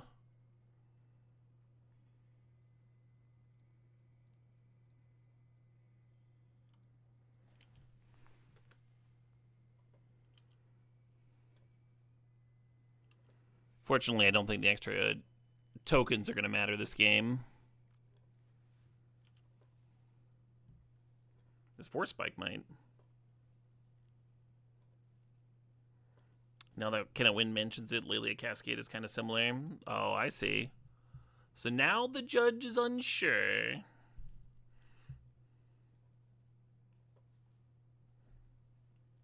Yeah. Yeah, so my scroll racking there was poor, because I could just like let the Inquisition resolve if this was their turn and then activate into a counter potentially. You did say a former judge? Yeah.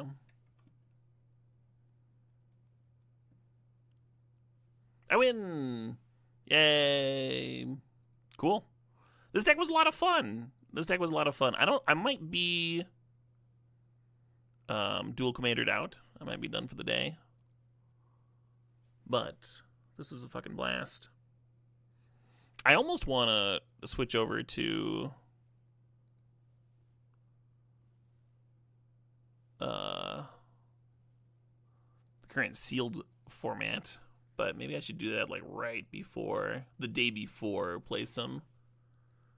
I mean, I might burn out on it doing a few days in a row. Oh, they're not in a row though. This one's 3 days away. This one's 6 days away. Okay. God, they're both at 9 a.m. That's gonna be brutal. Gonna be brutal for me in particular. That'll be sweet though. I like streaming those tournaments. Yeah, let's just play Cube. My brain doesn't feel like deck building anymore. Have I listened to the King Gizzard album, Murder the Universe? Oh yeah.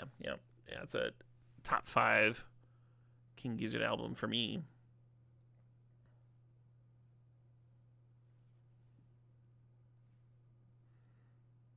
All right, we'll switch accounts here and fire up some Cube.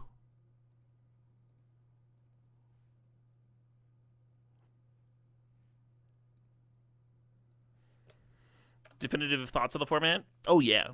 I can say with all confidence that Dual Commander, of all of the formats in Magic, it is one of them.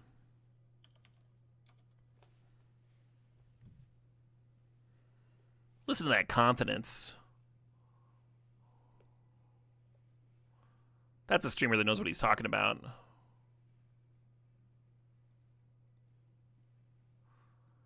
That guy's played some fucking Dual Commander before.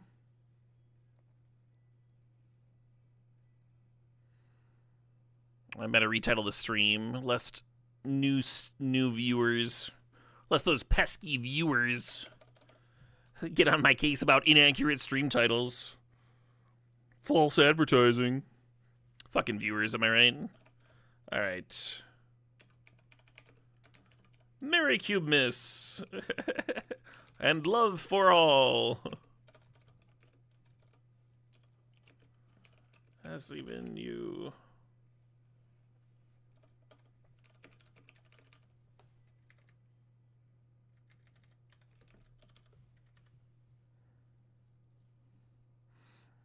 Pollinator, thanks for the sub, thanks for the 5 months. The door handle on the inside door of my Wii video is on the wrong side. But that is but an illusion, Ponder Putty. This is the den. This is the den of a very powerful wizard, from which kobolds and goblins are intruding.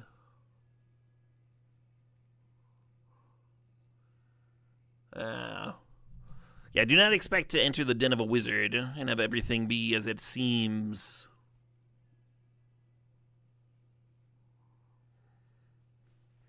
Yeah, apparently there's like 32-person elimination drafts. But I found out about one today just from like a ping. For Cube in particular. Really spaced out.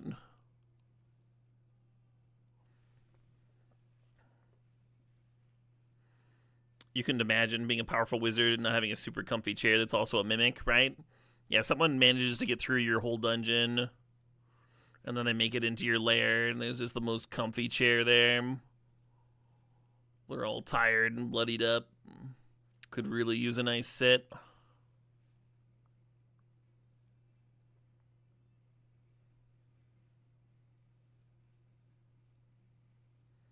The beard is the mimic. That sounds gross.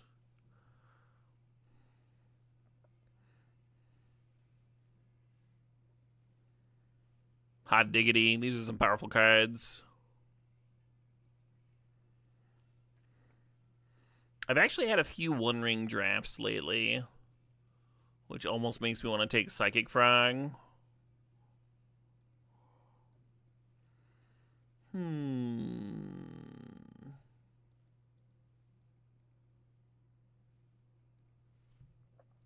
In the dark, the One Ring not tying you to colors is pretty nice. I also like how it like staples together a lot of trash archetypes like Sneak Attack. I'm gonna frog.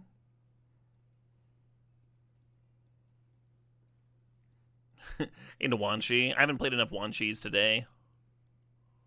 What about this fucking thing? 2 mana for a 2/2. Maybe cast a historic spell, draw a card. Is that better than just grabbing a Bob?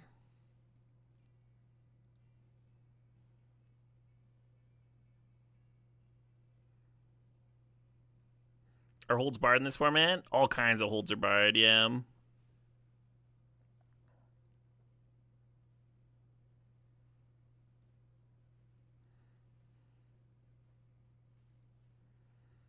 little ponder action.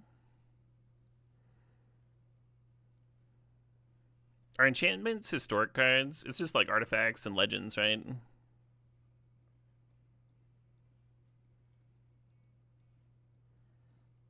Psychic Frog and Oculus play pretty well together. Psychic Frog also plays really well in Reanimator, which makes me want to grab Entomb out of that pack.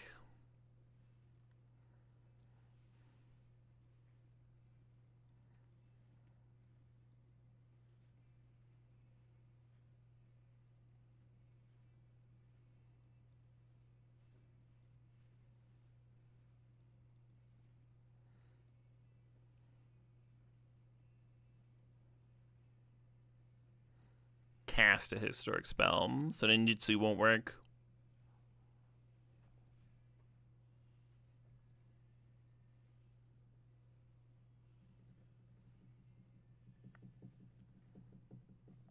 Just gonna draft a banned legacy deck over here. Pay no mind.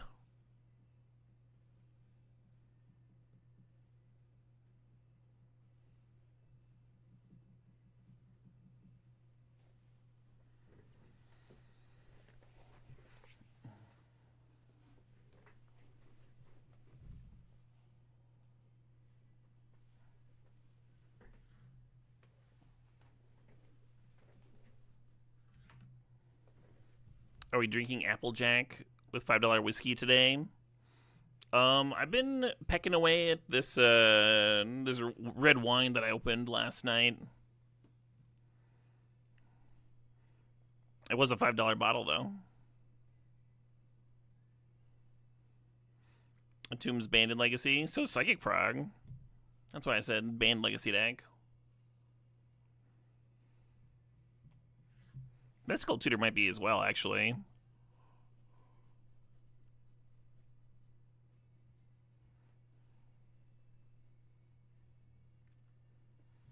I'm gonna crab it up here.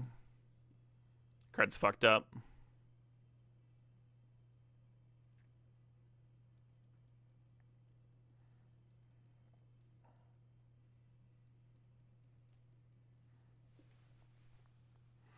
Actually, wasn't Mystical Tutor banned because it made finding Entomb too easy?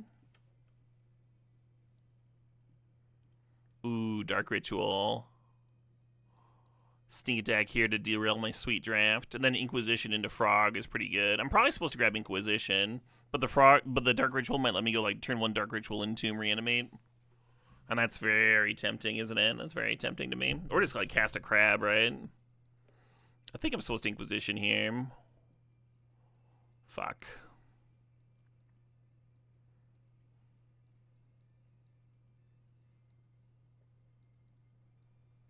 Wan Shi, my beloved.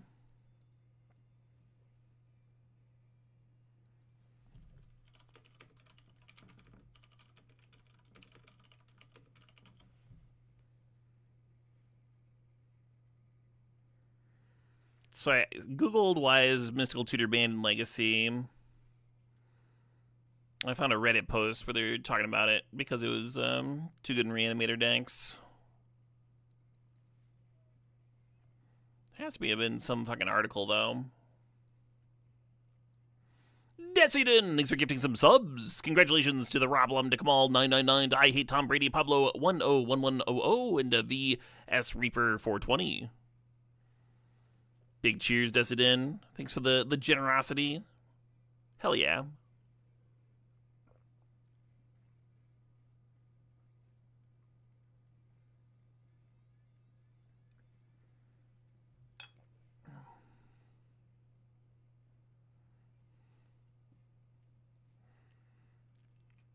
Kind of like the idea of Grief. I also like the idea of Gush, but Gush wheels a lot. Let's go ahead and take the Grief. The reason I like Gush with this shell is because Psychic Frog likes Gush. Very impossible to do Psychic Frog math. Your opponent attacks, and your opponent's like... You attack with Psychic Frog, and your opponent's like, okay, he's only got 1 card in hand, and I've got a fucking 3/3, so I'm gonna block and eat the frog, of course. And you're like, Gush, fucking... It's a 4/5, idiot. Anyway. Whoo, Mox Sapphire. Oh, Flash and Atali in the same pack? That's so mean. That's so mean to me specifically. There's an Exhume in there, too. I think I want the Flash. So Show and Tell actually kind of works here with Emrakul. We have Show and Tell and Corpse Dance, so I like Emrakul a little bit better than usual. Yeah, and Entomb Corpse Dance for the Emrakul too. Does make me wish I had the Dark Ritual, of course. I'm gonna grab the... Oh, man. I kind of want the Dark Slick Shores because my mana's gonna suck, but I'm gonna take the Emrakul. I'm gonna do it. Ooh, Currency Converter versus Vamp Tutor. So because we have Entomb and Mystical Tutor already, I think we need Vamp Tutor less than usual. gonna grab the currency converter, which can actually like store an Emrakul underneath it for corpse dance later. Like we could go turn to currency converter, entomb for Emrakul, activate the converter to exile the Emrakul. Wait, no. That doesn't fucking work. You know what? Ignore me. Ignore everything that I just said there. Every like pretty little thought that just came out of my brain. We're gonna pretend that I know how to play Magic cards. We're gonna pretend a little bit today. Yeah, starting town could be good. I guess I'm gonna grab Jace. Jace. Hey, you're in stream. Thanks for the sub. Thanks for 47 months. Merry Cubesmas. Should Psychic Tog be in the cube over Psychic Frog? It should not, no. Next question.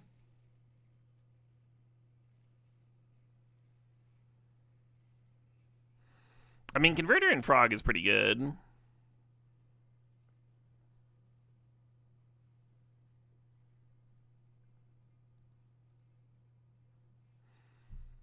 Another looter. Maybe I should have grabbed the fucking white creature. I've reanimated that card before. In a pinch.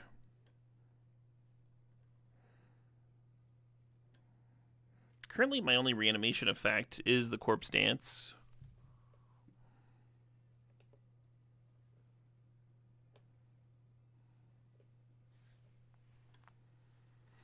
You think Psychic Tog is way cooler than Psychic Frog? I don't know about that.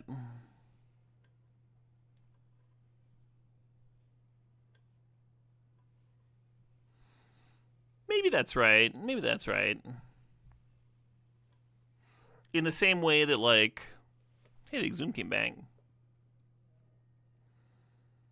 In the same way that, like a classic 1960s Rockford filed ass, like, Firebird is cool as shit. But it's also tapping out at, like, 60 miles an hour. Just gonna get bodied by, like a real muscle car. And then Psychic Frog's the new hotness.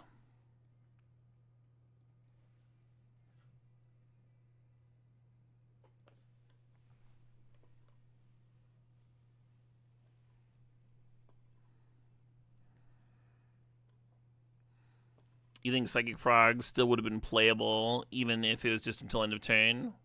That's interesting.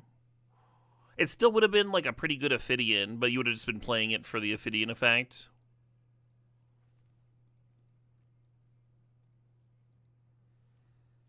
What if it's the same, but you don't have the... Like, the same card, but you don't draw cards when it connects? What if you remove the Ophidian effect and just have a discard engine?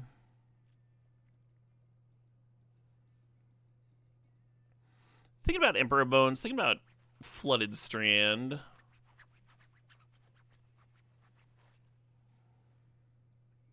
Yeah, we kind of have a shitload of ways to reanimate things. I'm gonna grab Strand. Little Barrogoyf.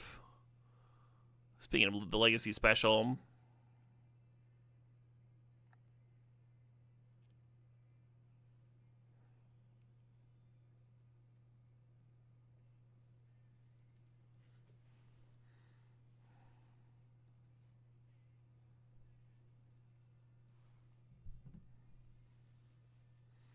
Thinking about Probe, thinking about Treasure Cruise.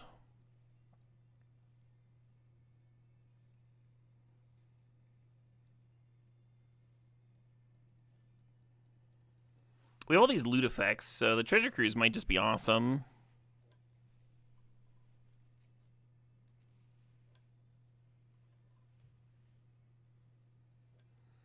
If you remove the best part of the card, what is the best part of the card? It's kind of what I'm getting at.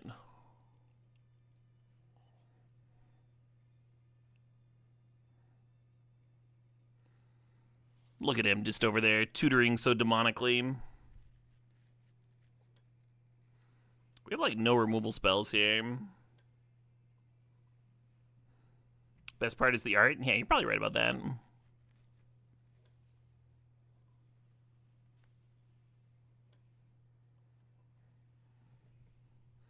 The best part of any card is draw a card. Yeah.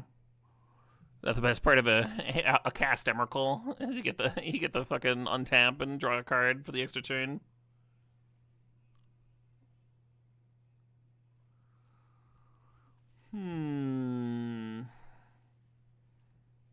Not a deck that loves pitching cards, but because we already have some of that going on. But I should take the Chrome Mox anyway. There's a Dismember. We could have a single removal spell in here. I was gonna grab the Chrome Mox. I fucking love Chrome Mox too much. This is a big weakness of mine. Big hole in my game. Did y'all notice it? Have y'all seen my game hole? Let's grab a Shallow Grave. That's another good one with Emrakul. Hey, Vaultborn. I'll probably play that. Not very good with Shallow Grave, but kind of good with like Exhume and stuff. One removal spell.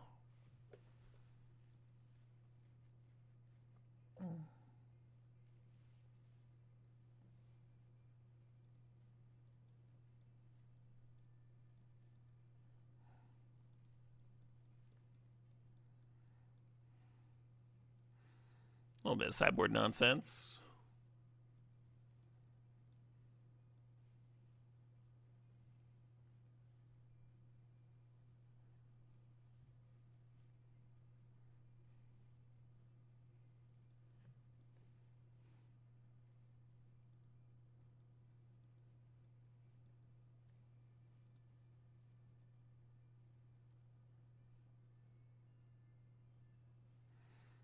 I guess the Vaultborn is good with Flash, and none of my other cards are.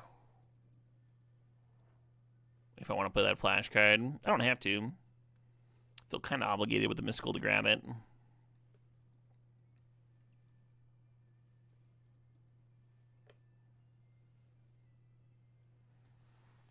Could consider.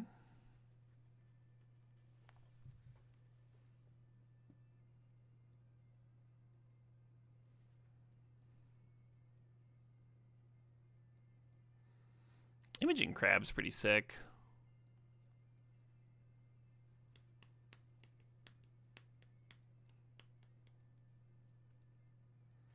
Maybe I was supposed to cut him.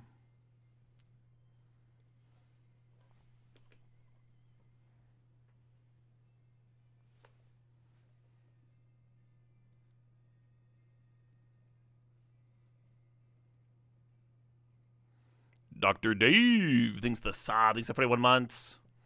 Merry Christmas to all the homies on Caleb's stream. Yeah, Merry Christmas. Joyeux Noël.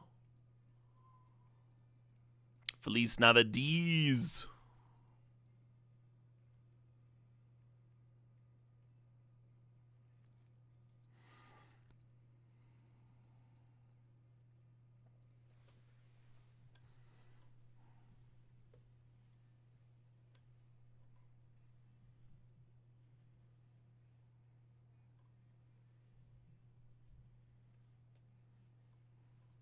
Happy Honda days. Happy holidays.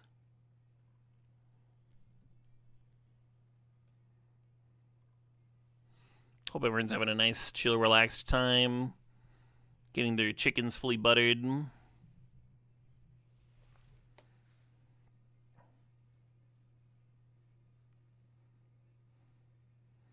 I saw a meme posted earlier. What was it? It was like, don't forget to leave out some variety of milk for Santa. And then I had a picture of a pigeon there, and then I went on like a deep dive learning about the type of milk that pigeons produce. They've got like a sac in their esophagus where they'll make this like milky substance to feed to their pigeon babies for the first few weeks. And the pictures of them like eating the esophagus milk are not appetizing. It's not. It doesn't look good.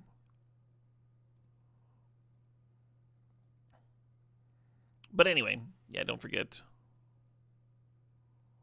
I think I want.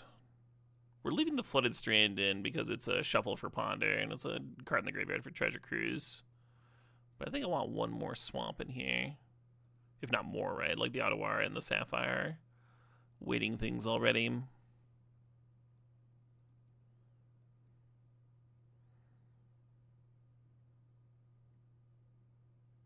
Yeah, this mana is bad. What the hell, the capital B? Let's get another swamp in.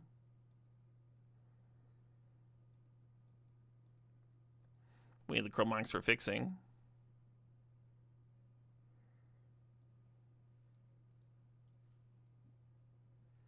How many subs to drink a glass of pigeon milk on stream?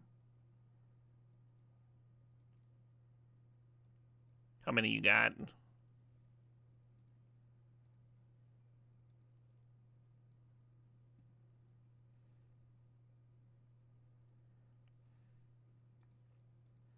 Pigeons are super cool. We like domesticated them because we needed them for communication. And then when the telephone was invented, we were like, we don't need you anymore, and just like kicked them out. But they're domesticated birds. They like make good pets and stuff.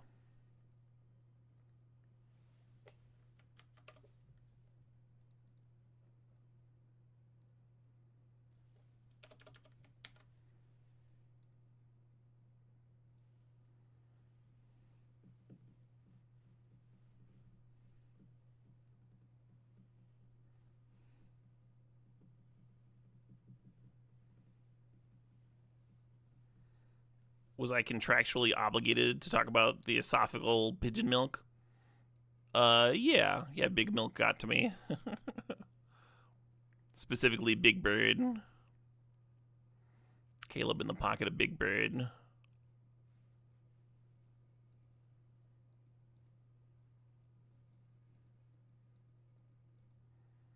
gonna keep this hand on the play. We only have one land, but I've got a good feeling. I'll pay for it, though. I'll pay for the probe.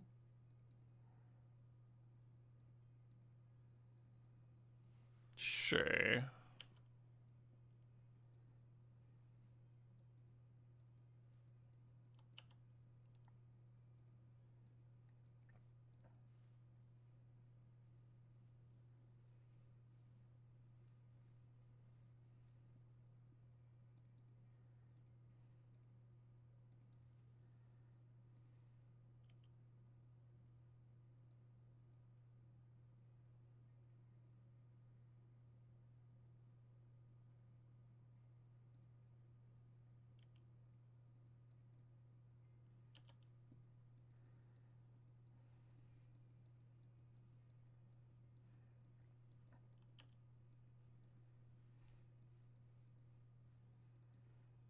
Big Bird's gonna send Mr. Snuffleupagus to my house. The Snuffy himself.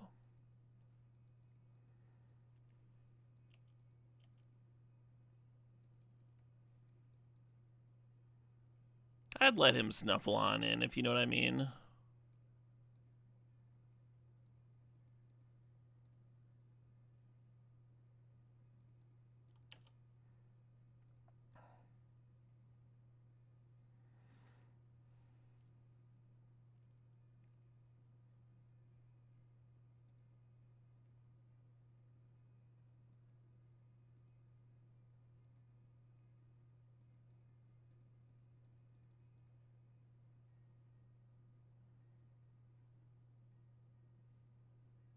I win.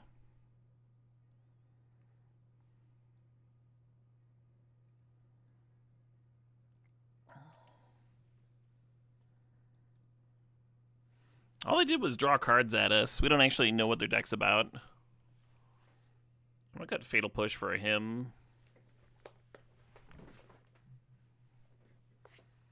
Whatever you do, do not juggle Garibaldo, Big Bird's Brazilian cousin. Big Bird's Brazilian cousin. Oh, now that's a bird, I tell ya.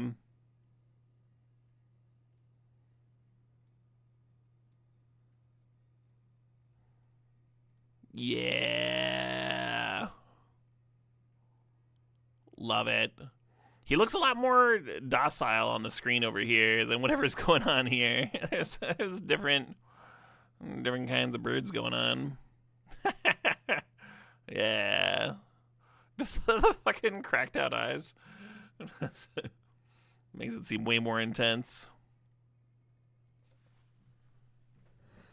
Those Brazilians know their birds, huh?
I was originally going to grief into Flash here.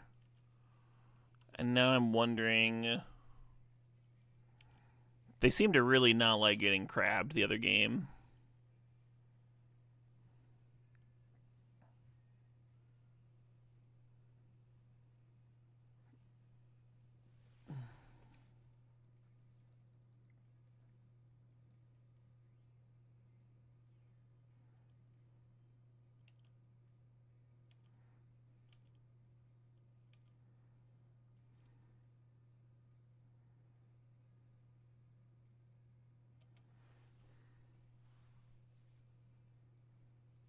So you could hardcast grief, but I think what I'm going to do...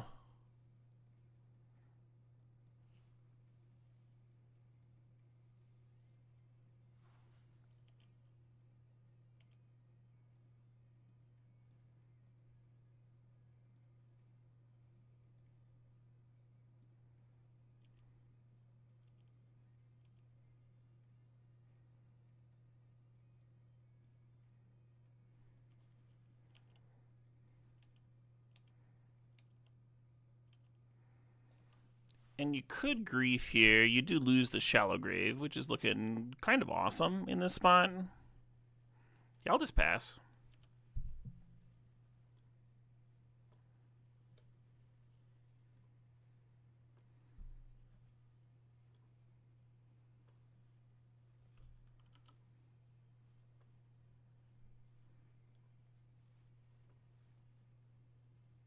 Alright, I should have griefed.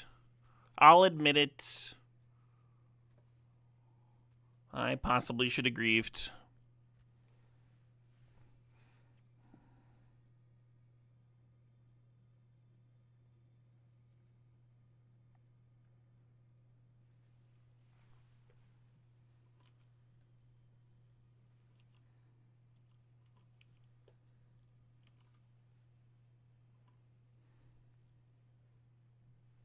May should have here. Imprint the Shallow Grave, hardcast grief, play the Jace Friends. Or imprint the Globin, huh? Sure.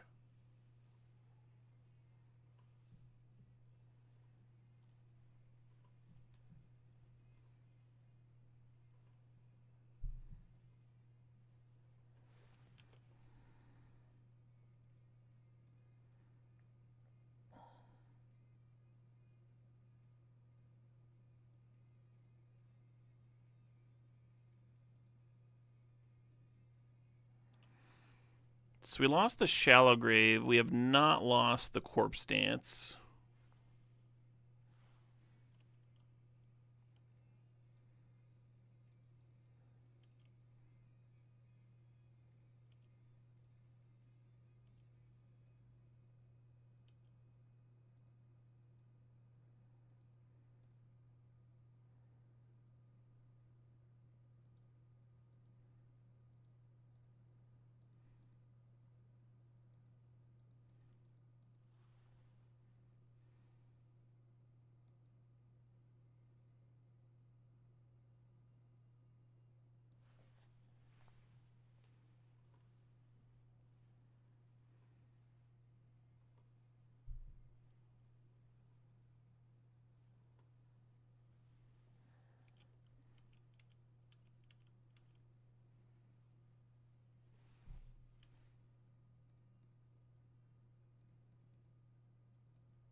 Double blocking, making sure I don't die to a random removal spell there.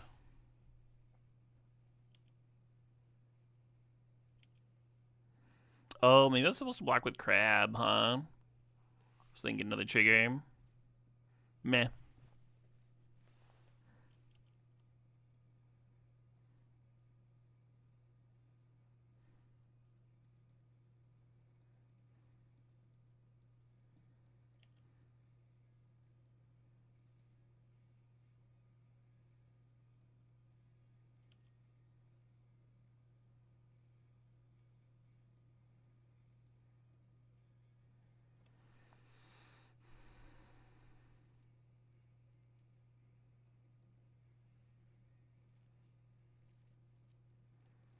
A little bit worried about a removal spell now, huh?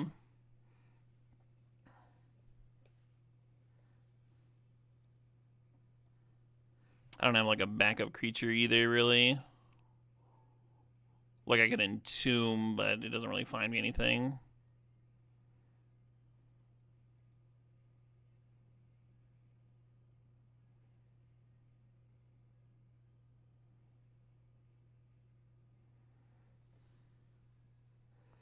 Oh, you know what I could have done?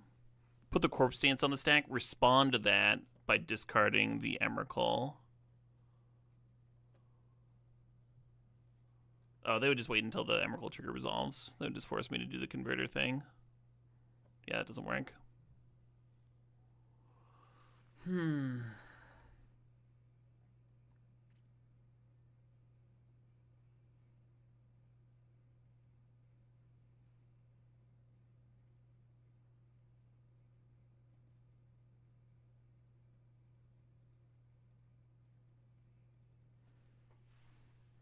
I'm aware that dance is an instant.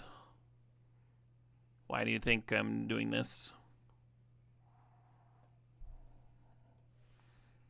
I think they just got me. I don't really have a way to get rid of their Shieldred. Yeah, this game kind of went south when I didn't grief them. Should always be griefing.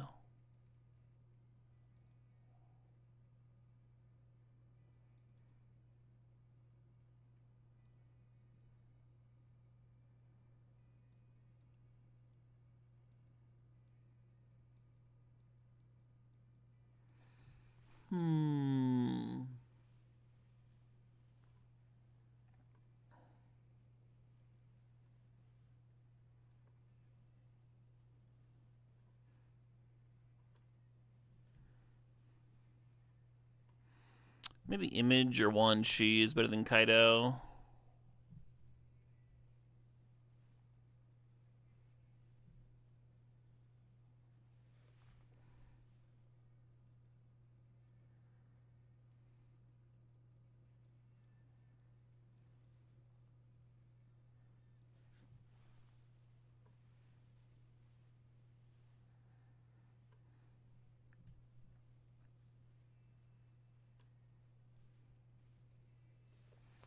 Alright, we'll try this.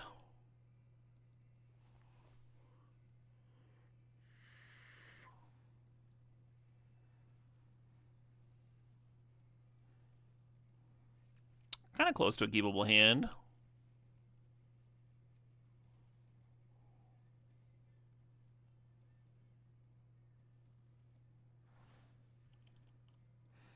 I'm actually going to pay the life for the probe here.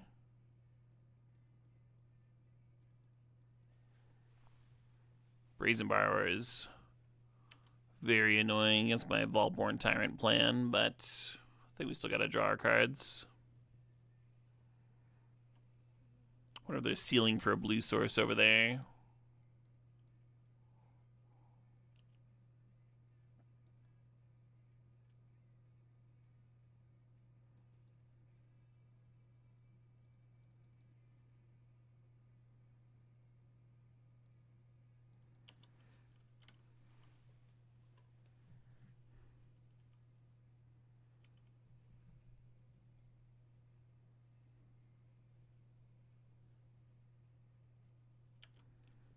What?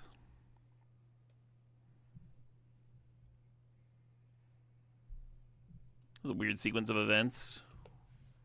Because the Imperial sealed, and then Dark Ritual, Collective Brutality. So they must have drawn one of them and then sealed for the other one. Very awkward on my part to have spent a turn getting Inquisition to answer Brazen Borrower when they like don't even have blue mana now. I would have tutored up some fucking blue mana. Oh well.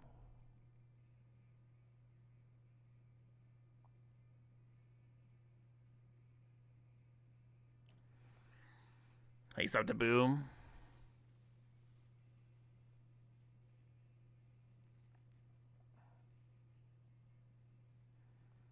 Still gonna grab the Brazen Borrower.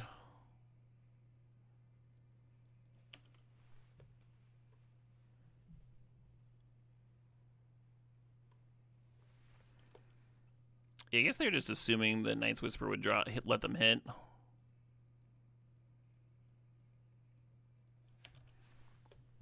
My draws turned to ass. Turn 2 Tyrant would have been sick, apparently. And our best rip in this sort of situation is Treasure Cruise, which I did board out. So we might just be in a rough spot here. At least it's not kicked. Just a little impulse.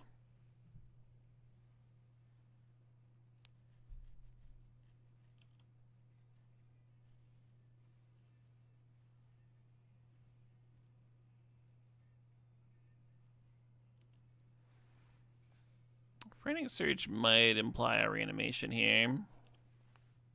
Nope.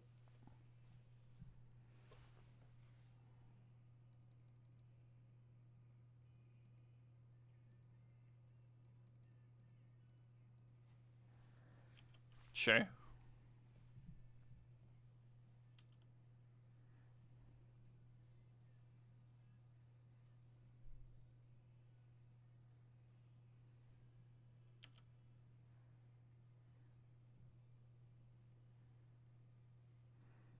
This mana has been a little frustrating, but we kind of knew our mana was bad.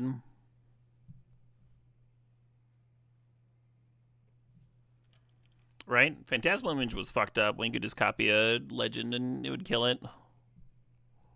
Controlled X being able to just like 2 mana answer Geist of St. Traft or Thrun.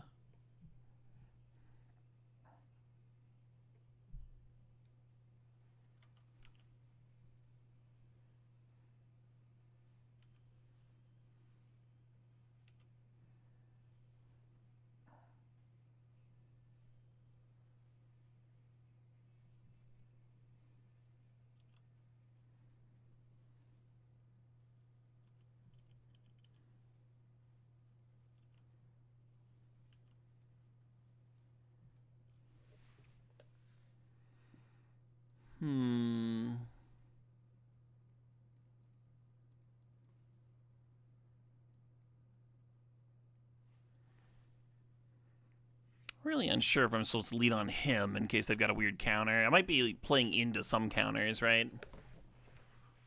Like we can pay for Mana Leak. I think we're just supposed to play the image here.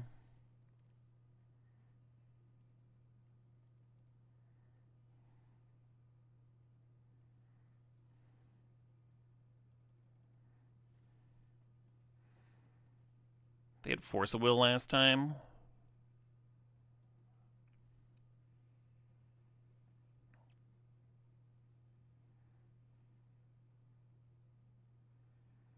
Let's draw another 7 and see if we can find Grief.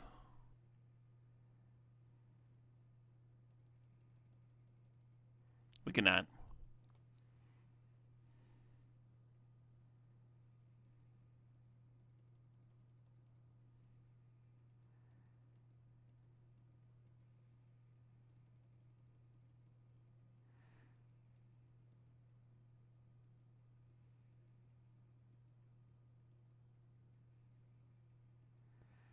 So the way we beat a counter, and I mean, I think they would have Force Willed Image if they had a Force Will, but the way we would beat a counter is by Odowaring the Griselbrand here and then try and do stuff next turn.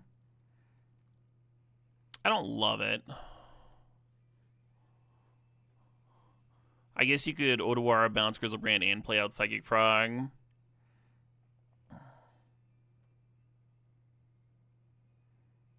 I kind of like the idea of just going for the win. I wish I knew if they had.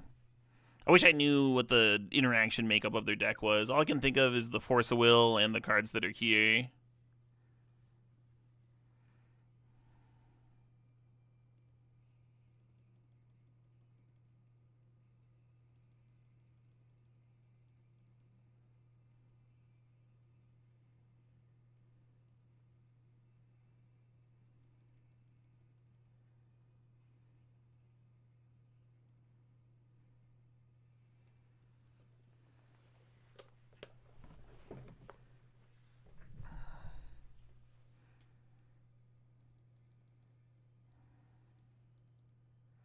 I think I'm just gonna go for the win. Oh, I'm not.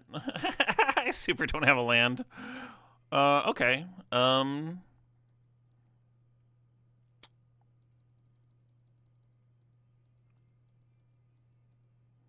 Okay. Well, then we're gonna convert a.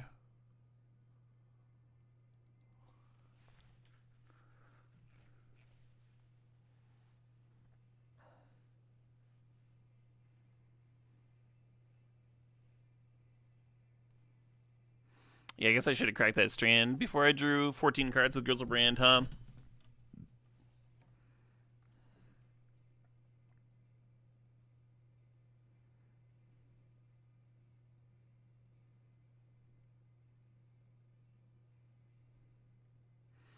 They have red mana in their deck. I wonder if that's for sneak attack type stuff. I wonder if we're better off bouncing the Necromancy.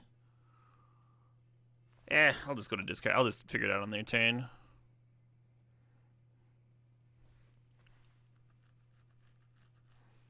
Can they recast Grizzle? I hope so. That's one of the few lines I could beat. Man, not drawing a Grief was a bum aim.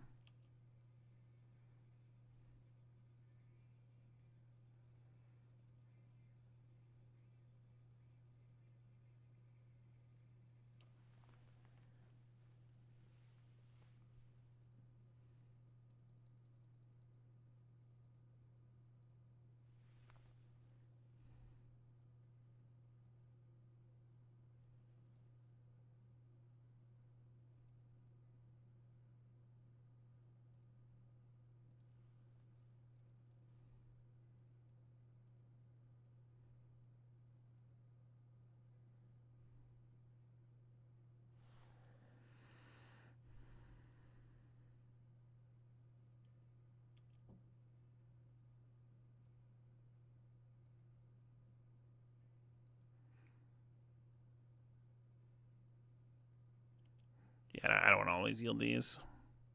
But I'm gonna... Oh, I need to answer the Griselbrand now, because they can gain 3. They can gain 2 life with Deathrite, and then draw 7. If I... Oh, never mind.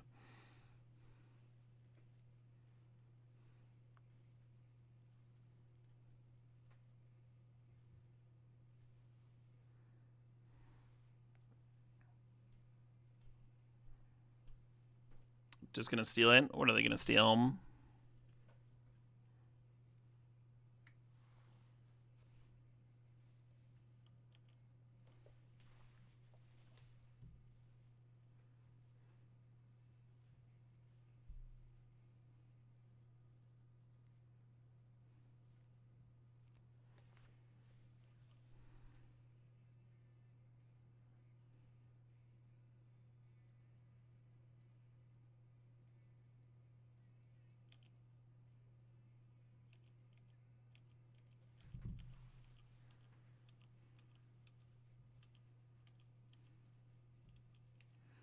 I think we're gonna lose to a Shallow Grave type effect here. I think I'm just gonna actually lose because I didn't fetch before drawing earlier.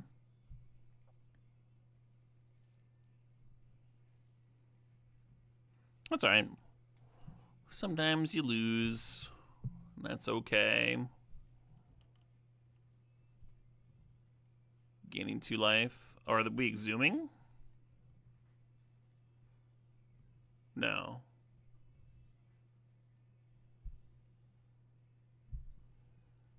Oh, they did it so they could actually cast the reanimate, I see.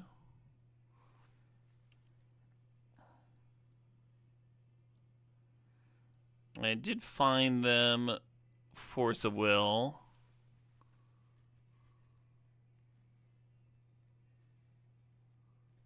They have exactly the life to cast it. Narset? Why are we playing Narset and not Shieldred?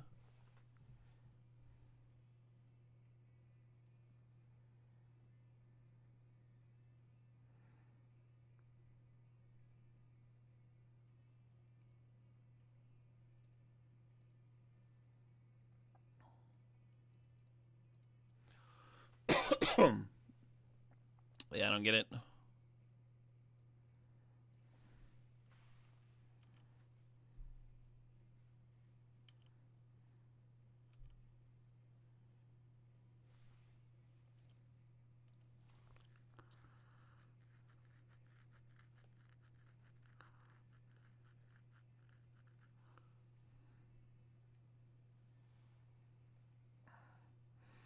If I make 2 mana with Currency Converter and then cast Crab, is that useful? 1, 2, 3, 4, 5, 6. I'd have 8 mana. No, it's not useful. I just have to him and hope that it's any good at all. Does that mean making a 2/2?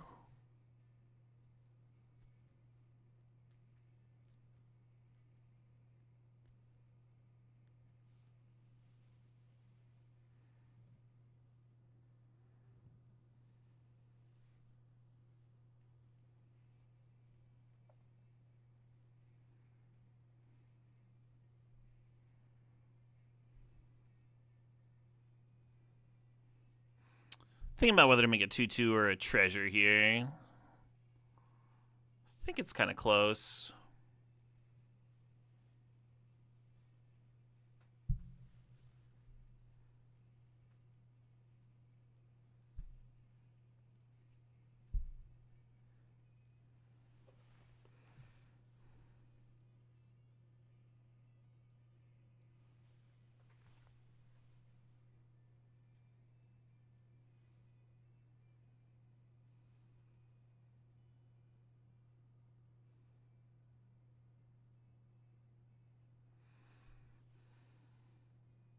Yeah, I'm trying to think of like potential draws and stuff.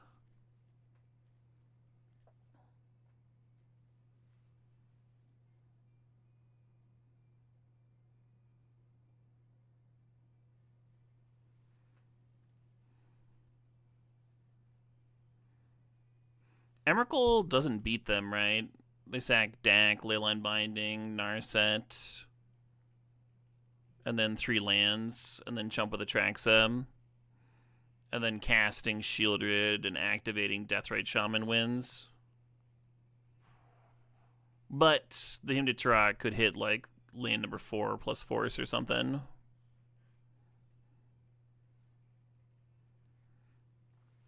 Yeah, I don't think it 2/2 matters.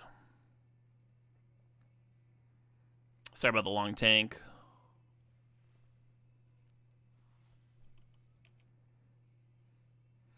Then I top deck some uncounterable way of answering Atraxa and feel real silly.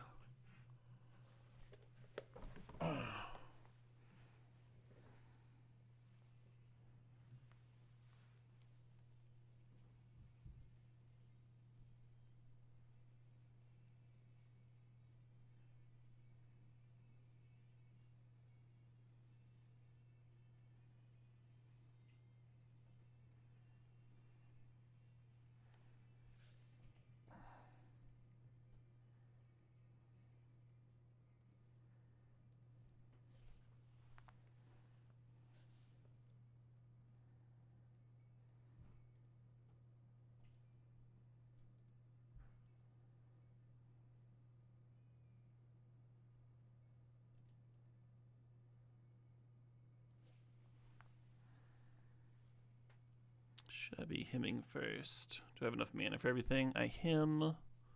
Yeah. Let's do that first.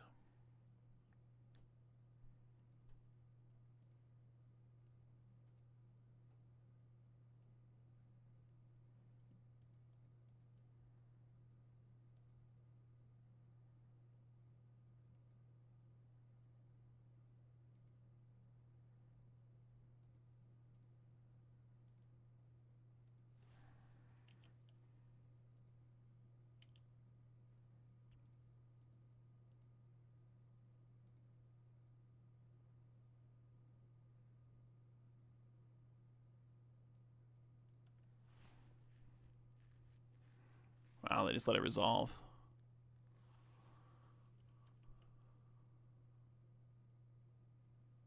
Well, that was not ideal.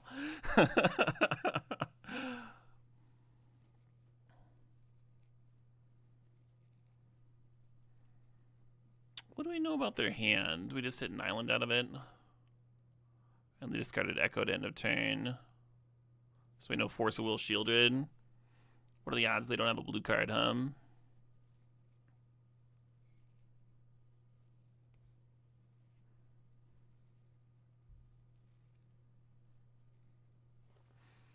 Well, this can kill Deathrite, I guess.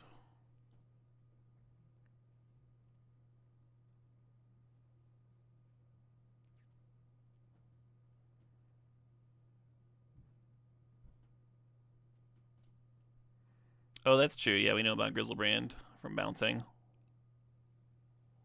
This crab has some good chances, huh?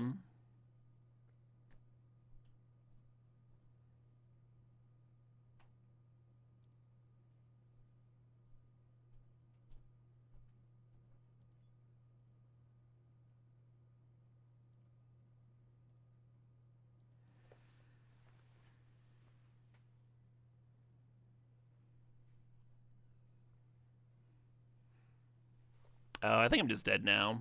Not killing the Brazen Bioworm, because now he can jump instead of the Atraxa. I was thinking the Frog would be able to block, but I'm going to have to shuffle my graveyard here. So it just doesn't work. They probably have a force for me anyway.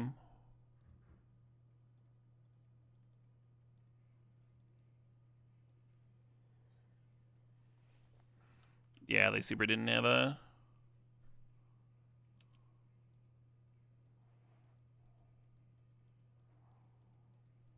So I think we lose there regardless. Like whether you kill the Brazen Bar or the Deathrite. Because if you let the Deathrite live... I mean, maybe they wouldn't have had a land for just like Deathrite Shaman activation plus shielded. But yeah, I wasn't supposed to let them have the Brazen Bar to jump here. I was supposed to make them force them to jump with the Atraxa, then hope they screwed up.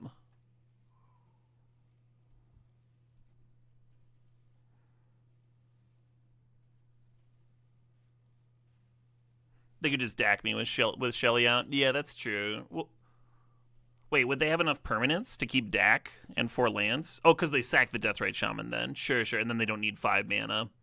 Yeah, I think you're right. They're like really valuing this Narset.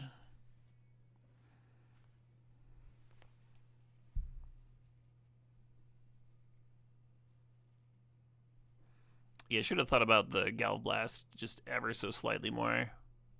I was kind of sick of tanking though as a long turn. You ever get sick of it? Just sick of thinking.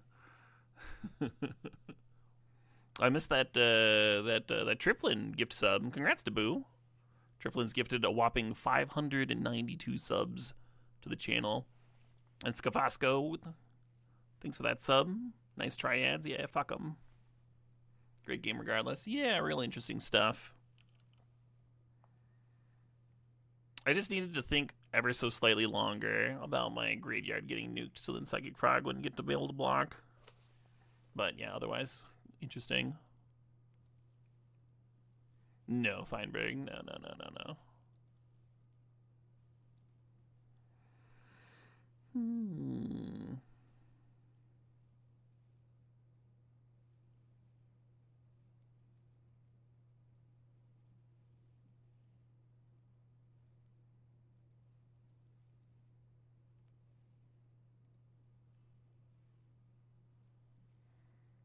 Happy birthday to you, Debut.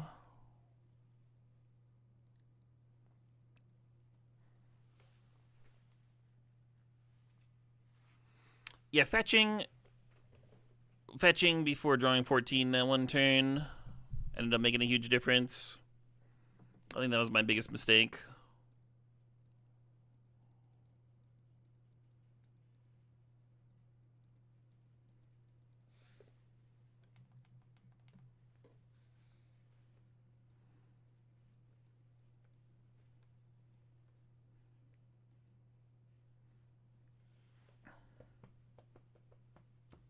Interesting puzzle to try to work out, right? Yeah, a lot of stuff going on there.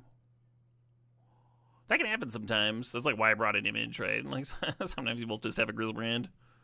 Well, I'll play with our old decks here for a sec.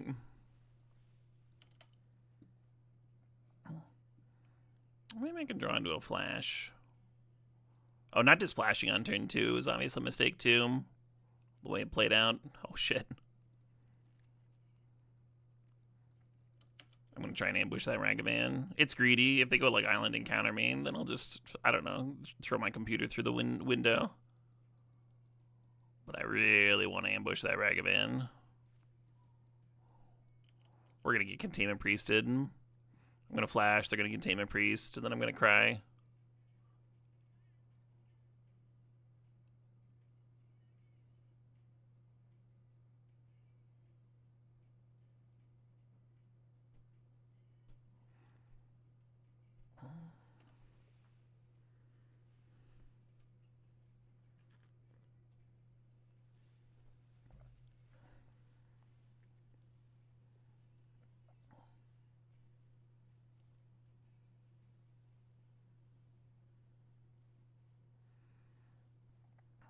White Rayman? Well, White Rayman would be fine. We can just fucking do it next turn. We just learn our lesson here.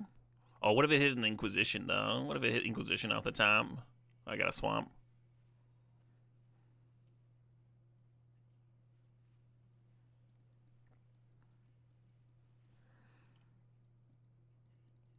Yeah, I'm just gonna do it now.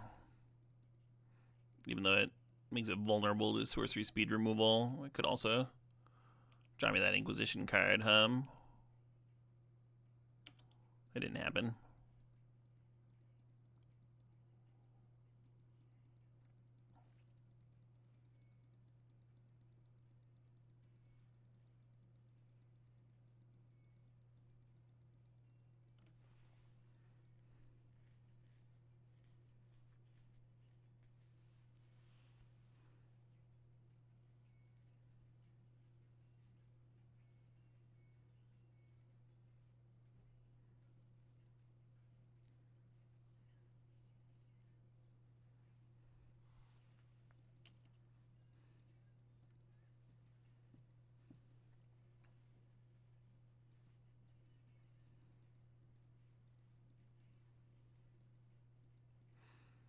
I don't know whether to Kaido or Baragoi next turn.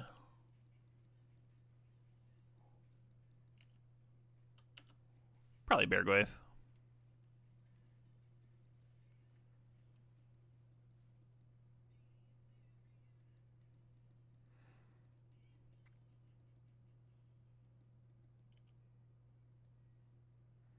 I could just fucking crab here. Like, just sack the Volborn and pay 2 black and play the crab because it's an artifact. I kind of want to draw a card. I'm going to draw a card instead.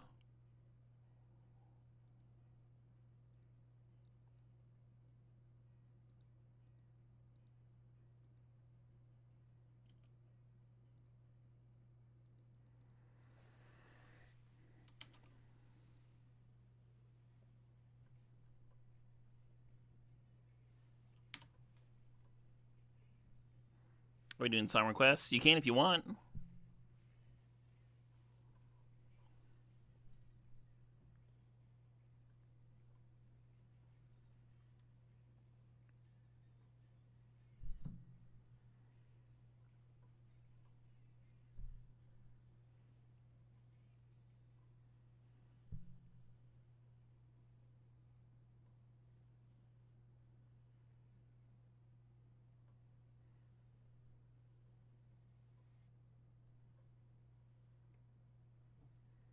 Yeah, just casting Exhume and getting back Volborn Tyrant would be pretty sweet.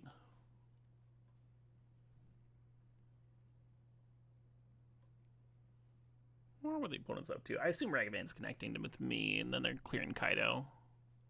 We have a lot of life to be serving all at me here.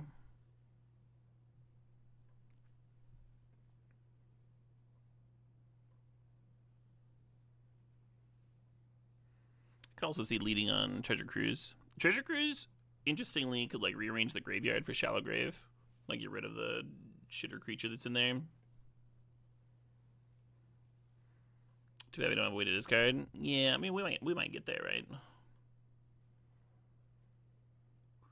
That's one of the reasons that I fired off the Planeswalker last turn. I was looking for a way to discard.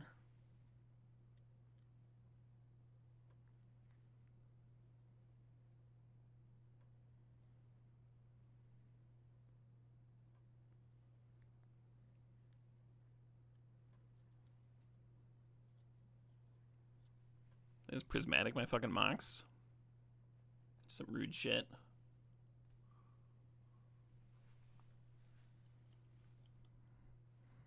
That would be a wild play. Maybe correct. They have 2 in hand.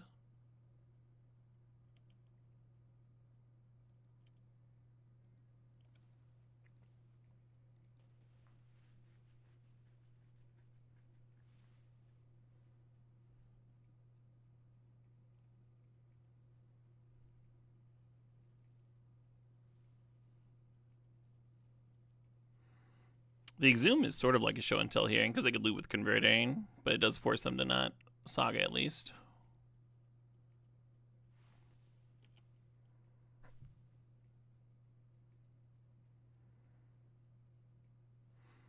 Kind of hoping for another swamp this turn.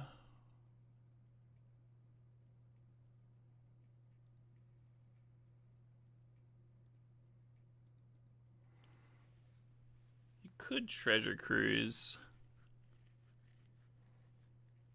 but that taps you out.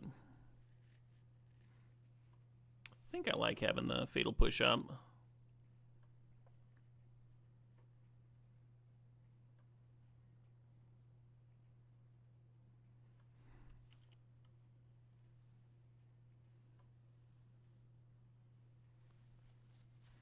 And you could push into Cruise and do both, but I mean, we already hit our land drop this turn. I don't think we need to draw cards all that badly.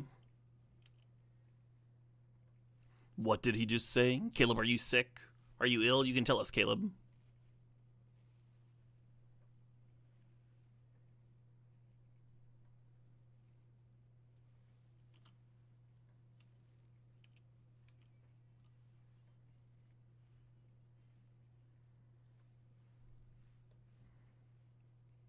Merry Christenberg to you as well, Burrito.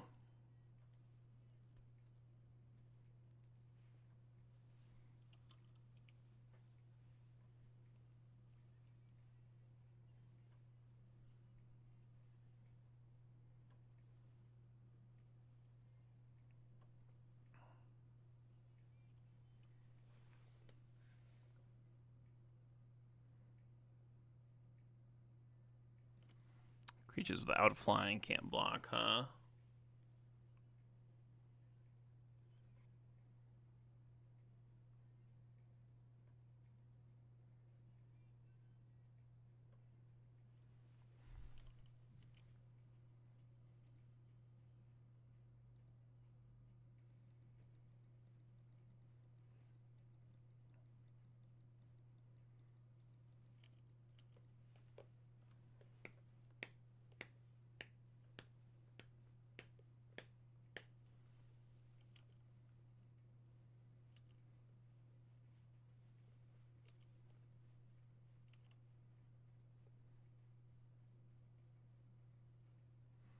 They have to lead the constructs back to not fucking die here.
Could ponder looking for Entomb, and that could potentially win the game this turn. Just to get something in the graveyard for the Shallow Grave. I don't think I'm going to do that, though. I think I'm going to do the more intuitive, attack them for 12, watch them chump.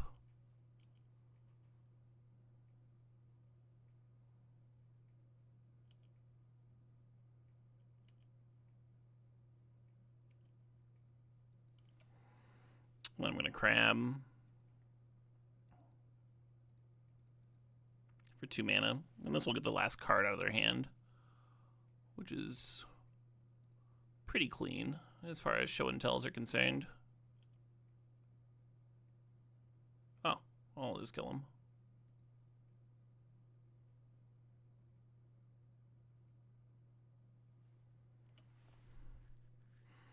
Yeah, this was the backup plan. But the plan was land Chrome Mox, show and tell after.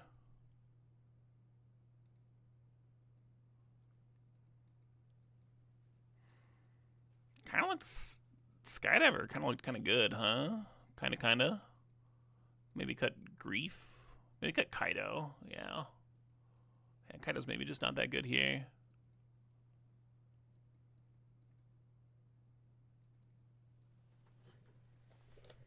Crab finally got to emerge. Yeah, right?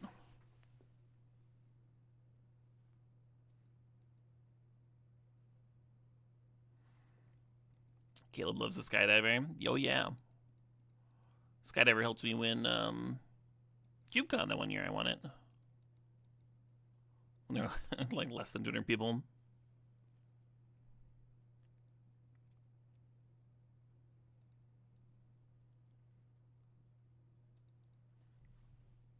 Well, that's a scary start.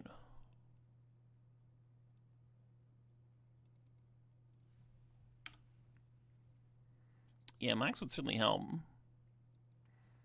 Oh, you got a Sovereign Quest in. Holy fuck. Simply Cold did indeed get a Sovereign Quest in. Hell of a Sovereign Quest. My my notifications have been real fucky lately. I need to spend some time with Stream Elements. But holy shit balls. Simply Cold with the $66.06 donation. Hail Santa. Cheers.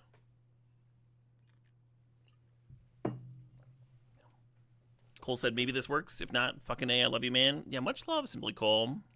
Appreciate you supporting the stream, of course.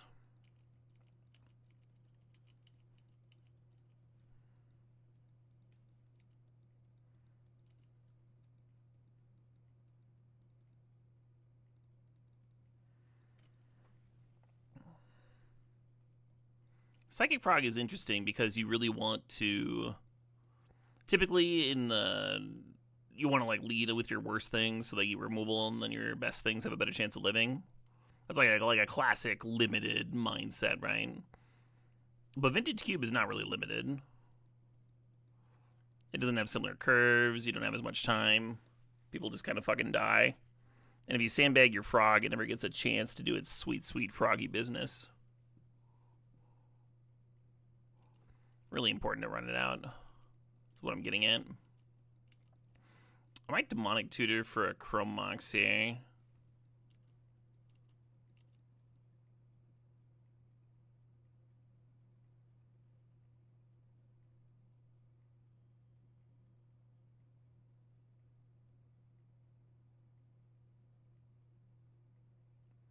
Yeah, I'm still doing that.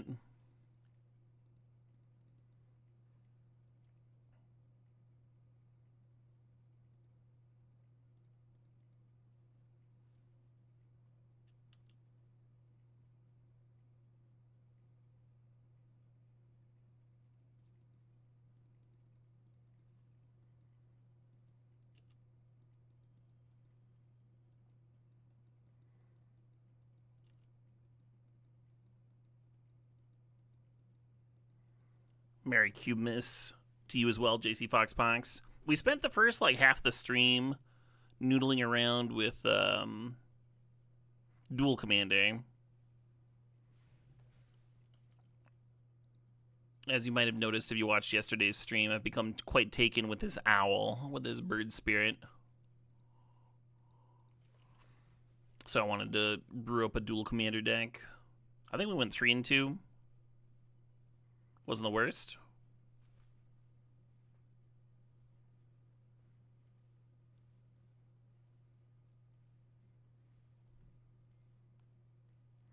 We noodled hard. We noodled so hard. That was a total league of noodling.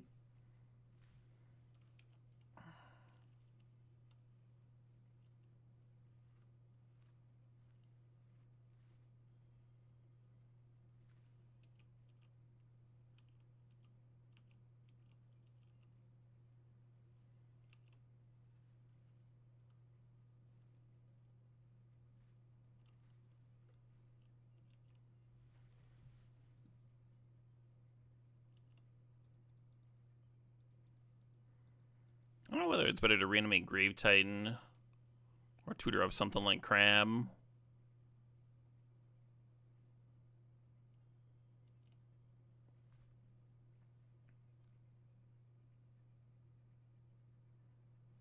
Here I could discard 3 cards. I could discard the everything but the Exhume, essentially.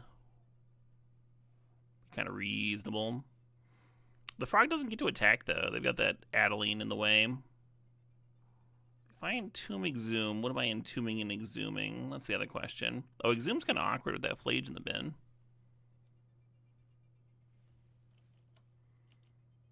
Yeah, I'm just going to let this happen.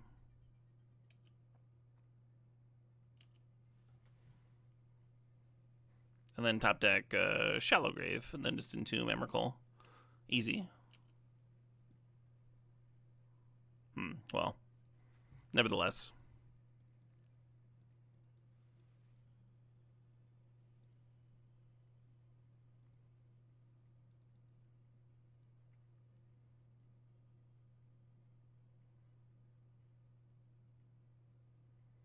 Crab's tempting. I'm going to get the Tyrant.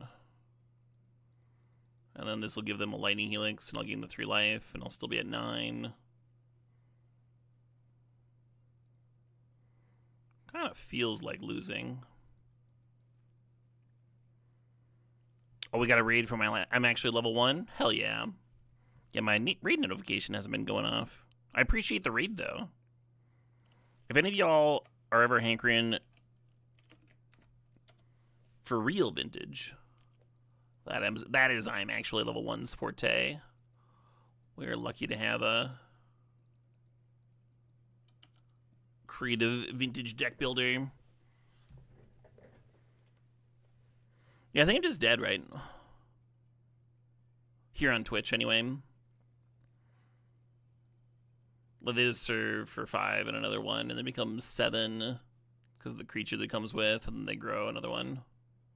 That's plenty. We don't have to sit here while they think about it. We can move on to the next game. To game 3 we go.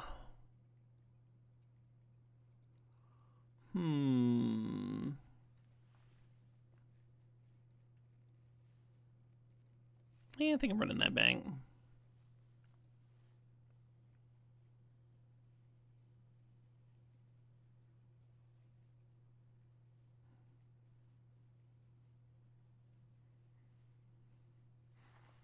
Let's play Simply Cole's Song Request. Oh, I was waiting for this song to be over. It's kind of a weird one, huh? It's like chill and weird at the same time. I like the soft, creepy echo. That laugh. It's like comforting and gives you the willies at the same time somehow. Let's play Simply Cole's Song Request, though. I don't want to forget about it.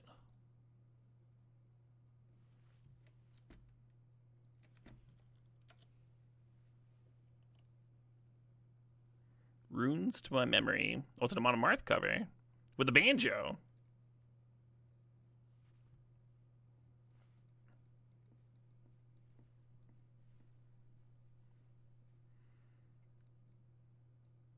Dude's got a drinking horn on the wall.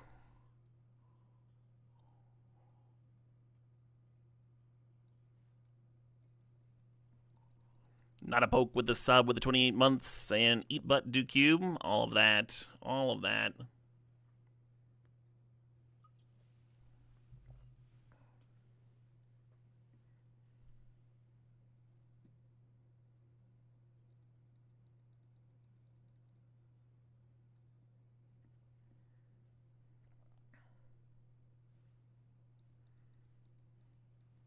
Eat cube do butt. Could do that as well. Holy shit. Simply Cole firing some gifted subs into the chat. 20. A whopping 20 gifted subs. Cheers, Cole.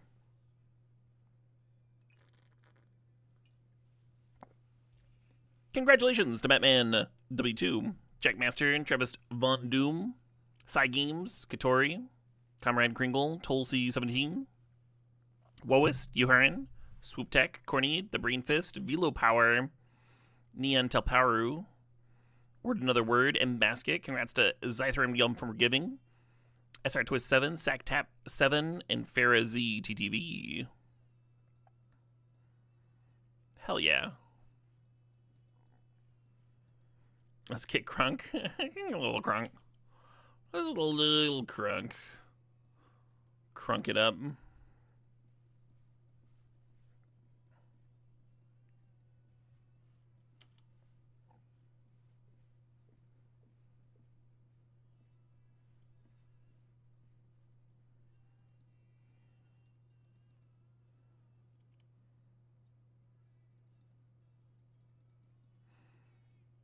It's not the best show and tell.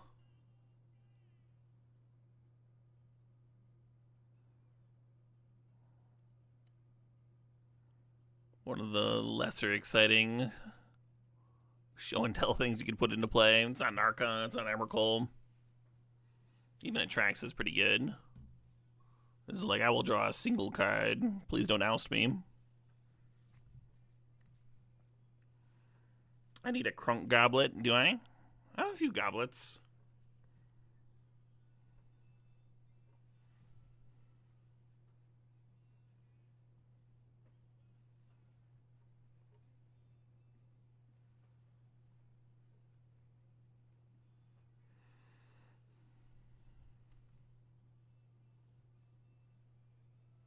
Are they bejeweled and bedazzled? They are not. I got some cheap plastic ones for Halloween. And I got some, I got like a metal stein.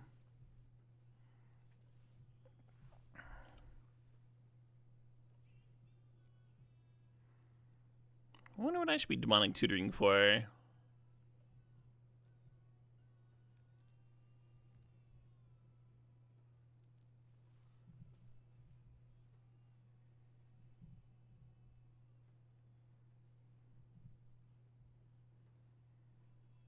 I've had some nice wins with show and tell.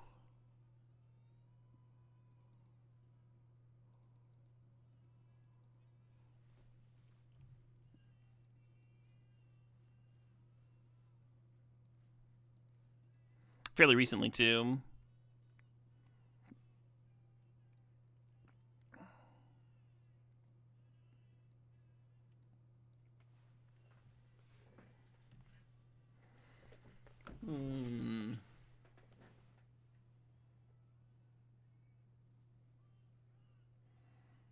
We could Otawara bounce Mother of Ruins, and then Fatal Push whatever they've grown with the Guide of Souls. Don't love Demonic Tutor for Otawara, but maybe that's the best line. We could also grab Entomb and then just hope we draw something good. Hope we draw like Corpse Dance or Exhume. I think I prefer that, even though it sucks. Even though it's terrible. Good Treasure Cruise, spend our next turn harmonizing. Maybe that's better.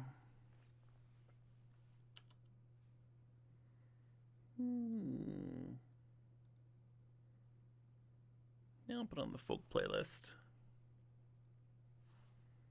That is a playlist with some good drinking songs.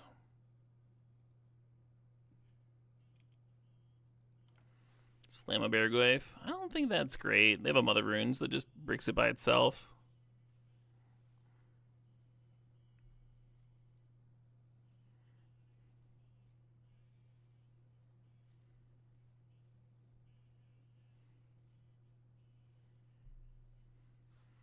Oh shit, there's a 5,000 bit cheer in there.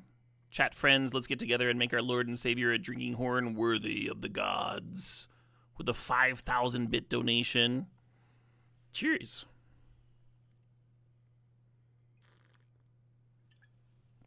Maybe I will get a drinking horn. How can I praise Odin? Drinking from the bottle.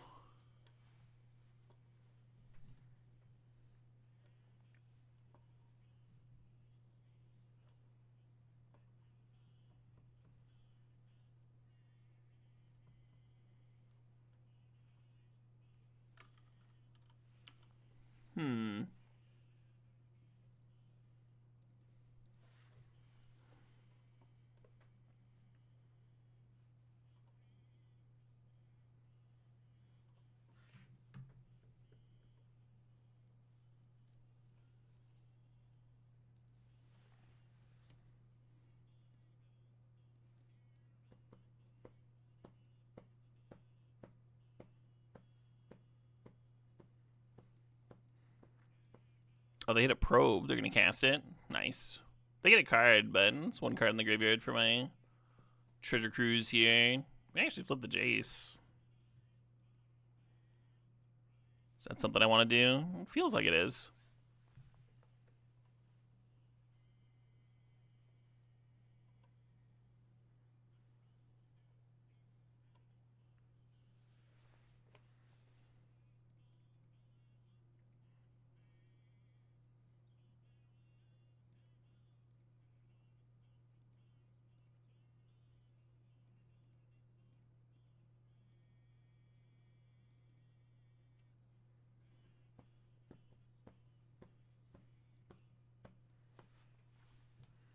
Okay. Some live draws. Shallow Grave lets me Emrakul. Any land lets me Grave Titan.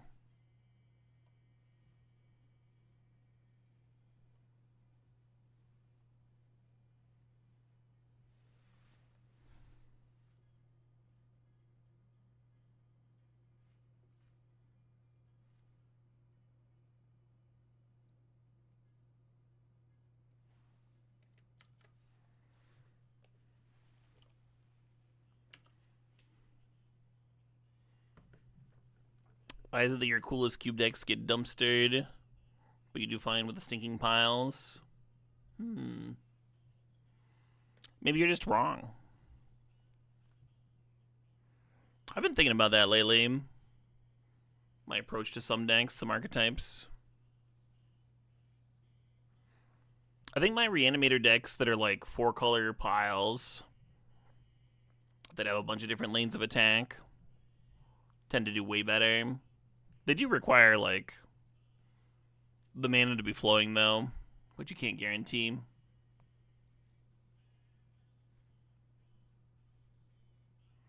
And my blue-black decks that are just a pile of interaction do better than the slick-looking Entomb Reanimator decks. Psychic Frog is usually worth some wins, though.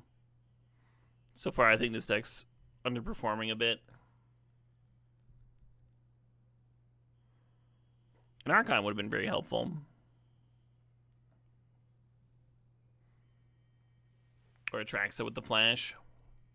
I don't think Grave Titan's even good in this spot. It's like, I've got a Grave Titan. They're like, okay. Sweet. They just have it controlled 6 ways to Christmas, right? The Elspeth can exile it. Or they can just dump their squad.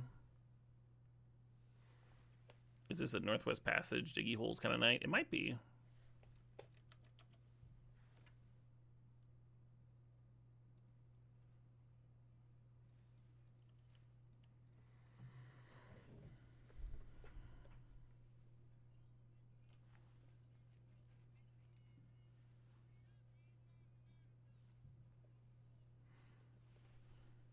Tuala Cubist Knight, yeah.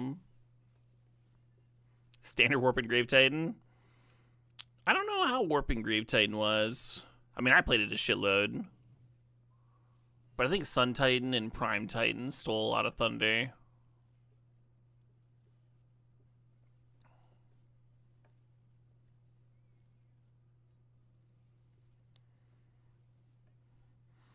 I remember the first SCG that it was open, the first SCG that it was legal. I built a blue-black control deck with like Snapcaster Mage and a bunch of like dismembers and removal spells and stuff. I was like, this is the sickest shit ever. And then after the first couple of rounds of this SCG event, I found out that everybody was playing this like Esper Reanimator deck with Sun Titans and Phantasmal Images. And I was just like playing this like deck full of fucking removal spells, you know, all these 1-for-1 removal spells that just looked like dog shit. And I wasn't playing like hardly any counters at all. And now I'm playing all these control mirrors where I've got like 2 mana leaks in my whole fucking deck, and those are my only counters. And I'm just like, I remember I won a match on camera just by like bluffing that I had counters the whole time, and my opponent just like never did anything.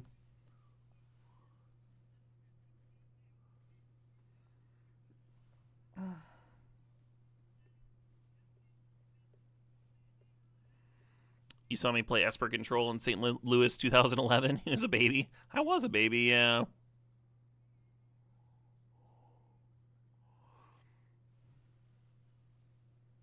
Tiny little tot.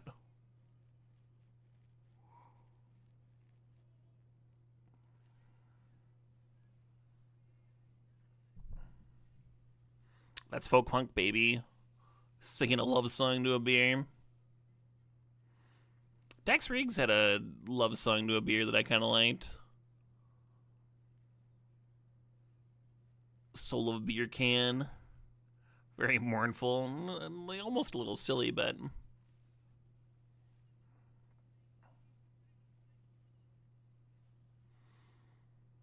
yeah, Esper Control in St. Louis, I would have been playing the Zenith pile. I remember I got in trouble that tournament because I thought it worked like, let's fucking draft again, huh? We're 0-2. 1 and 2 both those matches, but let's get another draft in. What was I talking about? Oh, Esper. Yeah, I got in trouble because I'd been playing the deck on Magic Online. And when you snapcast back a Zenith on Magic Online, at the time, it would shuffle it back into the deck. And I didn't know that was a bug. I just thought that like, I just assumed that Magic Online had the ruling correct. That's how I learned a lot of rules. And then I'm playing in that tournament with Esper Control, and I play a control mirror, and I'm like, all right. And then I'm sculpting the entire fucking game around this key Snapcaster turn. Or I'm going to Snapcast a Zenith and shovel it back into my deck and get that inevitability from getting my control win con back into my deck. And my opponent's just like, oh, that doesn't happen. That's exiled. And I was like, excuse me? I was just like very confident, like, I'm pretty sure I know how it works. I've played this card on Magic Online. And Judge comes over and like, that's not how it works. I'm like, what? I had sculpted this super long game. Oh, good drinking song. This super long game towards this interaction, and it just didn't work. It was so brutal. In that same tournament, I was playing against... who was it? Was it Dave Thomas? I was playing against a buddy that was live for Top 8, and I was not live, but they featured us. And I'm playing the match out for the camera, but I'm like fully intending to concede if I get in a spot where I'm gonna win. He's a friend, you know, why would I? Anyway, we're playing this long game with a bunch of mana leaks and flashback cards and stuff, and it's been a long tournament. And there was a turn on... I'm going to grab Gut. Gut's pretty good. There's turn on, like, Turn Infinite or something like that, where I've only got, like, a couple cards to work with. I've got a Forbidden... It was like an Impulse that flashes back, and a land, and I just like play the land without really thinking about it and fire off the forbidden. And I look at like the most dog shit stack of 4 cards ever, and I finally decide after tanking the land will be best. And so I grab a land and I fucking we were in like basically like the late game top deck mode, right?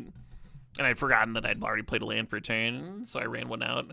And people in the chat were like, "Oh my fucking god, that guy's cheating," and they're like messaging the fucking commentators and stuff. And a judge comes over and they're like, "Caleb, we have been informed that you've played an extra land," and I've just like drawn. I'm like hellbent, you know. I've been like fucking doing nothing for 3 turns. I'm like, what are you talking about? Like, what is this?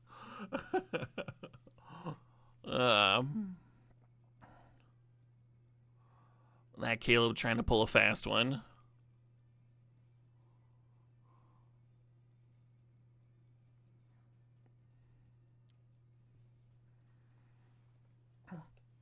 Hey, System of a Down. Thanks to the sob. Thanks to 104 months there.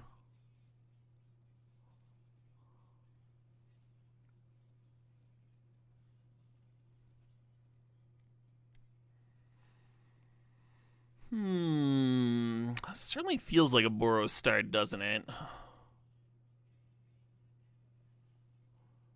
The white's not very open. Concerning.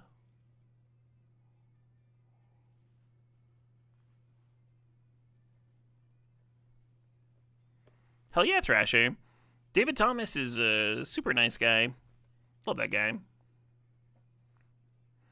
At what point did I get comfortable playing on camera? Not that, it didn't take me that long.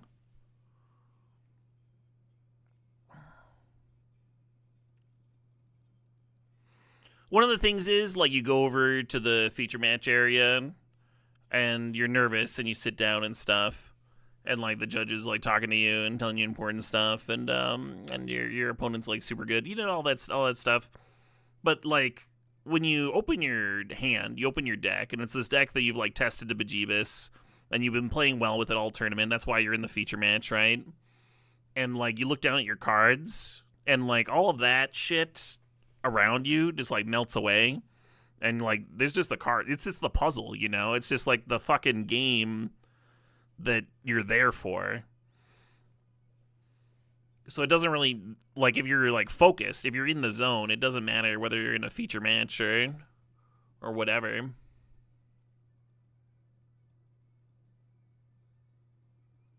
Man, I love a clamp with gut, but I'm gonna take Death Greeters. I'm gonna try and cut my color a little bit.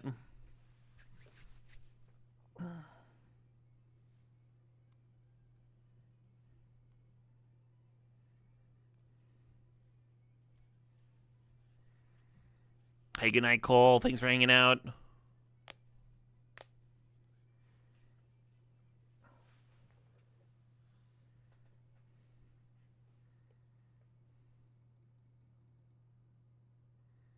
I must really like this Magic game.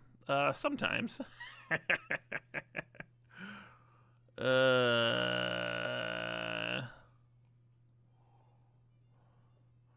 Now when I'm seeing packs like this.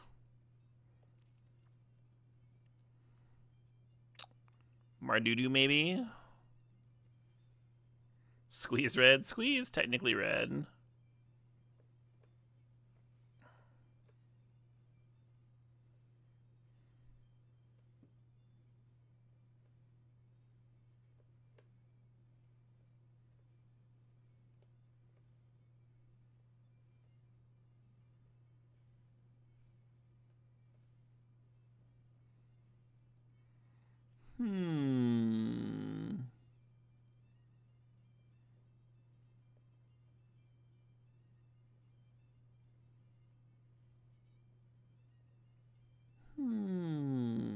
Emperor Bones. Guardian. Maybe. You keep getting Hagak last pick. Yeah, the thing about Hagak is, like, someone needs to commit to that shit early on. And nobody ever does. Nobody ever wants to. It's like a whole package that... It's like if Storm had a bunch of Storm cards. And there were a bunch of, like... bad rituals and stuff going around. Or do I want a Grease Wrench Goblin? It'd be nice to have any 1-drops ever.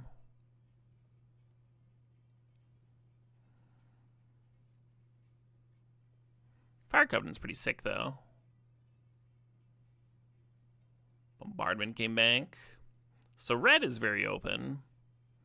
I don't know about what else I'm doing, but...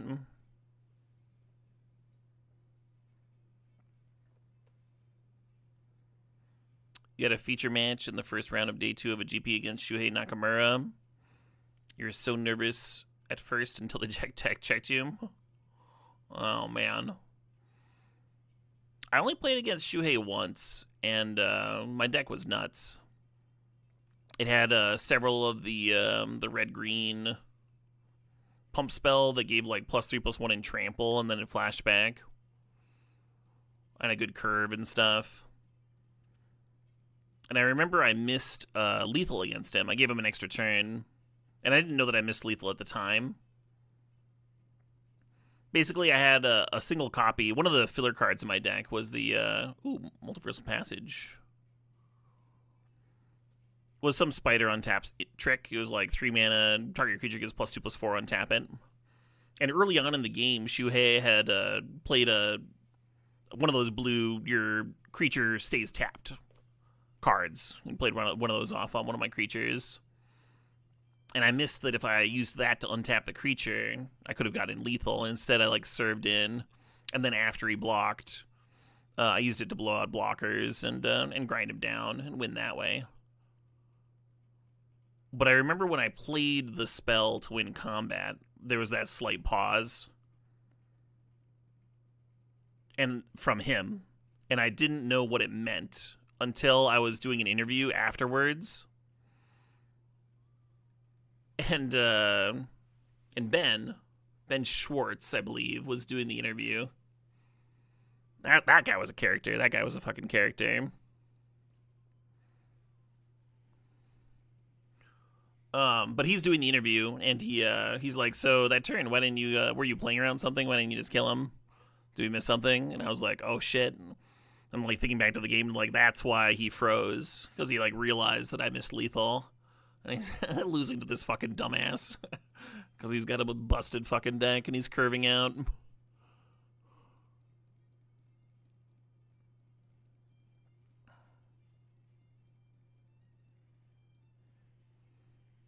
Shuhei is very, very good at the game.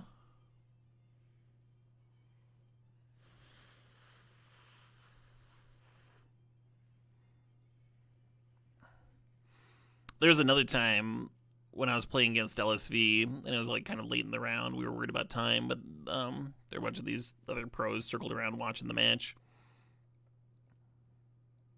And I missed a winning line. And someone sat down, I think it was Juza, and it was like, don't feel bad. Because a lot of us didn't see it too, but Shuhei pointed out this line where he could have won. And I was like, oh, god damn it.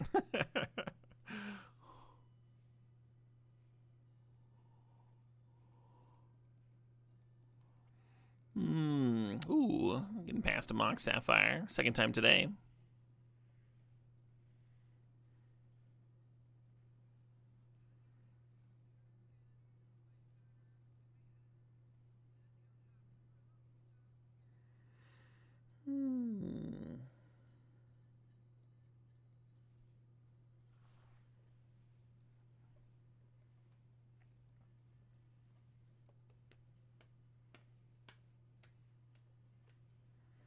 So that Voice of Victory card plays really well with Goblin Bombardment. Vamp Tutor for Mox, just like skip to my 3-drops on turn 2 is sweet. Lelia is obviously a great card. I'm gonna take the Voice. I think this deck makes a lot more sense when there's a voice in it. I'm gonna take Fable. I like a Fable. Nice consistency card.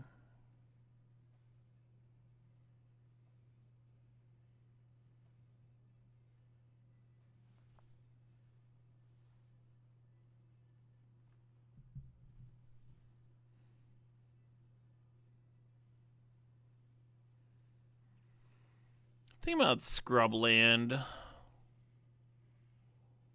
Think about Copter. Copter and Lingering Souls. Always pretty solid. I think white-black duels you can just kind of count on coming back.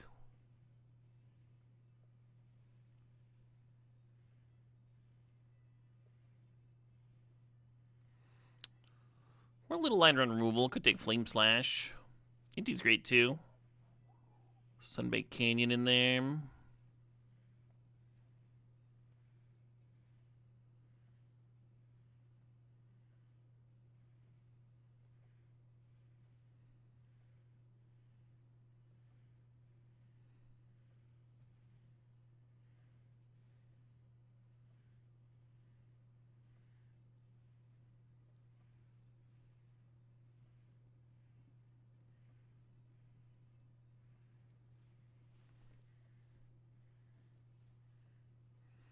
Tannen asked if it was Nashville or Memphis, the Shuhei GP where I played against him.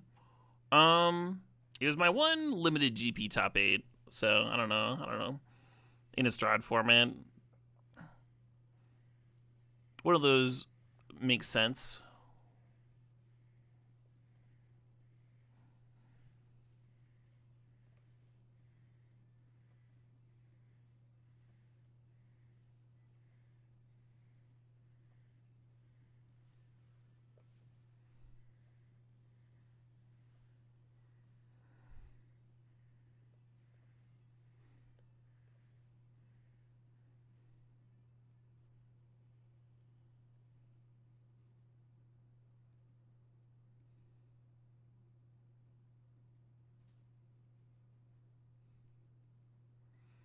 Looking like kind of a average Boros-y mishmash, so probably a winning deck here. I haven't played Mutagenic Growth in a minute.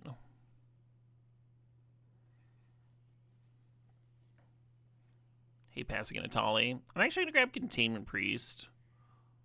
Pairs well with that Parallax Wave. Looks like Stoneforge Mystic would have worked out. I think I like a Braid over Reprieve.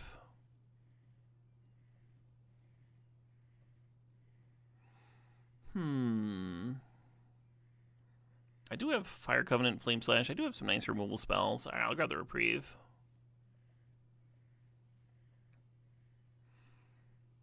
Actually, nice to get some white cards this late. I was worried about white just not being open after pack 1.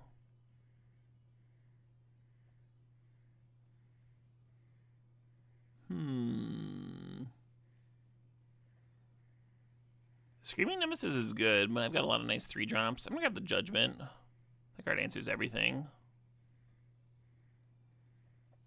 Blink Dog would be kind of sick here.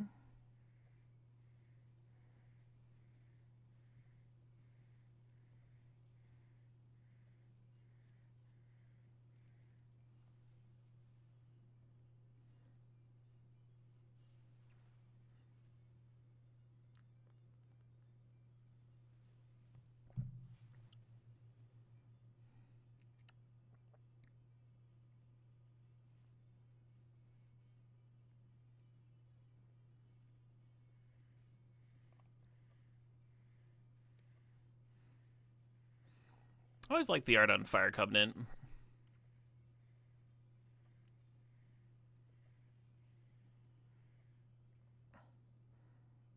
I think like bold, high contrasting colors really will work well for card art where it's like shrunk down like that. You just like have like this one thing just popping out of the frame.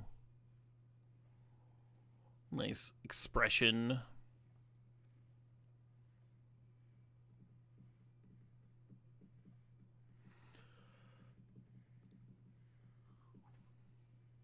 Don't love this. We're not black enough for Voidwalker. I think I'm throwing the Delayed Blast Fireball into the sideboard. Perfectly main deckable card, but we already have like Parallax Wave and Fiery Confluence covering that. So we'll just be more of that in the board for the appropriate matchup, I guess.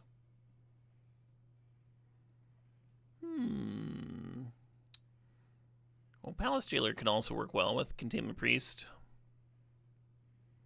Haven't played that one in a bit. Looking at Path. Yeah, let's just take the path.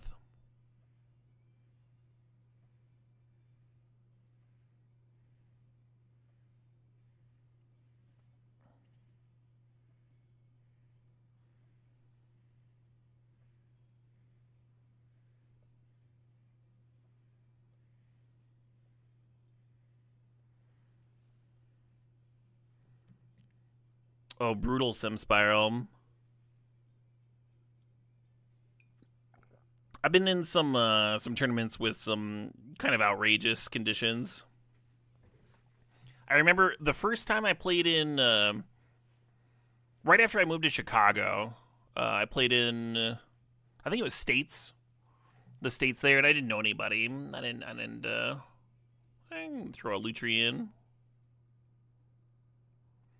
And so I was just going, play my rounds, hang out, and I took a train to get there. And there's this event place there called the Odium, I think. And in the one hall, they were having a Magic tournament, and then next door they were having a ferret convention. And the ferret people like kind of kept to themselves and stuff, but the whole place smelled like ferrets. It was those are not like clean smelling creatures. So we're like, all right, whatever. We're playing our rounds and stuff. I lose. I think playing for top 8.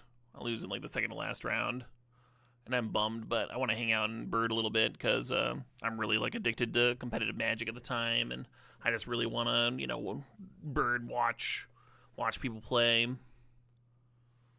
But that night, the ferret convention left, and the hall didn't. They weren't like, well, we're not just going to waste this space. So they turned it into a haunted house at night, and they kind of just had expected us to be done by the time the top 8 starts playing. And haunted houses are not like quiet. It's like a bunch of teenagers screaming and stuff.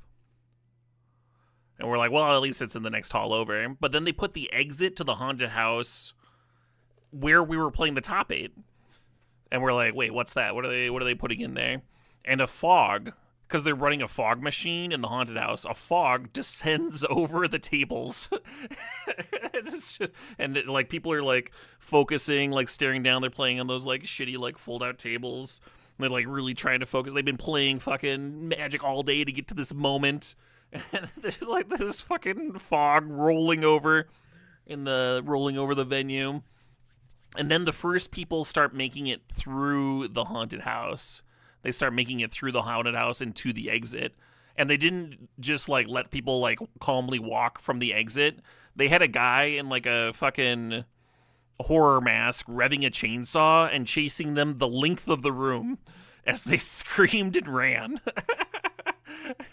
And so there's these people like screaming and running down the entire length of the room, and then the Magic players, like the fog is like fucking pea soup. They're like trying to like concentrate on their game.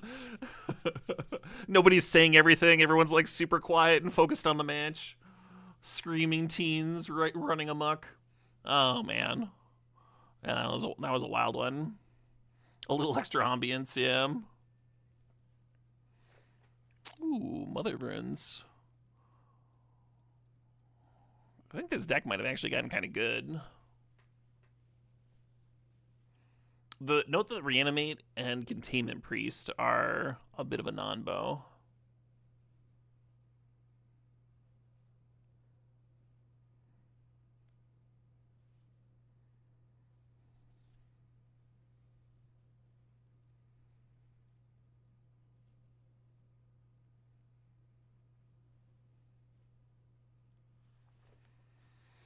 A little sideboard graveyard hate.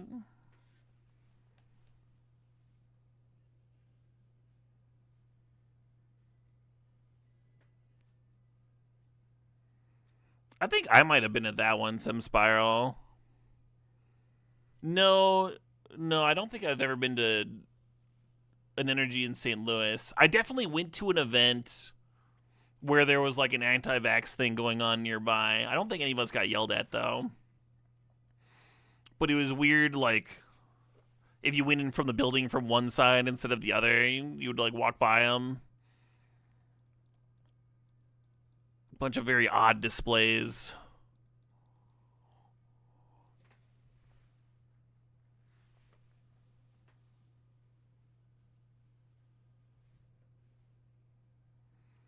Maybe it was indie. If it was, yeah. If it was indie, then I might have been there.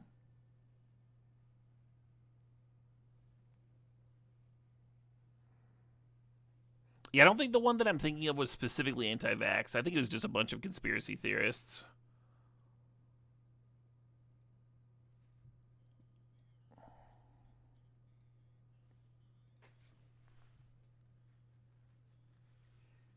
Probably just different events.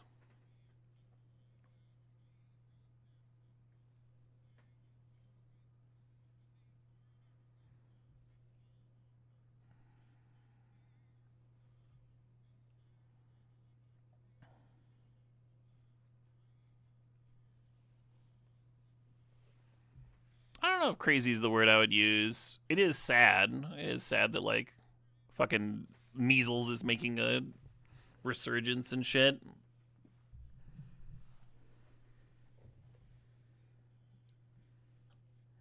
Diseases that were, like, considered extinct in the US.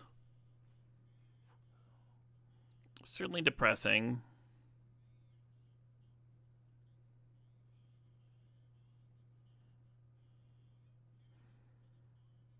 I watched an interesting video on like how a lot of conspiracy theories are actually more compelling if you're educated.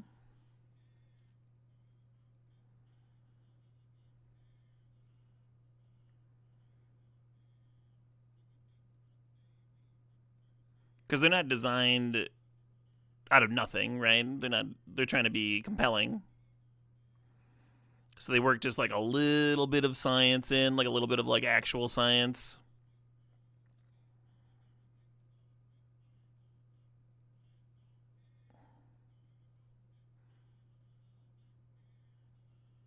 So if it's not your main field of education, but if you are educated, you're like, oh yeah, I remember something like that, and then you're like already on like the trusting path,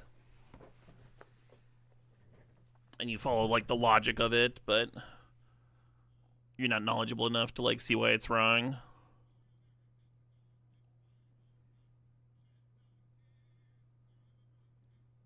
Humans are really bad at that stuff.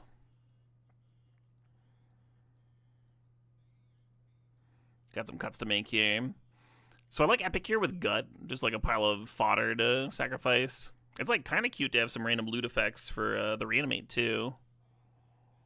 Randomly like power out an overlord or something.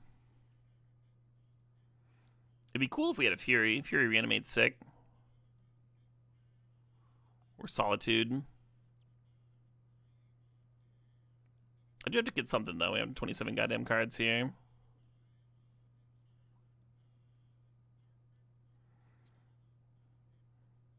It's a little wild to cut Containment Priest with Jailer and Wave. But it is a bit of a non-bow with Reanimate. I like the Bombardment. Pairs well with Voice and Lingering Souls.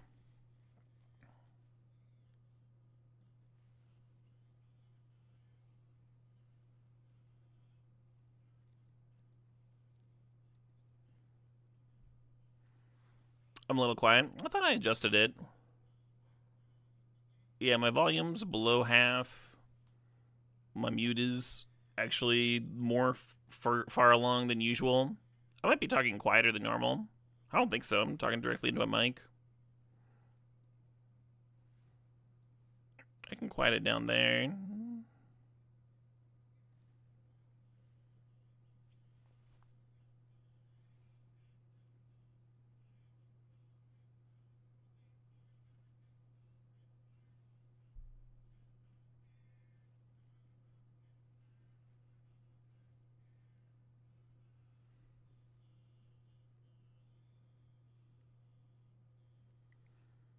The levels are such that I should be hearing myself around the same amount, the same volume as you folks are hearing me.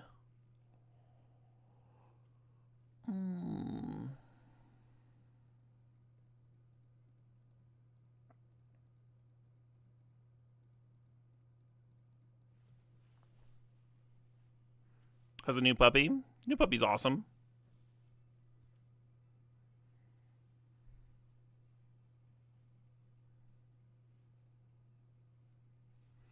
We went on a our first family walk today. So when we first got him, we had to like take it easy for a week. So the first week we didn't have any like long walks, but I was still doing leash training and stuff inside, and it was very fun to take him out for an actual walk. And he did so well on the leash. A lot of new sights and sounds and stuff. We take him out on little walks, but not like fully around. Like we did like not that long. It was like a third of a mile, but he is just a little puppy.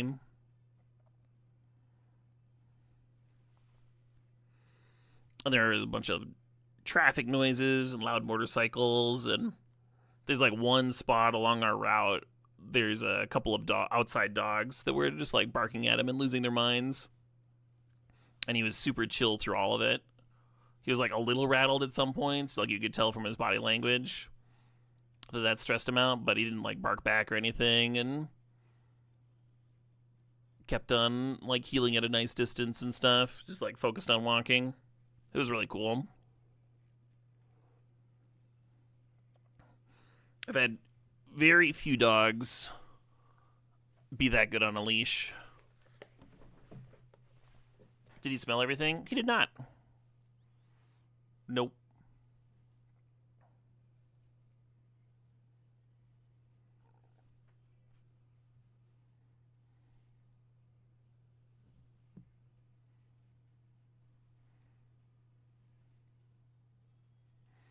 I might cut this cutter.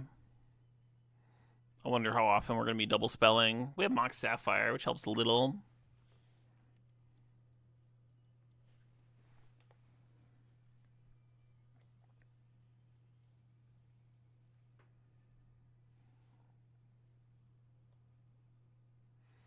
And I guess I'll finally cut Scale Lord.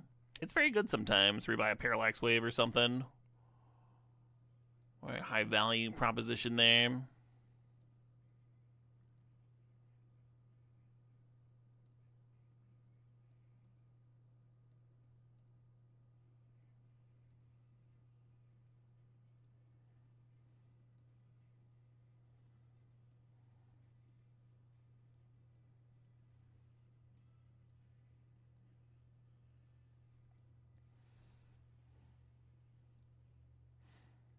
Yeah, the one time he was like smelling the terrain and everything, we like stopped for a little break to see if he had to like go pee and stuff.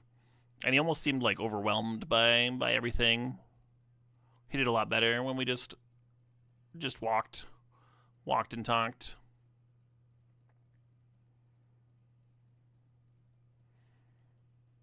And he's a breed that's supposed to be very barky, but he only let out one little warning bark, one little boop, when there was another pedestrian on the walk ahead of us. Nothing aggressive, just like letting us know what's up. Like, yo, there's a person there.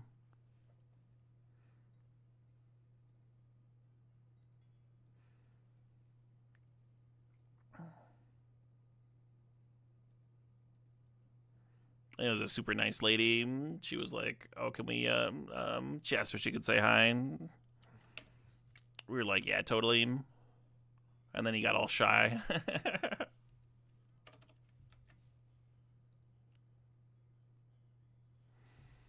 He was very open and friendly when we met him at the shelter.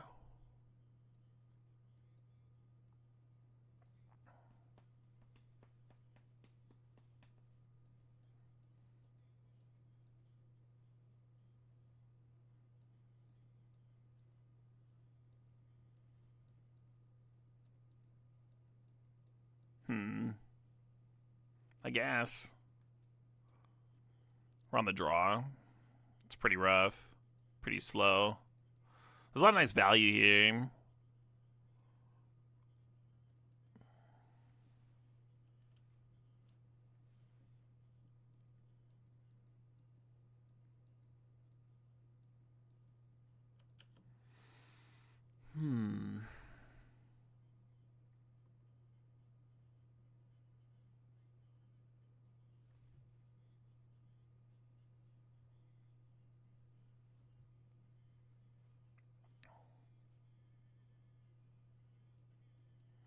Oh, nice. Fire Covenant could potentially catch us up, depending on what the opponent's doing.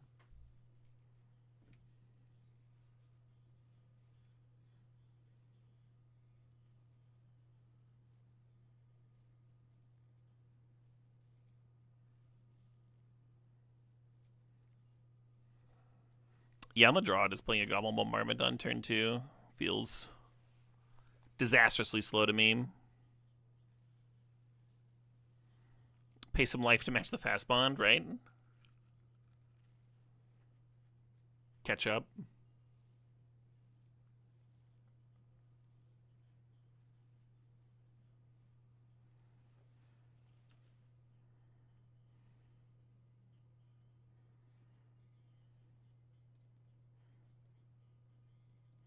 Yeah, Nadu's troubling. Very good card against Fire Covenant. We do have Council's Judgment, which is a clean answer. But we need them to, like, not pop off here, right?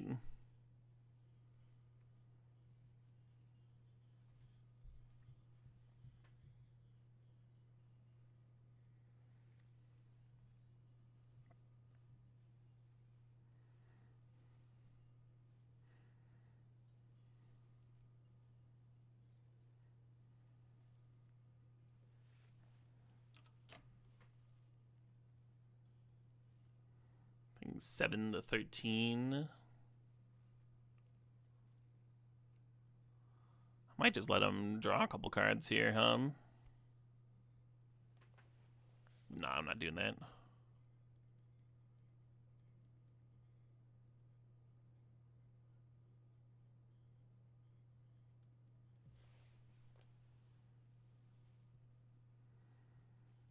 Would Fire Covenant be a reasonable card in Standard?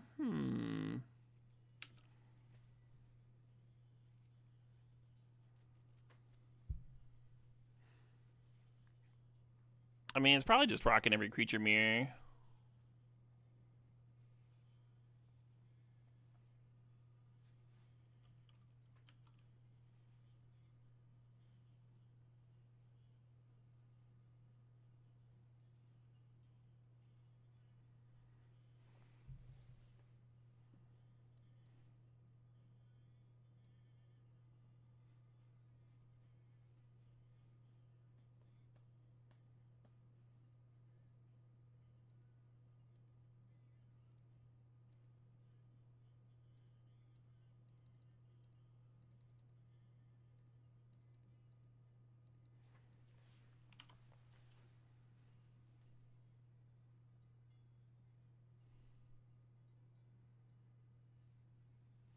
Opponent's down to just a couple cards. Hopefully they just tap out for something irrelevant, and we can just get to Palace Jailer it.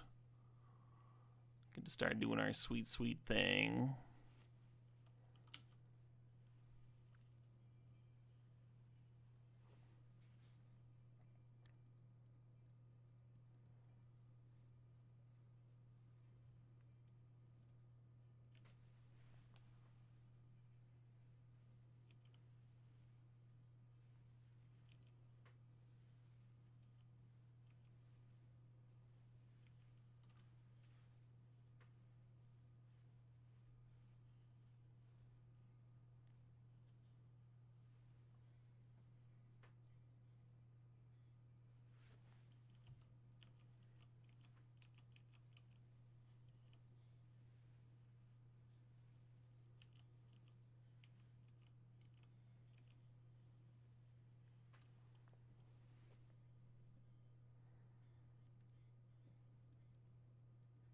Parallax Wave's kind of sweet. I wonder if I can get away with, like, playing Overlord out here instead.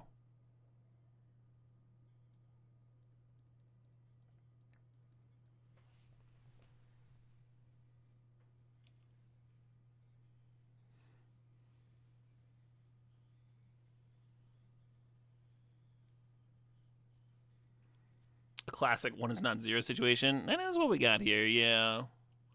We Fire Covenanted to kill a Questing Beast and a X4 Jackrabbit. Well, Jacked Rabbit, rather.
You don't think the Bailout plays nicely in the Parallax Wave?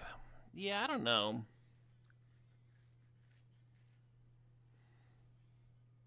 Be a little worried about like a Zern Orb or something, just giving them a pile of bodies.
The briny blood.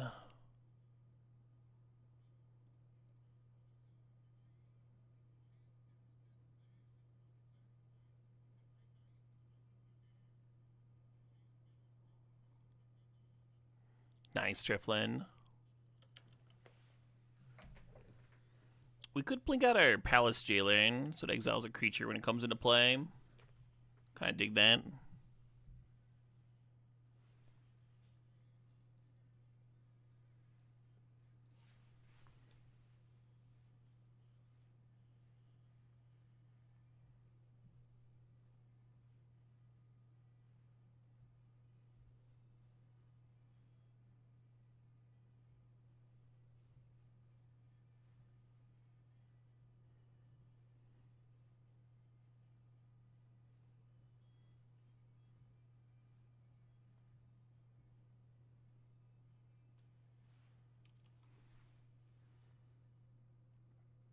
I'm just gonna kill him.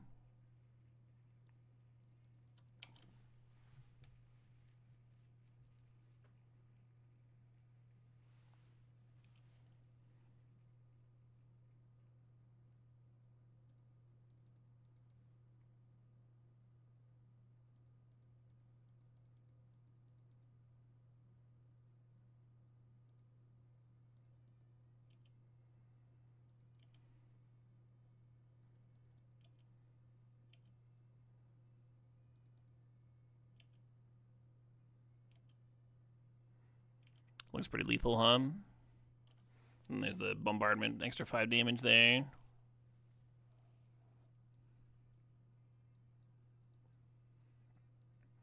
Let's get this fireball in here, especially on the draw, huh?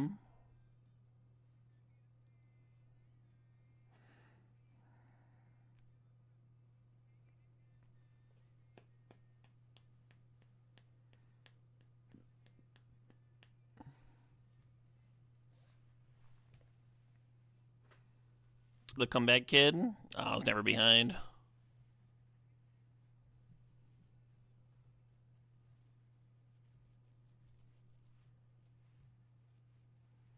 Oh, you always gotta trust your gut.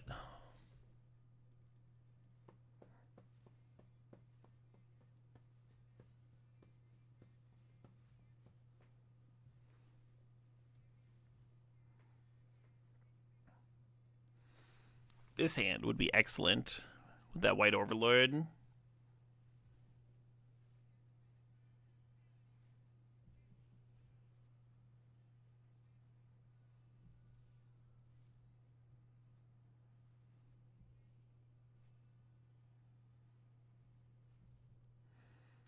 I might spend my turn one fetching out a Tri-land, actually, instead of playing the FOMO on one. Let's see what our draw is.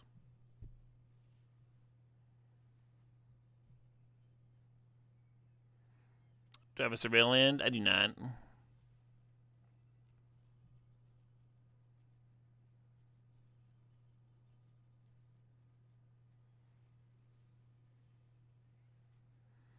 Yeah, not a ton of fatties in here. We've got that 5-mana bird, the 3/3 haste that spits out 2/2s. And the Overlord. Might end up reanimating something of my opponent's, though, huh? If we kill with Fire Covenant.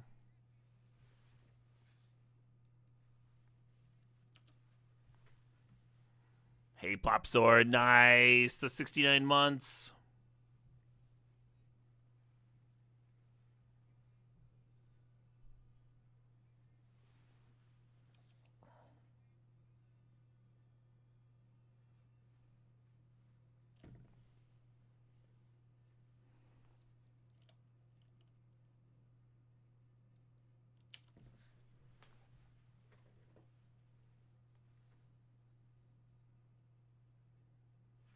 They fucking got me. They fucking got me. Alright, well.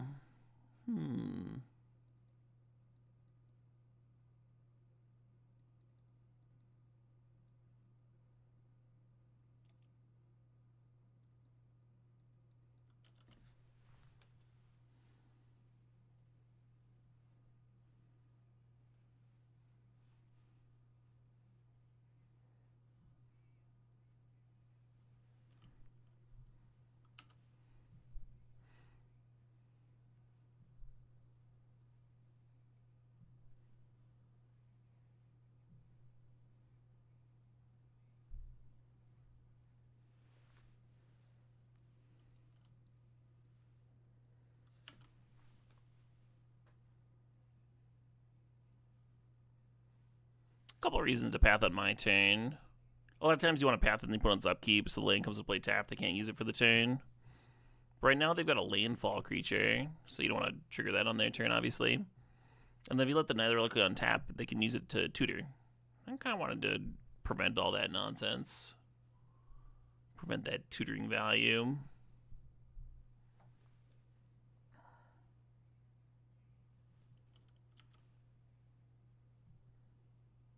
Lightning Greaves. No Nadu mana. Well, that's interesting. Let's get this Parallax Wave out.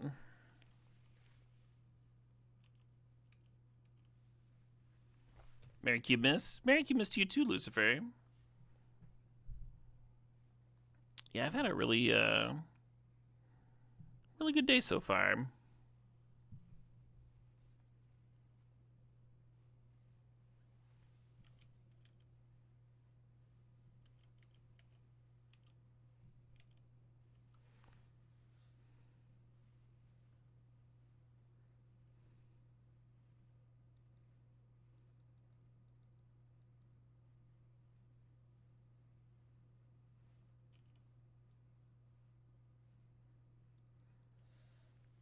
I'm gonna keep chilling on this FOMO.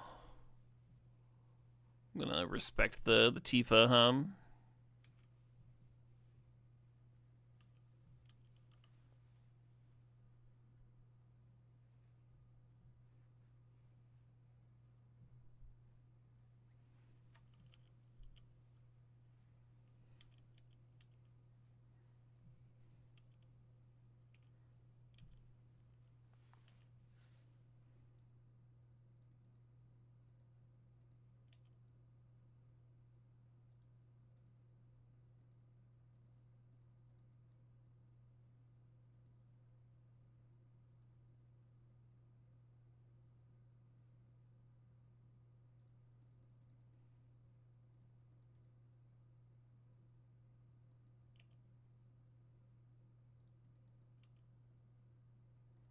Haven't had this privilege.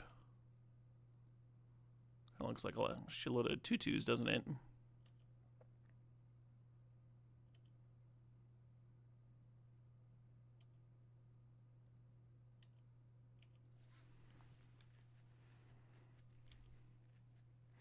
Anyway, if you were wondering why I've been to the Death Greeters with the Elegant Parlor, it was to get Delirium for the FOMO. So we could do that.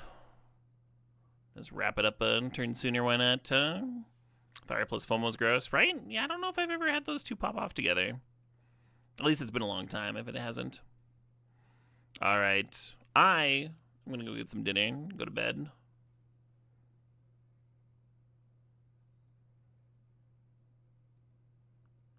Thanks for watching, everybody. Much love. Catch y'all later. Go away. Yeah, I'll do that. Happy Christmas. Happy Christmas, everybody. Happy holidays. Whatever y'all celebrate or don't celebrate.